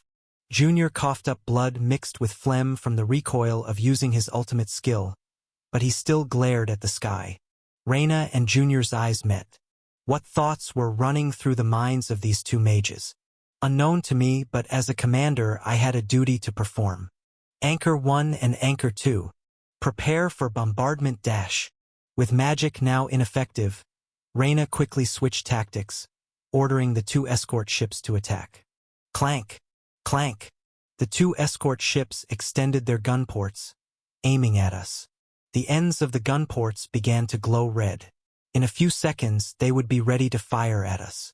Seeing this, I grinned. Imperial airships are heavily fortified with defensive magic. The engravings on their armor provided formidable defense. They were so durable that hundreds of wyverns couldn't even scratch them. But there's a moment when their defensive magic becomes ineffective. That moment is when the gun ports are extended and ready to fire. At this instant, the magic supply to the armor is cut off, and the defensive magic disappears. Of course, you can't fire a gun while surrounded by a barrier. The barrier has to be lowered at the moment of attack. In other words, the moment you try to attack us, even your state-of-the-art airships will be no better than paper targets. I shouted, raising my hand high. Simultaneously, whoosh, right above anchors 1 and 2, the air rippled like a wave, and the magic camouflage was peeled away, revealing something that had been hidden there. Rat-a-tat-tat. Hidden and lying in wait was an airship resembling a massive lump of dull metal, with huge propellers on its head and tail. It was our flagship, the Geronimo. What? Looking up in shock, Reyna let out a bewildered groan. The flagship Geronimo? Impossible. How could it have been hidden so close without being detected? Sorry, but I'm not kind enough to explain my magic tricks. I waved my hand in a circle. Think it over as you're being shot down. Anchors 1 and 2 hurriedly retracted their gun ports and tried to switch to a defensive stance, but it was too late. Dozens of gun batteries unfolded from the underside of the Geronimo, simultaneously firing. Rat-a-tat. Boom. Brrrr. In an instant, hundreds of bullets rained down like a shower, and within that barrage, the two proud Imperial escort ships were torn to shreds in mere seconds. Chapter 457. Thump. Kugagagung. Engulfed in flames, Anchors 1 and 2 emitted long trails of smoke as they plummeted. Anchor 1 exploded spectacularly in midair and crashed far away, while the less damaged Anchor 2 spiraled down in an attempt to make an emergency landing in the nearby fields. Although not flagship grade, these were undoubtedly two of the Empire's proud main force airships, now shattered in an instant. Reyna, standing in the hatch of Alcatraz, watched this scene with her mouth agape. How? When did the Geronimo? How long has it been hiding there? How long, you ask? Naturally, from the very beginning. Since departing Crossroad, my flagship Geronimo has been constantly escorting us from the skies, hidden under a magic camouflage cloak the entire time. What an incredible effect! I looked up at the Geronimo. More precisely, at the newly installed siren statue at the bow of the massive airship. The artifact? Iron Myth, forged from the power core of the Nightmare Legion's ghostly pirate ship, Captain Bernard Poker. Rather than personal gear, this artifact was created specifically for a ship. Given that they were originally pirates who sailed ghost ships, it was possible to craft an artifact that provided several beneficial effects for our own vessel. This Nightmare Slayer grants two major effects. First, the stealth ability. In the stormy seas, pirates launched surprise attacks, firmly believing they were invisible to the enemy's eyes. This belief allowed them to engage in reckless close combat. This superstition is realized as a special effect, allowing for complete invisibility once a day. However, while invisible, it's not possible to attack, so stealth must be dropped just before the attack. A ship on the sea would be crazy enough, but an airship is even crazier.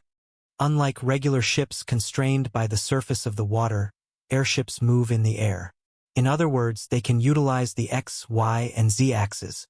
This allows for far more creative and three-dimensional tactics in stealth and ambush. While the first effect, stealth, is great, the second effect is also formidable. The second effect of this artifact is that the bow is unbreakable. The ghost pirates were obsessed with ramming tactics. They firmly believed that even if their ship was destroyed in the process, the bow would remain unbroken. This foolish superstition manifests as the actual effect. In reality, the siren's statue-crafted bow is indeed indestructible. This allows it to absorb all attacks as a shield and simultaneously, whoosh! Just like those pirate scoundrels, it can effectively be used for ramming tactics. The Geronimo's thrusters emitted fierce flames as it charged towards Alcatraz. Panicking, Alcatraz hastily deployed its barrage, but Geronimo robustly absorbed the blows, not stopping its charge. From the Geronimo's cockpit, a gravelly dwarf voice echoed triumphantly, "Gotcha dash!" It was the shout of Kelly Bay in the cockpit. 100 years grudge. Time to settle it. Alcatraz dash. 100 years ago, during the racial wars, it was Alcatraz that had shot down the Joint Race Alliance's flagship, Geronimo. Now, the tables had completely turned, and it was Alcatraz facing imminent destruction. The ghost of the past dares to challenge the symbol of the Empire again. Reyna gritted her teeth and shouted inwardly, "Evasive maneuvers! Get away dash!" Whoosh! The thrusters of Alcatraz immediately spewed bright blue flames in reverse, performing an elegant twirl in the air like a ballet dancer, and swiftly ascended into the sky. Kagagagagak! Geronimo's ramming tactic narrowly missed, and the two airships grazed each other's armor as they crossed paths in the sky. Shards of damaged armor flew off in all directions, creating a shower of sparks. Coo! With a groan, Kelly Bay stabilized the hull of Geronimo.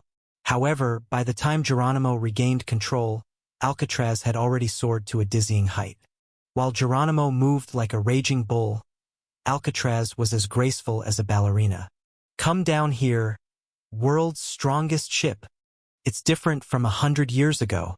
Let's have a proper showdown." Kelly Bay bellowed, consumed by fury, but Reyna, who now controlled Alcatraz, showed no intention of responding. "We're retreating. Let's return to New Terra." "Running away, huh? Coward. War is fought to win. We only engage in battles where victory is certain." Reyna coldly dismissed Kelly Bay's provocation and glanced one last time at me and Junior before slowly retreating into the hatch. Ding! As the hatch of Alcatraz closed, it unbelievably sped away from our airspace. In terms of agility and speed, they were a step ahead of Geronimo. Chasing them down to finish them off was never an option. Still, it's a significant victory. I looked at the burning wrecks of Anchors 1 and 2, then at our camp. The kings and soldiers were all staring at me with dumbfounded expressions. They probably never imagined that we could score such a significant victory against the world's strongest Imperial Air Force. "Did you see?" I shrugged nonchalantly with a sly smile. "I have a plan for everything." "Wah!" The kings and soldiers erupted into cheers. Raising fists high and seeing the morale of our troops skyrocket, I thought to myself, I used up one of my trump cards too early. While the stealth and surprise attack capabilities of Geronimo were still viable, executing a perfect rear attack like this one would be difficult. They would be on guard now. Having played one of my winning cards earlier than expected was not ideal, but since we achieved significant results, I decided not to mention it. No need to dampen the spirits when the mood is good. Ha ha ha. Finally gave Alcatraz a good hit. Did you see them running away? Kelly Bay, stumbling out of the landed Geronimo, laughed heartily. Just wait. Next time, I'll make them crawl on the ground. Whoa! As Kelly Bay spoke, I approached and grabbed the back of his shirt, lifting him up. His shirt stretched as he flailed. Keck! What's this, Ash? Instead of praising a pilot who worked hard, what are you doing? Sure, you did well, up to the point of sinking Anchor 1 and Anchor 2. The problem was what happened afterward. Didn't I tell you, Kelly Bay? No ramming tactics. Ramming is a tactic only used by brainless pirate scum. Moreover, pirates used ramming not as an end goal, but to initiate close combat. In contrast, what's the point of ramming between airships? Even if the bow is tough, the airship's hull will take damage. Why risk damaging this expensive airship? Or rather, making it a wreck? You fool! Do you really not understand? Kelly Bay, looking unfairly accused, shouted back. A badass ship ramming is freaking cool. What kind of nonsense is this? I was speechless at the absurdity, but the dwarves who had been in the cockpit with Kelly Bay all nodded in agreement. A ship, a culmination of all the expertise and efforts of countless engineers, holding immense value, yet it selflessly rams into an enemy vessel.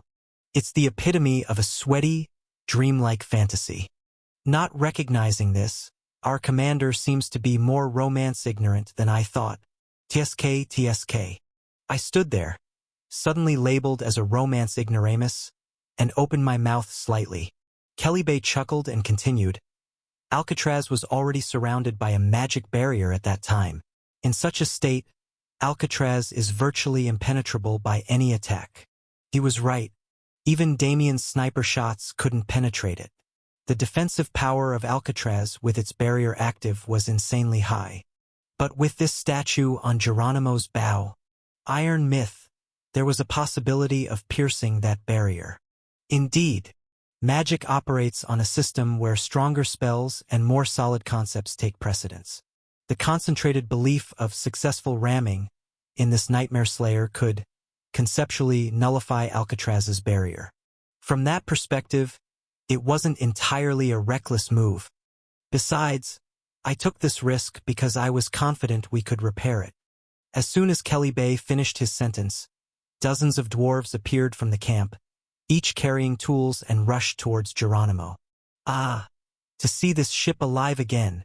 I'm glad I survived long enough for this. I'll take care of the side armor. I've got the engine repairs. No, that's mine. They bickered as they eagerly began repairing the ship.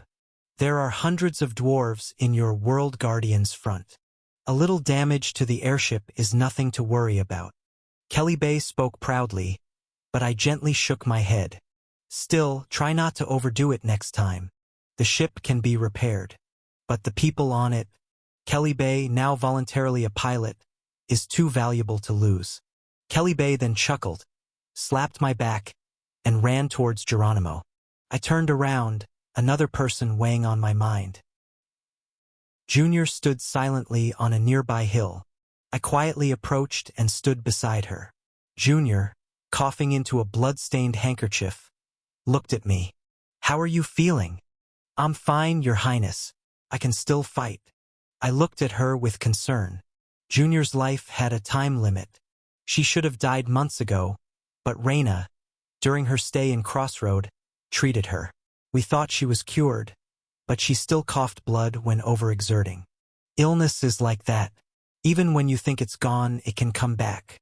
Junior removed the handkerchief from her lips stained with blood. One last remnant element still eats away at my mana. It's a strain on my body, but I can still use magic. Junior, you can still go back to Crossroad and we need to settle this. Junior's eyes were resolute as she looked at me. I need to see this through with her. This is the ending that Jupiter Jr., the mage, no, as a human, must reach. And similarly, Raina Windwell, the mage, as a human, must also reach a certain conclusion. I'll go to the end. Please allow me. Okay. Instead of dissuading her, I silently took out a set of potions from my pocket and handed them to Junior. It was all I could offer to help. I've always supported you, and I will continue to do so. Live your life as you've decided, Junior. But remember one last thing until the end. Junior, holding the potions, clenched her lips at my words. Remember what your mother wanted for you. You must never forget that. Junior fell silent for a moment at the mention of Jupiter, then slowly gave me a foxy smile. Yes, I will never forget, Your Highness. It was her characteristic sly smile. I returned her smile, albeit a bit bitterly. Jupiter, Raina, Jr. The story of these three tragic and sorrowful magicians. I could feel that it was indeed approaching its conclusion. Whatever the outcome, I hope you won't have any regrets. That was all I could wish for Junior. The next day, our World Guardians front forces continued their march northward. By noon, with the sun high in the sky, we reached the walls of the imperial capital, New Terra. The heart of the world, a city that had never known defeat, the invincible city. We began our siege, stepping forward to challenge this formidable stronghold. Chapter 458. New Terra, the imperial capital. A port city reaching the inland sea, the hub of global trade and logistics. The giant city's southern gate was firmly shut. Gleep-glop, gleep-glop, gleep-glop. Approaching the tall, thick gate, riders with crowns appeared, led by a petite girl at the forefront, the Dragon Lady, her long black hair fluttering under a high silver crown, shouted with a voice too powerful for her small frame. Hear me! I am Dusk Bringer, the Queen of the Bringer Duchy. Her roar resonated mightily. We, the World Guardians Front, concerned about the future of the world, have come here as field commanders.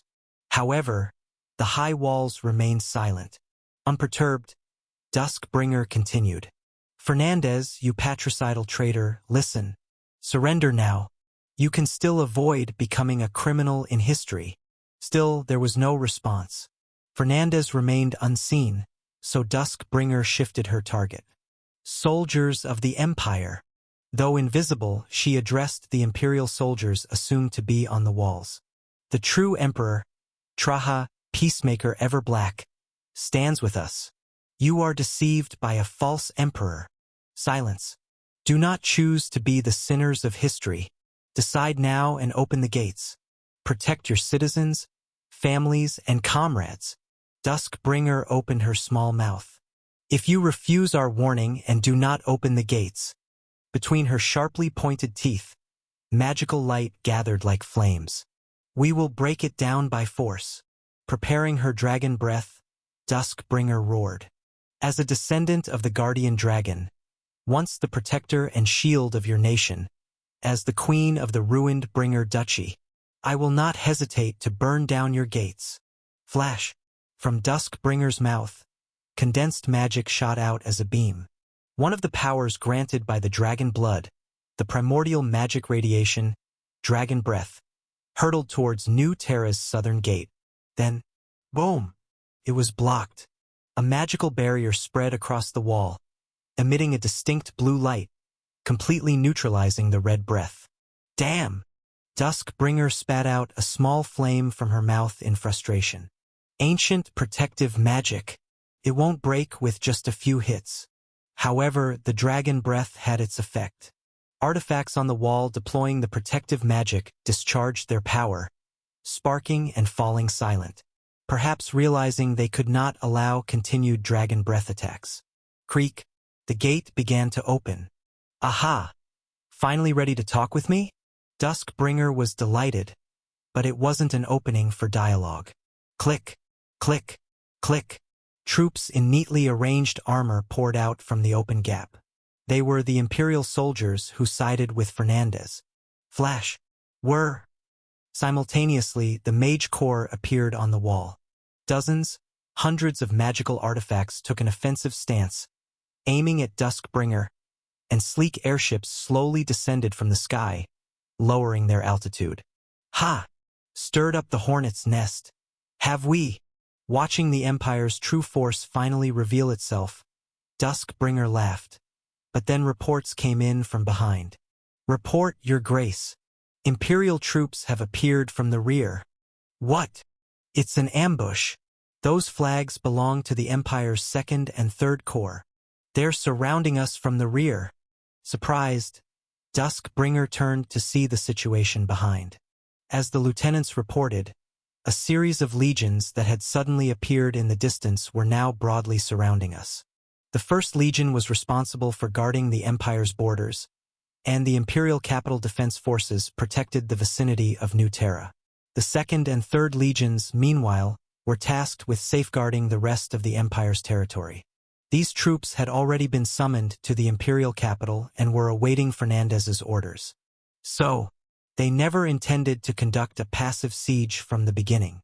Observing the encroaching Imperial forces, the Capital Defense Forces at the gate, the Mage Corps on the walls, and the 2nd and 3rd Legions blocking the rear, Duskbringer gritted her teeth. Elf Queen Skuld and Dwarf King Kellison urgently asked her, "Dragonblood Queen, what shall we do now? If we clash head-on, we're doomed." Our forces were hastily gathered, sizable but disorganized. In a straightforward battle like this, we stood no chance against the Imperial troops. Let's follow Ash's instructions. Duskbringer swiftly turned her mount. Retreat! Retreat! Break through the encirclement before it tightens. Follow me. Duskbringer smoothly redirected the troops' movement, ready to escape the entire area. Prepare to retreat. Form a charge.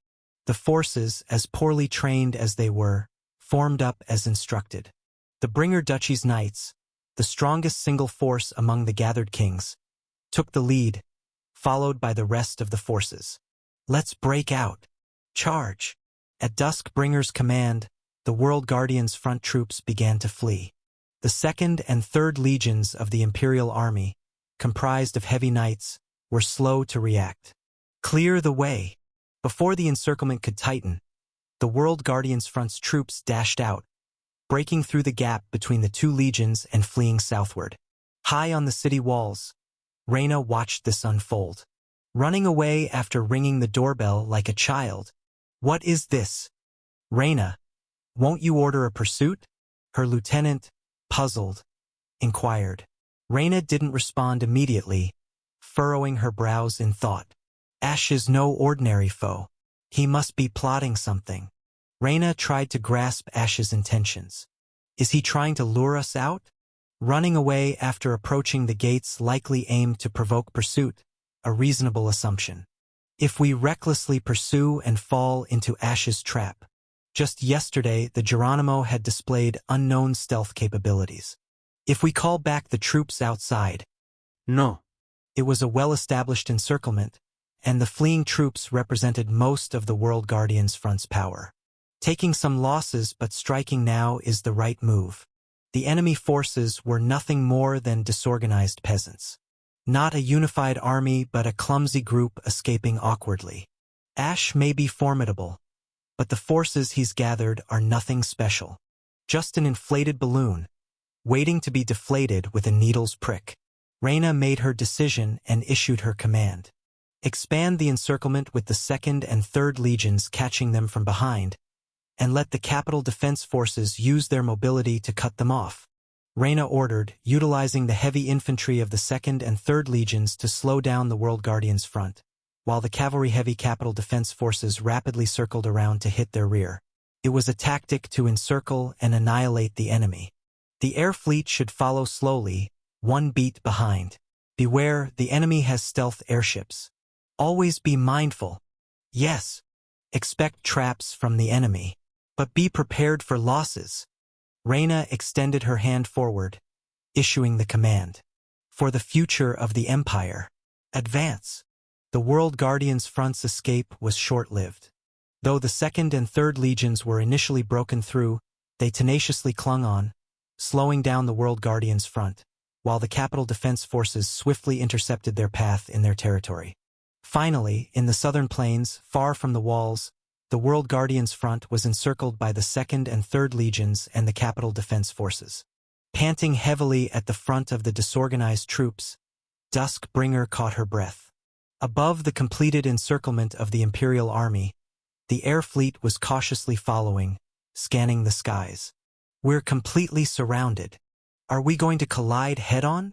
Do we stand a chance? The World Guardians' front soldiers swallowed nervously, tense. The Imperial Army was equally tense, approaching slowly, wary of potential traps. They had already lost 2 airships to surprises yesterday. What strange stratagem had Ash prepared this time? The Imperial Army advanced slowly, hesitantly. Observing this, Duskbringer smirked. Well, at least, we've achieved our main objective. Suddenly, Duskbringer pulled something from her saddle. The Imperial soldiers were startled, expecting the unveiling of Ash's trap. And what Duskbringer unfolded was a white flag. We surrender. Waving the plain white flag, Duskbringer shouted. We have no more will to fight. The unexpected scenario left both the World Guardians' front and the Imperial Army gaping. Unperturbed, Duskbringer chuckled, following Ash's instructions. Long live Emperor Fernandez. She understood a bit why Ash lived like a madcap. Save us.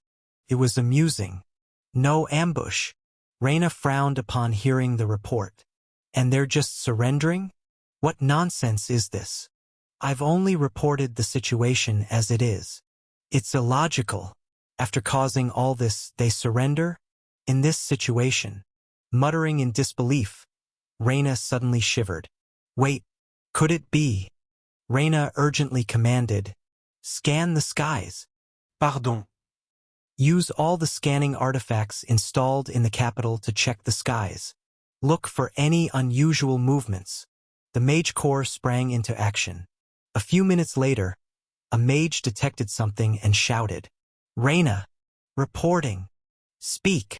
Heat sources detected in the sky. Something invisible to the naked eye is rapidly approaching the capital. Reyna's intuition kicked in. It's Ash's flagship, Geronimo. Where is it heading? Pardon. Where in the capital is it aiming for? That would be, judging by this trajectory, the Imperial Palace. Reyna clenched her teeth. The mage, having finished his analysis, once again shouted with a sweaty face. The enemy airship is plummeting from a great height, straight toward the Imperial Palace. Chapter 459. Roaring loudly, the Imperial airships that were on standby soared into the sky. The enemy ship is coming from high altitude. Intercept it. While directing boarding, Reyna shouted out her commands. We must stop them at all costs. Right now in the palace, there is. Reyna's gaze fleetingly shifted towards the palace. The palace with its line of black spires, the Thorn Palace, was there. Reyna, shivering with rage, cried out. Emperor Fernandez is in the final stages of preparing the Ark. We cannot let them interfere. Fernandez was currently connected directly to Everblack, preparing the final phase of his plan. We cannot let them sabotage this at the very last moment. Share the thermal scan results with all airships in real time. All ships, follow the heat source and spread out a barrier along its anticipated path. But Reyna, the enemy is invisible. An airship mage nearby shouted in urgency. The enemy ship is in stealth. We have limitations in tracking with thermal detection. Scan magic is always a beat slower than visual observation. And in aerial combat, where the situation changes in moments, a beat is as good as an eternity. Geronimo's stealth capability was frustratingly formidable. I'll lead the way. Reyna, clenching her teeth, boarded the Alcatraz, and the Imperial flagship lifted its massive body into the air with a deep engine rumble. Just match the first strike, and the stealth will be deactivated. Then open fire. But how will you manage the first strike? Shut up and get ready. Understood. The Alcatraz shot up into the sky rapidly. Ugh! The sudden movement of the airship exerted enormous pressure. Gritting her teeth, Reyna kept her gaze fixed on the sky, invisible to the naked eye, but for an old mage who had lived her life on the battlefield. For a veteran who had always returned alive from the battlefield where if you don't kill first, you're killed. She had a transcendent intuition akin to a sixth sense. Far away in the sky, a faint glimmer of magic power flashed for an instant. Reyna, reaching out her arm through the half-open hatch, rapidly conjured a spell like a gust of wind. There! Boom! A wind bullet was shot. Just one shot. Though a simple attack that could easily penetrate human flesh but was hardly effective against solid machinery. That magic bullet unmistakably grazed the side of the stealth enemy airship and, whoosh, deactivated its cloaking field. Suddenly, a massive airship appeared in the sky. An airship with a rough exterior and 2 propellers, completely different from the Imperial-style Geronimo. Screaming through the air, Geronimo plummeted from the sky like a meteor, its trajectory undeniably aimed at the Imperial Palace. The enemy ship has been revealed. Fire! Shoot it down! The Imperial airships, in a rush, opened fire to block Geronimo's path. A barrage of red bullets covered the sky like a torrential rain. However, even amidst the storm of bullets, Geronimo did not slow down. Armed with the unbreakable siren statue, Iron Myth, as a shield, Geronimo braved the onslaught of bullets with its thick armor and protective magic, charging like a bolt of lightning. As Geronimo continued its relentless assault unfazed by the bullet storm, Reyna was forced to make a decision. All ships, listen. Block its path with your bodies. Stop it. Understood. The Imperial airships ceased firing, raised their barriers, and positioned themselves in the air to block the way. The defensive capabilities of the airships in standby mode were comparable to fortress walls. A normal ship would explode upon impact. However, Reyna recalled yesterday's ramming attempt by Geronimo. Geronimo might have a way to breach their defense. Can we withstand it? Staring at the enemy ship plummeting with terrifying momentum, Reyna clenched her teeth. But if it indeed managed to break through, at the very least they could aim for mutual destruction. Reyna began casting wind magic. As Geronimo charged, she planned to unleash an ultra-close-range tornado upon it. Screaming through the air, Geronimo suddenly changed course, blasting flames from its side thrusters. It sharply altered its trajectory, smoothly diverting its course and bypassing the Imperial air fleet from a distance. Geronimo slowed down, aligning parallel to the horizon, and changed its course away from the palace, leisurely maneuvering out of the city's airspace as if its fierce charge was a mere feint. What's that? Reyna, watching Geronimo's retreating path, muttered incredulously. Is it running away? Indeed, Geronimo was fleeing, as if its previous death-defying charge was a lie. Reyna stood dumbfounded, unable to grasp the situation. What's happening now? Reyna, the enemy ship is escaping. Shall we pursue? No, wait. We must track and destroy it now that it's visible. Kite 1, Kite 2, follow that ship. Feather 1, Feather 2, join in. One by one, the airships that were forming a blockade followed Geronimo out of the city's airspace. Watching this unfold, Reyna didn't intervene but felt uneasy. Certainly, Geronimo is dangerous. Pursuing and finishing it off now is the right call. But this nagging sense of foreboding, what was it? Prince Ash. Rubbing her troubled forehead, Reyna gritted her teeth. What are you planning? What's your next move? Reyna looked down at the cityscape of the capital. Amidst precarious calmness lay the city she vowed to protect. I have a bad feeling. Reyna, still grinding her teeth, turned to the cockpit. Bring Alcatraz down. We're going to the capital. I need to inspect the city myself. Meanwhile, in the capital's outskirts, in the desolate streets of the slum, 5 people dressed in Imperial military uniforms stealthily moved about. They were the Gamblers' Club, who successfully infiltrated the capital as spies just yesterday. What is this? They surveyed the eerily empty streets of the capital in confusion. Is this really new Terra? Although there were rumors about street closures and curfews, but to have no sign of people at all. The city seemed haunted, chillingly silent without a soul in sight. Their footsteps echoed as the 5 gamblers cautiously moved deeper into the slum. Apart from the lack of people, there were numerous oddities. The doors are barred from the outside. In every house along the street, doors were boarded up and nailed shut from the outside. The windows were the same. It was as if someone was forcibly preventing people from leaving. Why? Without understanding the reason, the 5 gamblers reached the center of the slum. There stood a particularly large and lavish pub, the headquarters of the organization they originally intended to deal with for the backdoor access. Initially, the Gamblers' Club sought to enter New Terra, having heard rumors that only those in the final arc could survive. However, by that time, New Terra was tightly sealed, and no entry was possible. That's when they connected with this organization. Operating smuggling through the sewers of the capital, they were one of the few means to move in and out of the lockdown city. The organization made a fortune by charging exorbitant fees to those desperate to enter or exit the capital.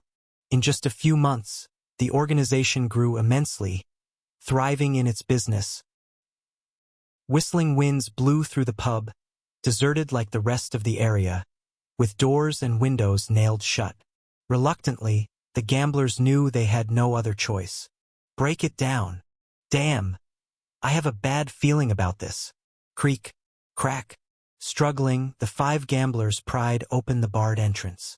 Not used to physical labor, it took them a while. Finally removing the boards, they revealed an intact door. Violet, the party leader, gulped and grabbed the doorknob. Shit, at this point, I wouldn't even be scared if a ghost or 2 popped out. In the belly of the beast, there was nothing left to fear. Violet slowly opened the door. Creak.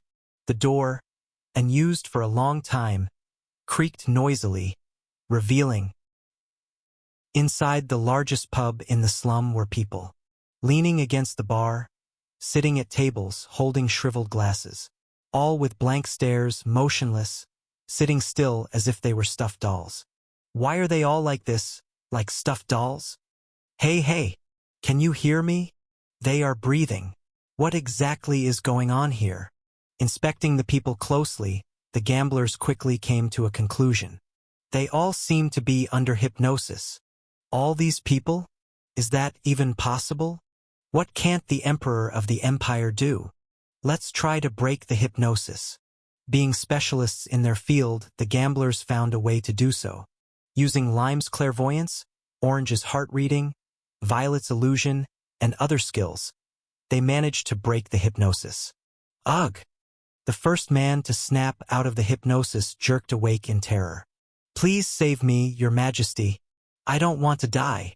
The man panicked and stumbled, but soon collapsed to the ground, gasping for air. Approaching him, Violet demanded answers. Listen, we came from outside the capital. What exactly happened here? Huff. What, Your Majesty was just here? Still disoriented from the hypnosis, the man seemed confused. Interrogating the bewildered man, they managed to gather a rough idea of what had happened in the capital. Long-standing lockdowns had bred widespread dissatisfaction across the capital. Citizens were seething, and suppressing this unrest with military force was increasingly untenable. Signs of uprising and rebellion began to surface, with frequent clashes between the military and citizens. That's when Fernandez employed his specialty. He cast a citywide illusion using hypnosis and mind control. Utilizing thousands of mana amplification artifacts, he hypnotized the citizens, injecting messages directly into their minds. And to ensure no one could escape, he had every house sealed shut. So that was why the streets were deserted. All the citizens of the capital were trapped in their homes, under hypnosis. What message did Emperor Fernandez send you? We're heading to paradise now. The man mumbled blankly. And there, we will gain eternal life. Just wait a little longer, Quietly, astonished, the gamblers were at a loss for words. This is insane. Fooling the entire nation with nonsense about eternal life, turning them into a state worse than death. Scratching her purple hair in frustration, Violet grumbled. I'd bet my entire fortune that this kind of lunacy is unique to this place. Unbelievable. Chapter 460. Let's go over the mission we've been assigned. The 5 gamblers huddled together in thought. We open the back doors throughout the imperial capital and evacuate the citizens outside. That's our mission. But we're facing a hurdle right from the start. Even if we manage to open the back doors, the citizens are all crazed. I'm not sure if this will work out properly. After a moment of contemplation, Violet spoke up. We move separately. The other members looked at Violet. She had a tense expression but gave the orders. Each of us heads to the next back door, breaks the hypnosis of the people there, and leads them out of the imperial capital. This is the fastest way to accomplish our mission. An unexpected addition to the original mission was to break the citizens' hypnosis. To complete the operation within the planned time, they needed to move more efficiently, in other words, take risks. Each of us to one of the 5 locations? It's certainly more efficient, but can we really do it? Everyone was doubtful, and Violet herself was the most uncertain. However, there's no need to overthink. Violet feigned confidence. When have we ever played our cards with a 100% chance of winning? Never, right? At least this time, there was a basis and a clear objective, making the odds easier to calculate. Eventually, everyone agreed, and the 5 found the most effective way to break the hypnosis. Test results showed that the orange's mind-clearing perfume worked the fastest. Orange took out all of her orange tea and shared it with her colleagues. I went through a lot to make this much. I'll buy you lots of oranges later, so make a new batch then. For now, just hand it out, sis. Having distributed the mind-clearing perfume, the 5 gamblers exchanged glances and then split up to head to their respective destinations. Let's wrap this up quickly and safely get to collecting our money. Take care, everyone. Don't push yourselves too hard. Our lives are the most important.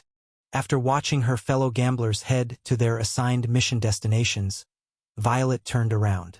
Ugh, ugh. Where is this? How long have I been asleep? Are we still alive?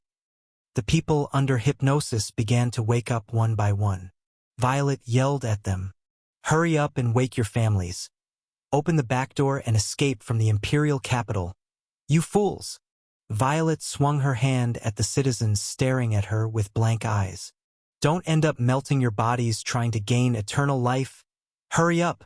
The gamblers, scattered in 5 directions, headed to the back doors of the back alley organizations they were connected to. New Terra, the imperial capital, was a vast and ancient city, and even the mighty imperial family couldn't control all these hidden back doors. The 5 gamblers went around the outskirts, waking up the hypnotized people. People who were hypnotized and brainwashed in their sleep by Fernandez slowly regained consciousness. Hurry and escape. There's no time. Fernandez plans to kill us all. Many still believed that it was safe inside the imperial capital and wanted to board the ark led by Fernandez. However, many more were disgusted after experiencing the recent events. We must escape. A man who first woke up in the slums found and woke up his wife, and the people who were asleep started to wake up like dominoes. If we stay in this city, we'll all die. Just grab the emergency funds and valuables. Is money the issue now? We need to get out first. The streets turned chaotic.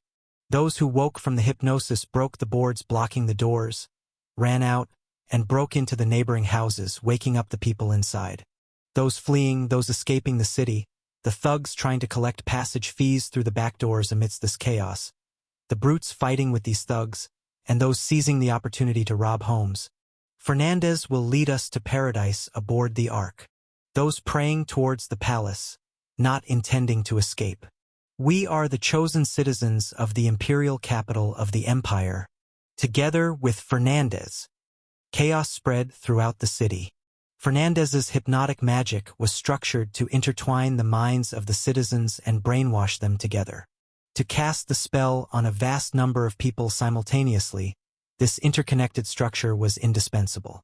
Thus, as a few people started waking from the hypnosis, the effect spread rapidly and concurrently, breaking the hypnosis of everyone.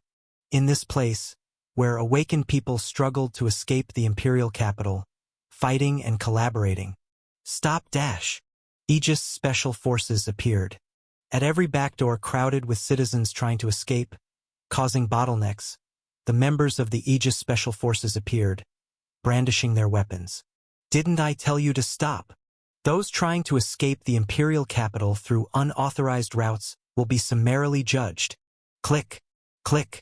The special forces, who arrived in droves, aimed their crossbows and magic guns forward. Can't you hear us? Go back to your homes. Now. By imperial decree. Ignore this warning, and we'll shoot. A fierce silence descended. The halted citizens glared at the Aegis special forces with eyes blazing with anger. But the special forces, sweating coldly on their backs, did not retreat a step. After a few seconds of this strange standoff, when a few citizens, discontent, started to move towards the special forces, I told you to go home. Are you resisting? One of the special forces members, annoyed, fired into the air. Bang dash. At that moment, a shrill scream echoed. Both the citizens and the special forces turned in shock towards the sound.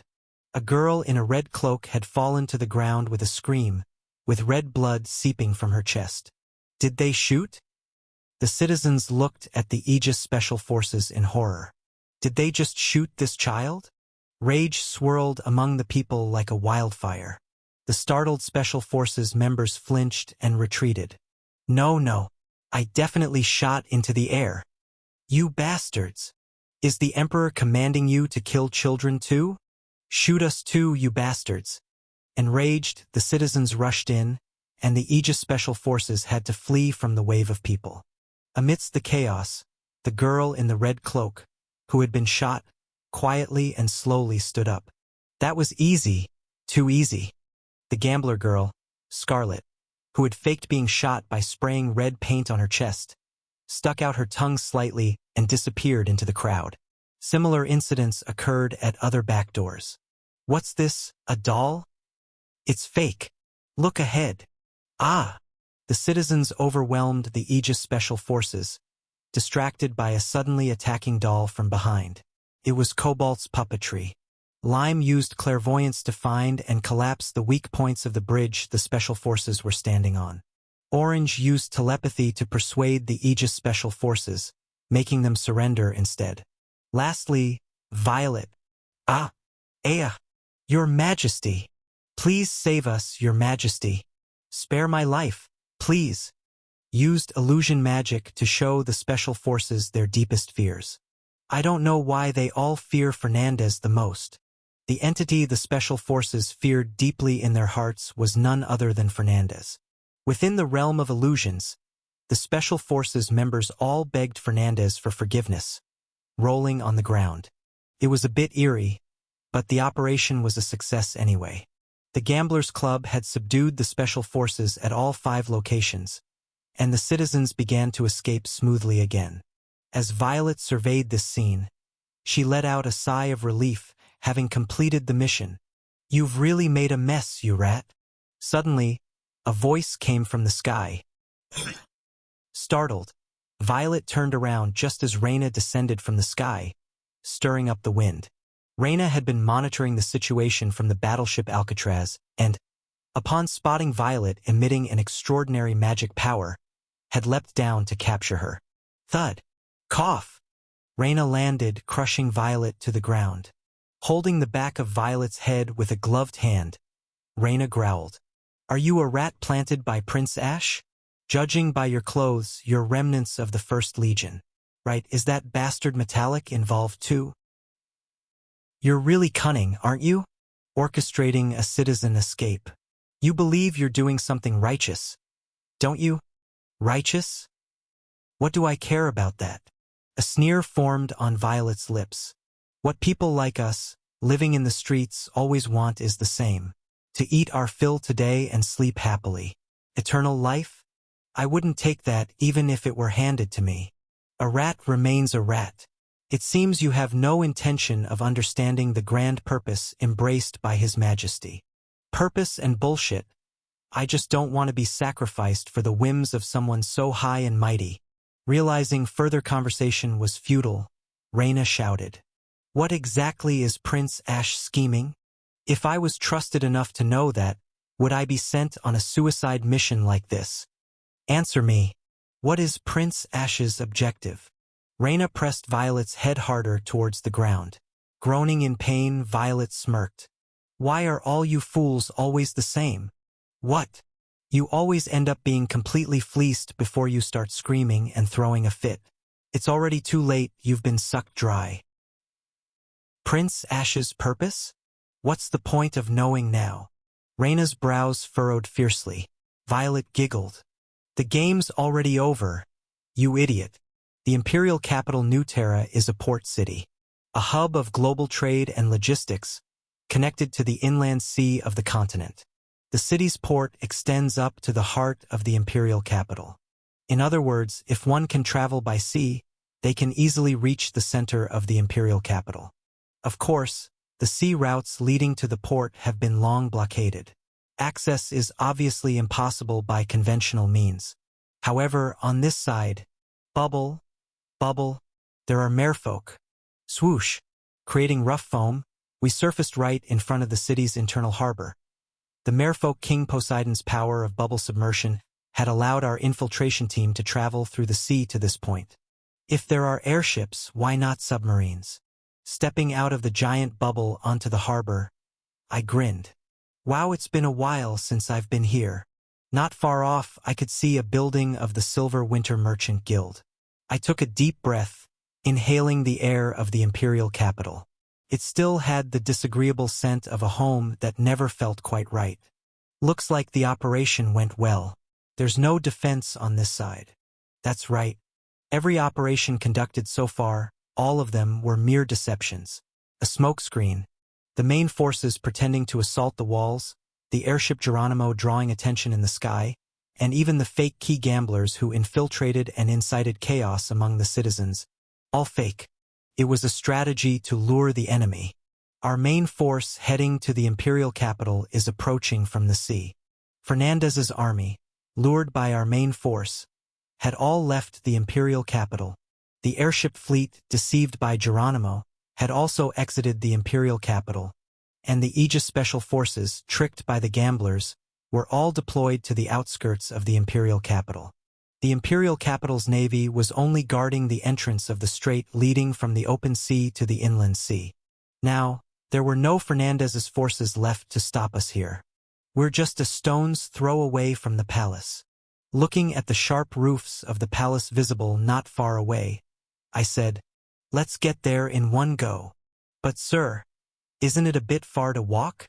Kulin asked, puzzled, so I silently raised my hand. "Don't worry, I've brought our own ride." On my hand was a ring I had recently obtained from a box opening. Let's show these people how terrifying a monster invasion can be. I focused my mind on the ring and said, "Summon." The name of that monster. Kraken. Flash. The ring of the Kraken on my hand emitted a deep blue light, and the next moment, Kuh! I summoned an immensely giant cephalopod monster. The strongest squid. No, octopus? Anyway, a monster was summoned, and control was transferred to me. My heroes were dumbfounded, their mouths agape. Only I was giggling as I climbed onto the wriggling body of this monster. All right, let's head to the heart of the Empire and race down the mid-lane in style. On this monster? Do you think you'll get to ride a sea monster and cross the capital of the Empire twice in your life? This is a once-in-a-lifetime experience you can't even buy. Stop complaining and get on. Despite their apparent reluctance, my heroes were forcibly picked up by the Kraken's extended tentacles. They screamed as they were forcefully seated next to me. "Now, let's set off." riding a summoned monster down the central avenue of my birth country. I had to admit I was pretty good at trolling. After all, it was always a special talent of that bastard Ash. The Kraken, extending its long tentacles in all directions, tore up the beautifully paved sidewalks of the imperial capital and raced towards the palace. Yahoo! This is fun.